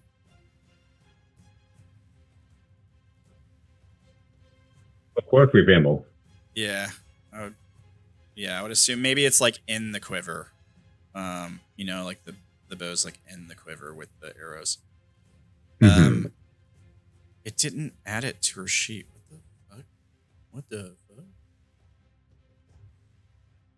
Does it not work right for NPCs or something when you drag it like that? Maybe? I have one more turn left in me, and then I gotta dip out. Yeah. All right. Well, the bonus would be the same. I can't get the longbow to drag on. I'll have to add it in as like an action. Real quick, I'll do that. Can you read the thing? I think it's just like it would just be a +5. It'd be the same as her dagger, probably. Yeah, you have dex to hit and 1d8 for damage. 1d8. And she gets a +3. Piercing. And what's the range on a longbow again? 150 to 300. Okay. There we go. And then I should be able to click. Oh no, 150 to 600, but either way. 150 to 600? Yeah. All right. So she'll attack with that. Instead of diving in. 23 would hit. Let me roll a d6. It doesn't hit. It passes through the creature, or she aims wide. So maybe it, I don't know, the water deflects it or something. That is her turn. Wait, does its one illusory flesh thing? Is that like a reaction, or what is that? It's just a trait it has.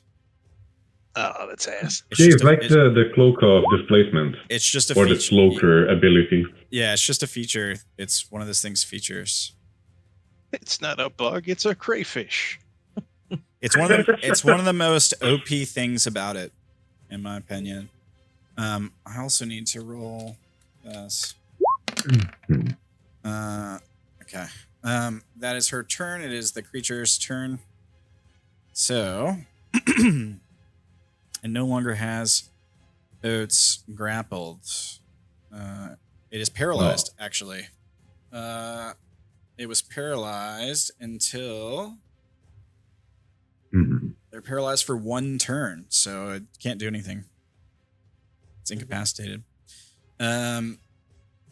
Oats.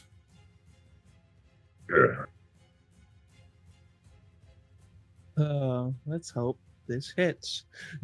You have advantage, and you're within 5 feet, so if you hit, you crit. You got this.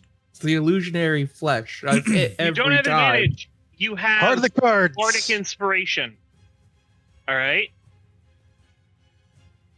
You don't got advantage, but you got Bardic Inspiration. If you want to spend one of your advantage things here, that's on you. He has advantage because it's paralyzed. Oh, it's paralyzed. You're right. Never mind. Yeah. And because it's paralyzed, if he hits, he automatically crits.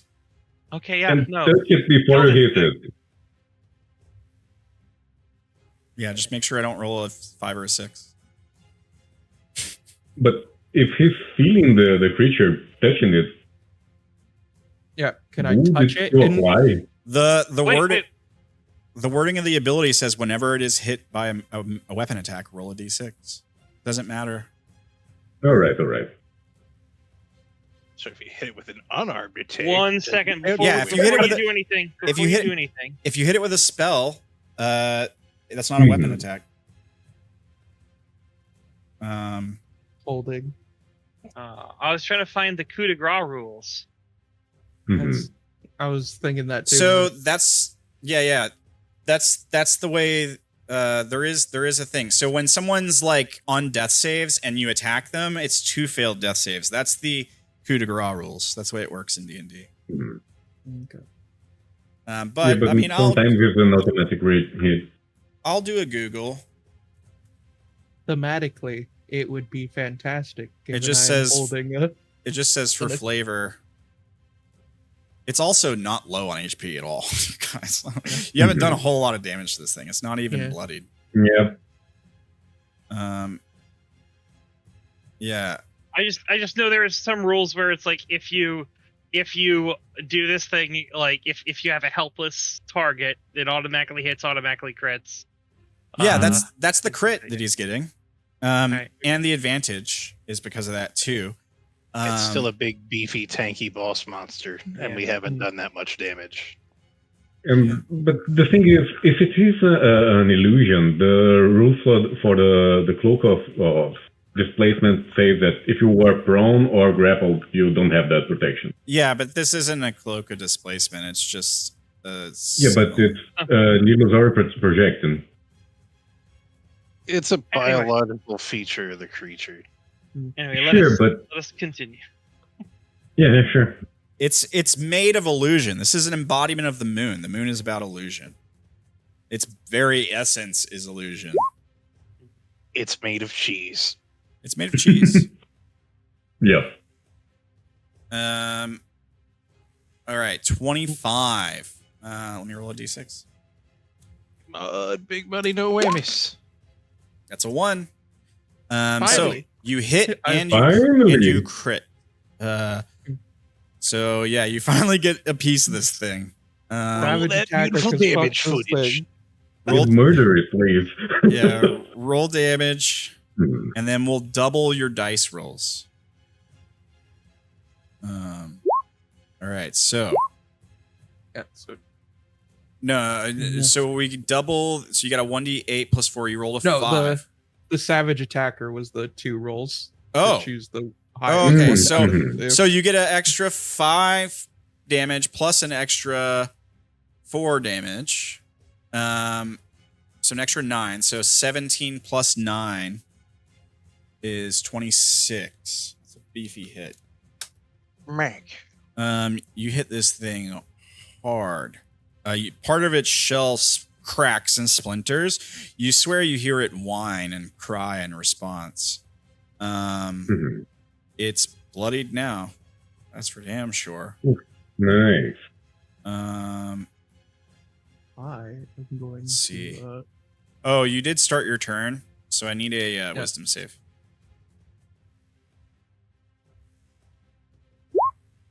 You succeed, I think. Let me check. Yeah. It was 13. 13 or higher. Yeah. You good? All right. I, while it's paralyzed, am going to not fully retreat, but get on to dry land. All right. Yeah. Back up. Go for it. You're not in difficult terrain or anything. All right. You back up to there. Is that your turn? Yep, that is the end of my turn. Yuki. Mhm. Same deal. Advantage. All hits are crits. And let's see if she can stun it. No. Yeah, let's just keep this thing stun locked and just wail on it. Mhm. Okay. All right.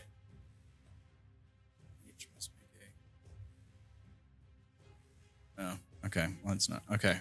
Do multi-attack. Hit with advantage. A 13 misses.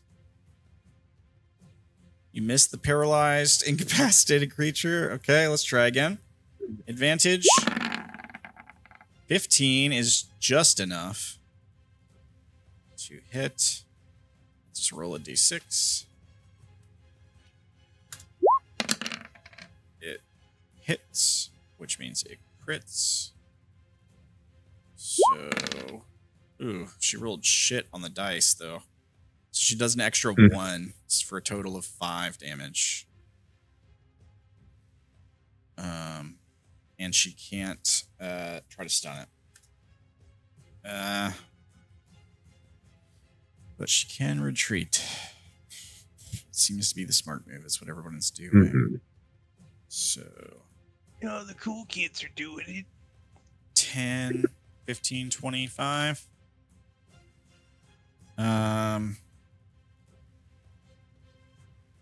Okay, that's her turn. Asher.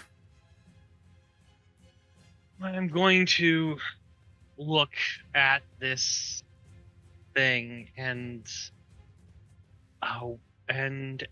go, "Oh, corrupted shadow of darkness and lies, you are but a figment that shall never be reality." Unsettling words. All right, unsettling words. Bonus action. It has to make. Oh, okay. So it just gives it a penalty to its next saving throw. All right. Let me mark. I was marking that with. I forget what I marked it with. -4 to the throw to the thing there, and then at second level. Immediately consuming this. Mhm. Second level dissonant whispers. All right. So it has to make a wisdom save. It has a penalty of 4, which I think means it can't possibly succeed. Let's see what it rolls. Wisdom save. It's got a +3. 17 minus 4 is a 13. So it fails. Mhm. Dissonant whispers. This current melody, only creature your choice can hear. Recognition target must make a wisdom saving throw on a failed save. It takes 3d6 psychic damage.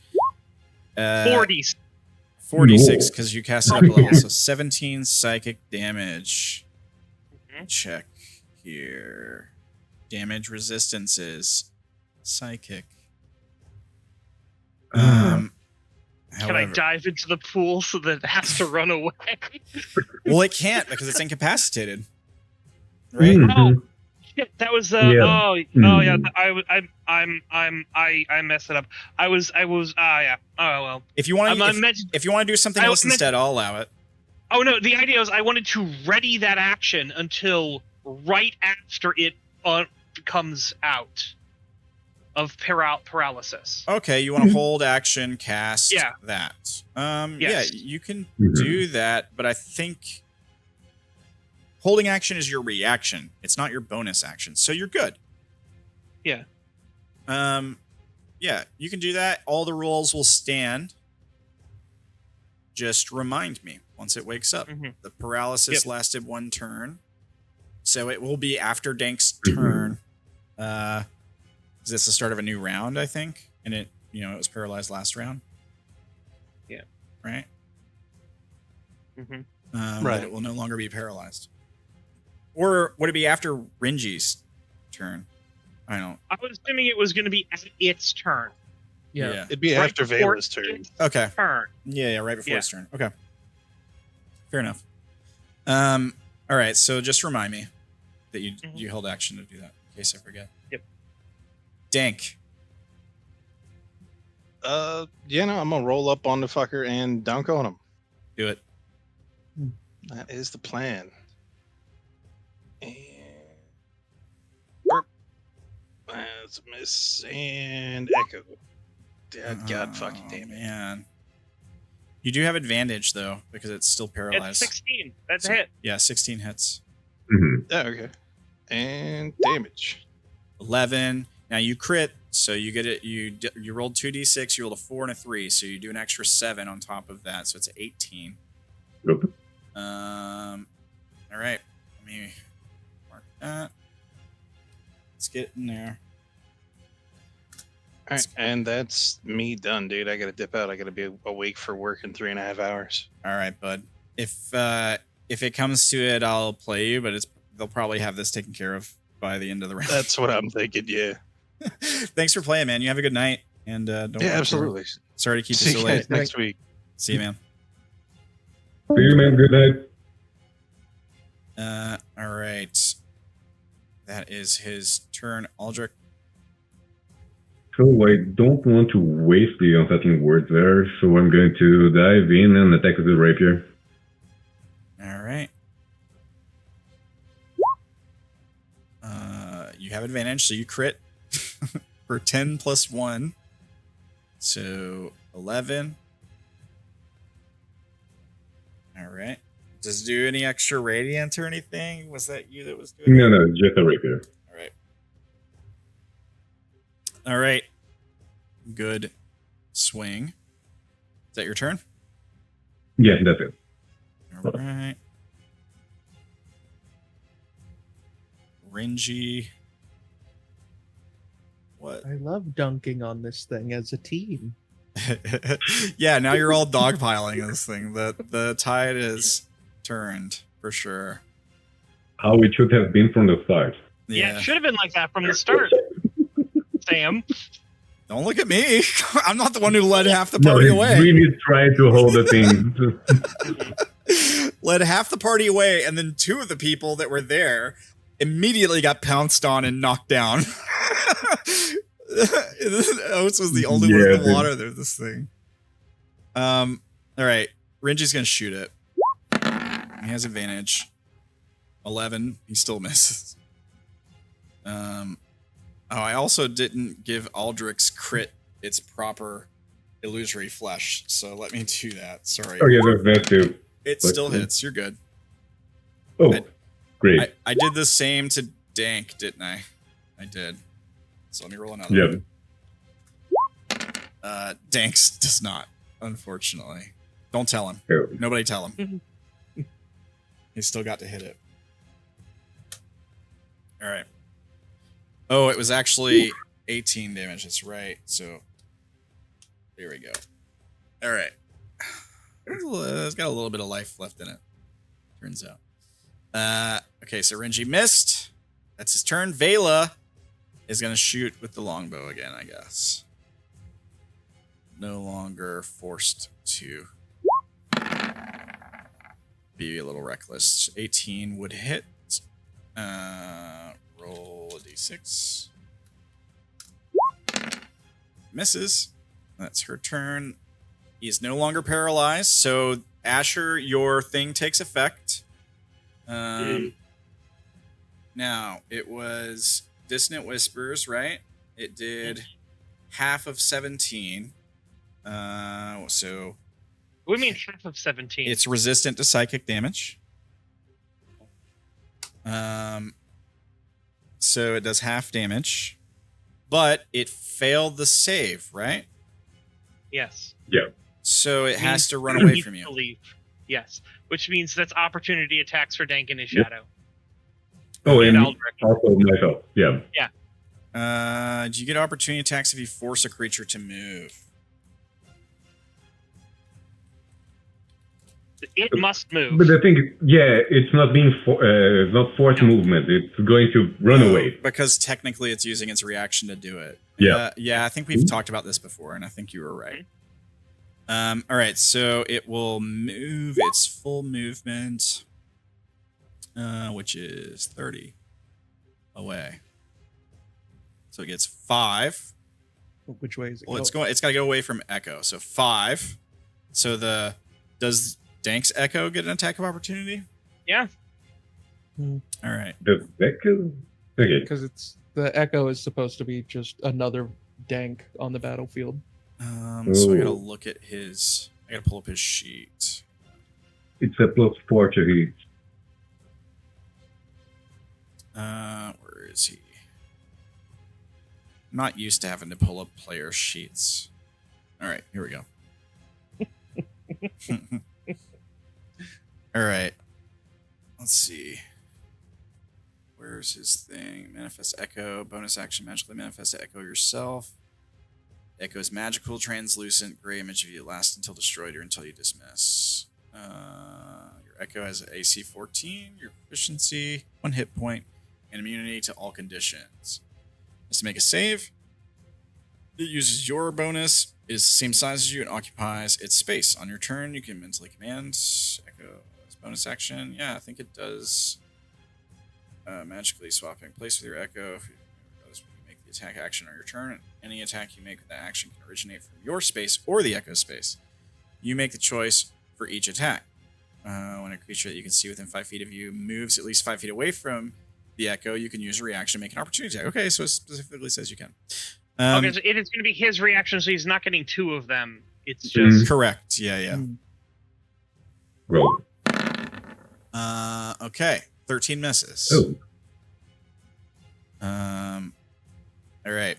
So then it moves another 5 feet. That was 5, right? It was it here? It was here. 5. Yeah. 10. So you get an attack of opportunity, Aldrik. I just did it. Oh, okay. Yeah. 20. Okay, gotcha. Sorry, didn't see it. Roll a d6. Misses. Oh, I hate that. Yeah, it's annoying. I know. I'm sorry. Yeah. So that was 10, nice, 15, but, 25, 30. That's that reaction. Now it gets to take its turn, right? 5, 10, 15, 25, 30. Let me roll a d6 for something. No, I figured. It'd be too much fun if it did. Just blasting me, Asher, and Renji.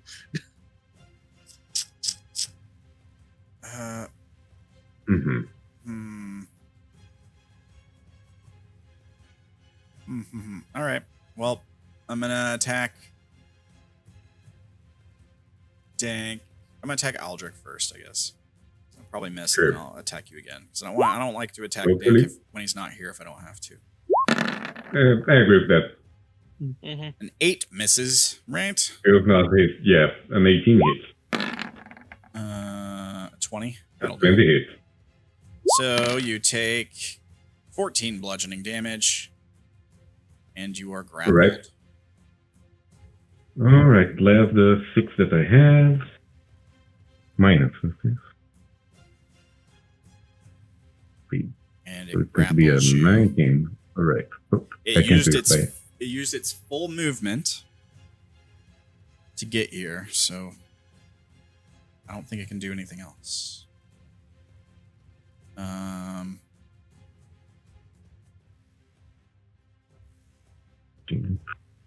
Yep. Okay. That's his turn. Oats.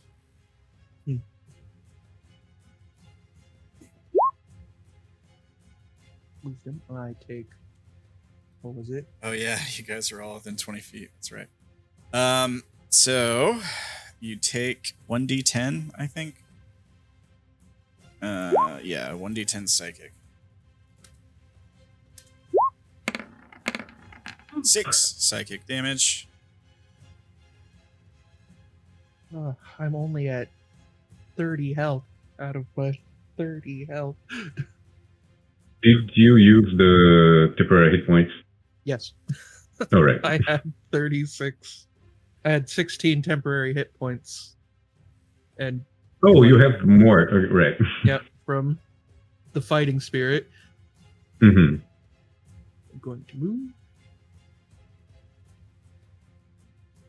You move, you jump back in the water. Yep. And I'm gonna the Bardic Inspiration is a +6 to hit, yeah? D6. D6. A D6. Mm-hmm. Oh. But I'll do that. I will add that to my attack. Yeah. Add a D6 to your attack. All right. 2. You could wait until you make the attack roll, just to see if you hit. Without No, I feel like I have to declare it beforehand anyway, so. No. No, you don't. Not with Bardic No, Inspiration. Not with Really? Bardic Inspiration. That's one of the nice things Okay. about it. With regular Inspiration, you do. You do Okay. have to declare it beforehand. It'd just be 14 then? 14 just misses. Now, you could. Maybe you don't know its AC. Maybe you haven't figured it out yet. But you could have rolled the 12 and been like, well, you probably would have rolled it. You probably would have been like, I'm going to roll a D6 and then not hit. Yeah. So. All right. So you swing at it and you miss. Now, because you miss, I'm going to punish you.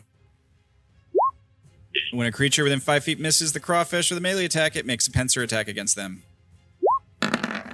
Which is at disadvantage. It rolled a 9 and misses you. All right. Is that your turn? Yep. All right. And that would also mark the end of the light, so. Oh, okay. All right. The light fades. Let me tweak your token. There you go. You're no longer emitting light. My mace was emitting torchlight, essentially, which was giving... Oh, right. Okay. Yuki. How is Yuki doing? All right. Yuki's going to jump in there. She does have to make the wisdom save first. Wisdom save. Her wisdom's pretty good. 18. She's fine. She jumps in. She's going to get behind it. She has enough movement. She has 40, so 5, She 10, could 15. also go the other way and blanket with Dank. 25. Or with me. Or with 35. you. It would be 20, 30, 40. I think that's right. She can't go diagonal there because you can't do that around walls or. Well, it's a huge creature, so actually, yeah, she could. She could do that. She could just go from that space to that space. Either way, she can get there, which is flanking. She can just make it. All right, so multi-attack. Unarmed strike. 18 would hit. Let's see if it actually hits, though. It does not. Yay. That ability is such bullshit. It was either that or legendary actions. I prefer that. She rolls again and misses. Now this time she misses. It's already burned its reaction, so it can't do that pincer thing. Which is good, I guess. That's her turn though. Asher. Asher is going to look out at people in the ocean, and he's gonna go, "Doing good, Oats. You can do it." Bardic Inspiration on Oats. So you renew the bardic inspiration, so the purple dot Renew stands. the bardic inspiration at the last bardic inspiration, and then I'm going to pull out the dagger I stole and go, all right, I don't know if you can hear me, but this is some bullshit. You pull out the dagger. Immediately, you have to make a wisdom save. Okay. What? And an advantage on this thing here. It specifically says when you draw the dagger. I didn't do it when you stole it because you didn't technically draw it. Now you specifically said I pull it out. I'm counting it. That's fair, I suppose. I was assuming that like I put it away at some point, things, but it's fine. Yeah, all right. Let's see. I'm trying to pull it. Where's my thing? Where's my thing? There's my thing. You were trying to talk to this thing anyways. It's talking back now. Yeah. Do you have it doesn't matter. Do you have any bonuses to that? I had 13. 13. It's a DC 14. Okay. Ooh. Your command. All right, Sam, I'm good. Have a good day. I'm heading out. Are you for real? Oh yeah, no, it's late, and this is gone. And I was trying to do something to make it so that we don't have to miss our attack rolls on this thing. And in any way, I'm leaving because I got a doctor's appointment in the morning that I've told you about. Yeah. That I have to go to. So all right, we can stop here. If you guys want, but I'm going to issue the command to you. Okay.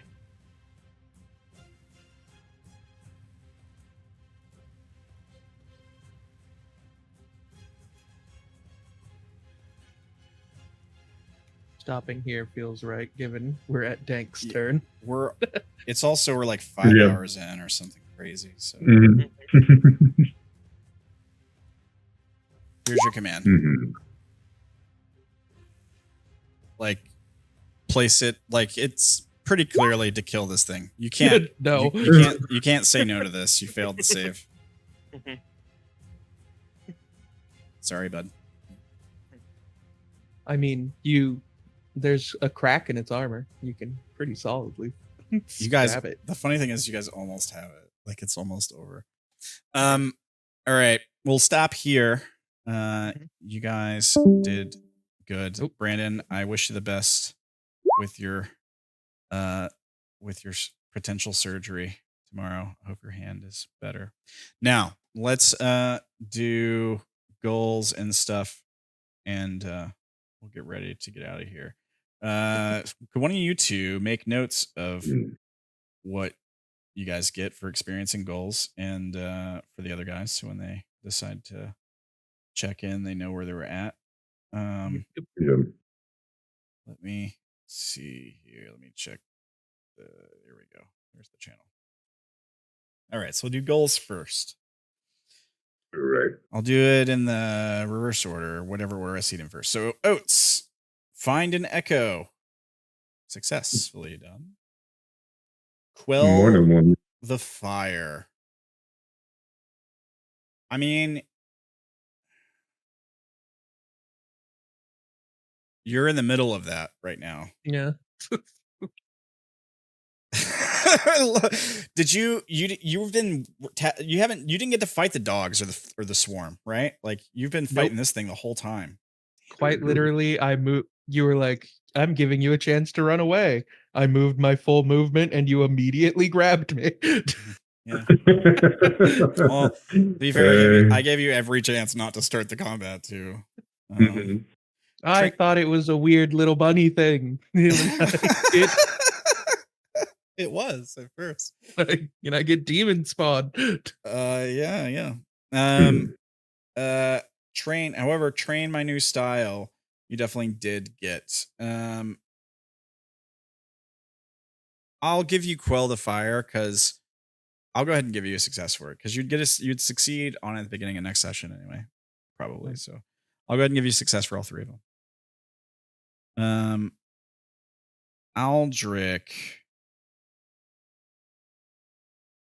Let's see. Resolve the echo situation. I would say, yeah. I mean, Yeah, we found him. Yeah. it's pretty much the same thing as find echo, and it's resolved. It's come to a conclusion for sure because she got away. So success. Help purge the chaos surrounding the district. I'm assuming you're talking about this district. Yeah. Yep. I exploded a flashy thing, so I guess that counts.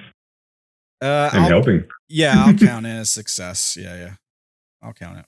I mean, you guys are most like this. This is the first step for sure. Did a conclusion for the Serena versus Echo situation without either of them dying. Yeah, you did. You did do that. You did that. You did try as much as I tried to. You tried to kill her, but you did not kill. Neither of them died. So yeah, success. Well, I tried to give her a chance with the whole person, but yeah. That's afterwards true. it was guns out. Yeah. And of course, Serena's goals of find my quarry, and find my quarry are successes. Normally I wouldn't allow 3 of the same goal, but there was secret stuff going on there with that character. Obviously. So I'm allowing it. She found him, she stabbed him. She died. Obviously we wouldn't want you guys to know that maybe her goal was to stab him. And stuff. So yeah, so Echo gets 3 successes. Danks, I'm using the same goals he had last time. I think that was the understanding. Figure out what's going on with Asher is a success. Fight something is a success. It took him a while to get there, but he did get to fight something. Eat a good meal. I don't think you guys have eaten anything. But that's all good. I mean, when we walked here, I guess.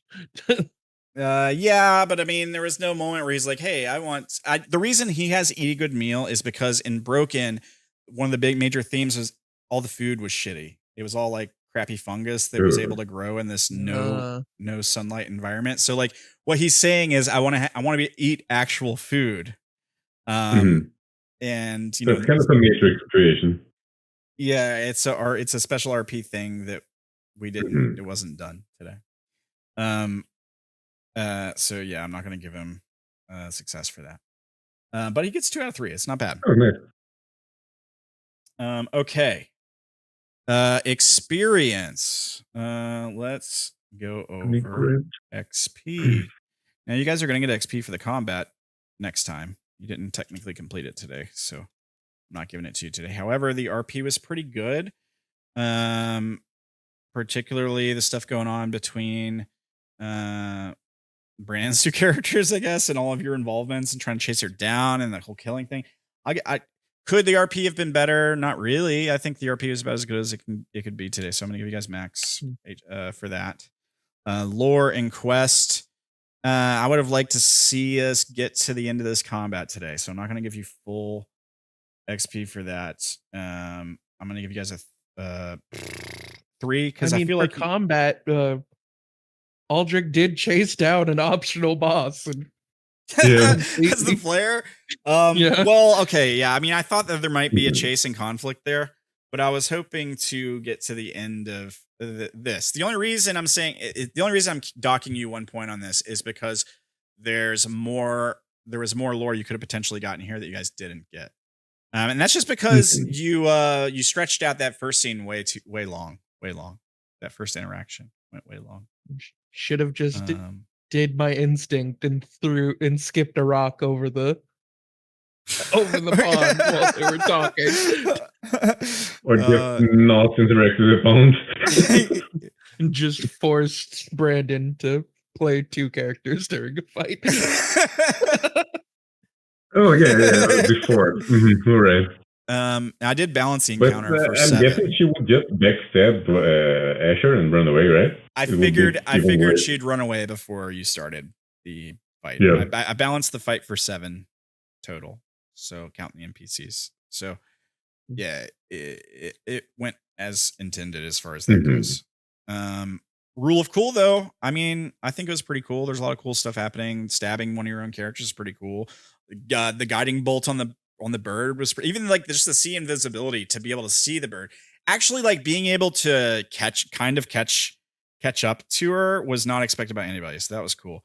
Oats like getting right in the freaking water. There's definitely gonna be danger. Like you're just like very brave there, and fighting, being up close and fighting this monster essentially by yourself for most of the fight, and not dying. Was I told pretty, you I was pretty cool. I'm normally mid-max. That was totally in character. I raised as a member of the Fool. He saw something neat, went to go look. Yeah.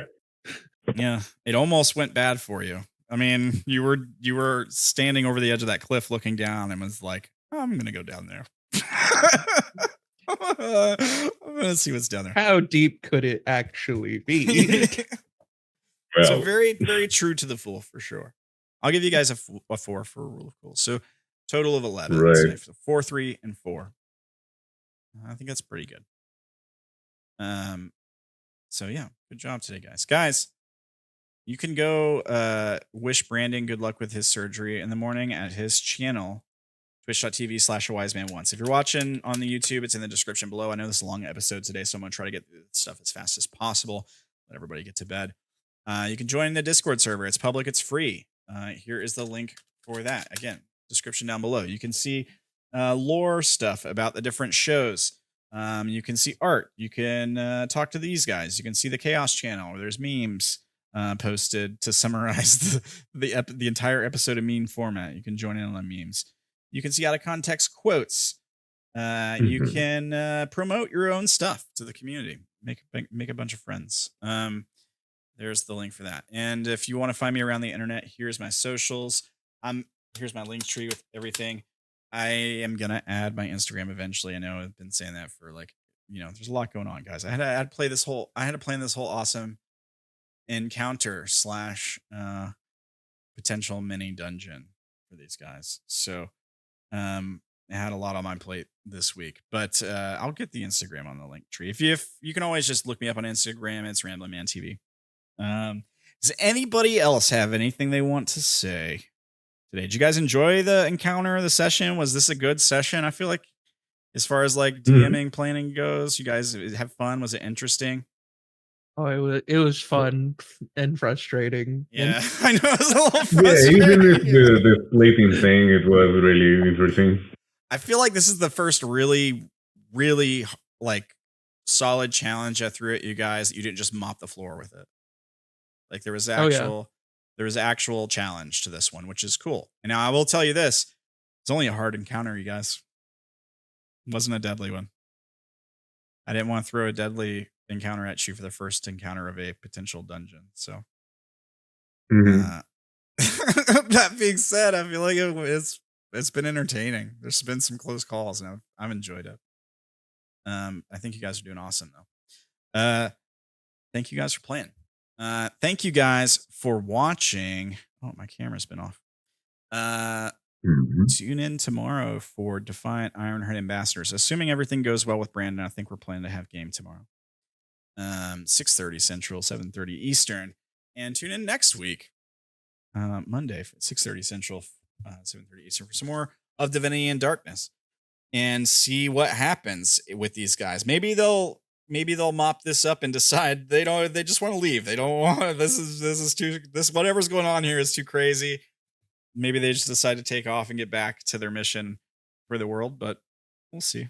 Maybe they decide to help Asher find whatever he's looking for here. Next time on Divinity and Darkness. Thank you guys. Everybody have a great night and a good week. We'll see you next time. Bye guys. Bye. Bye.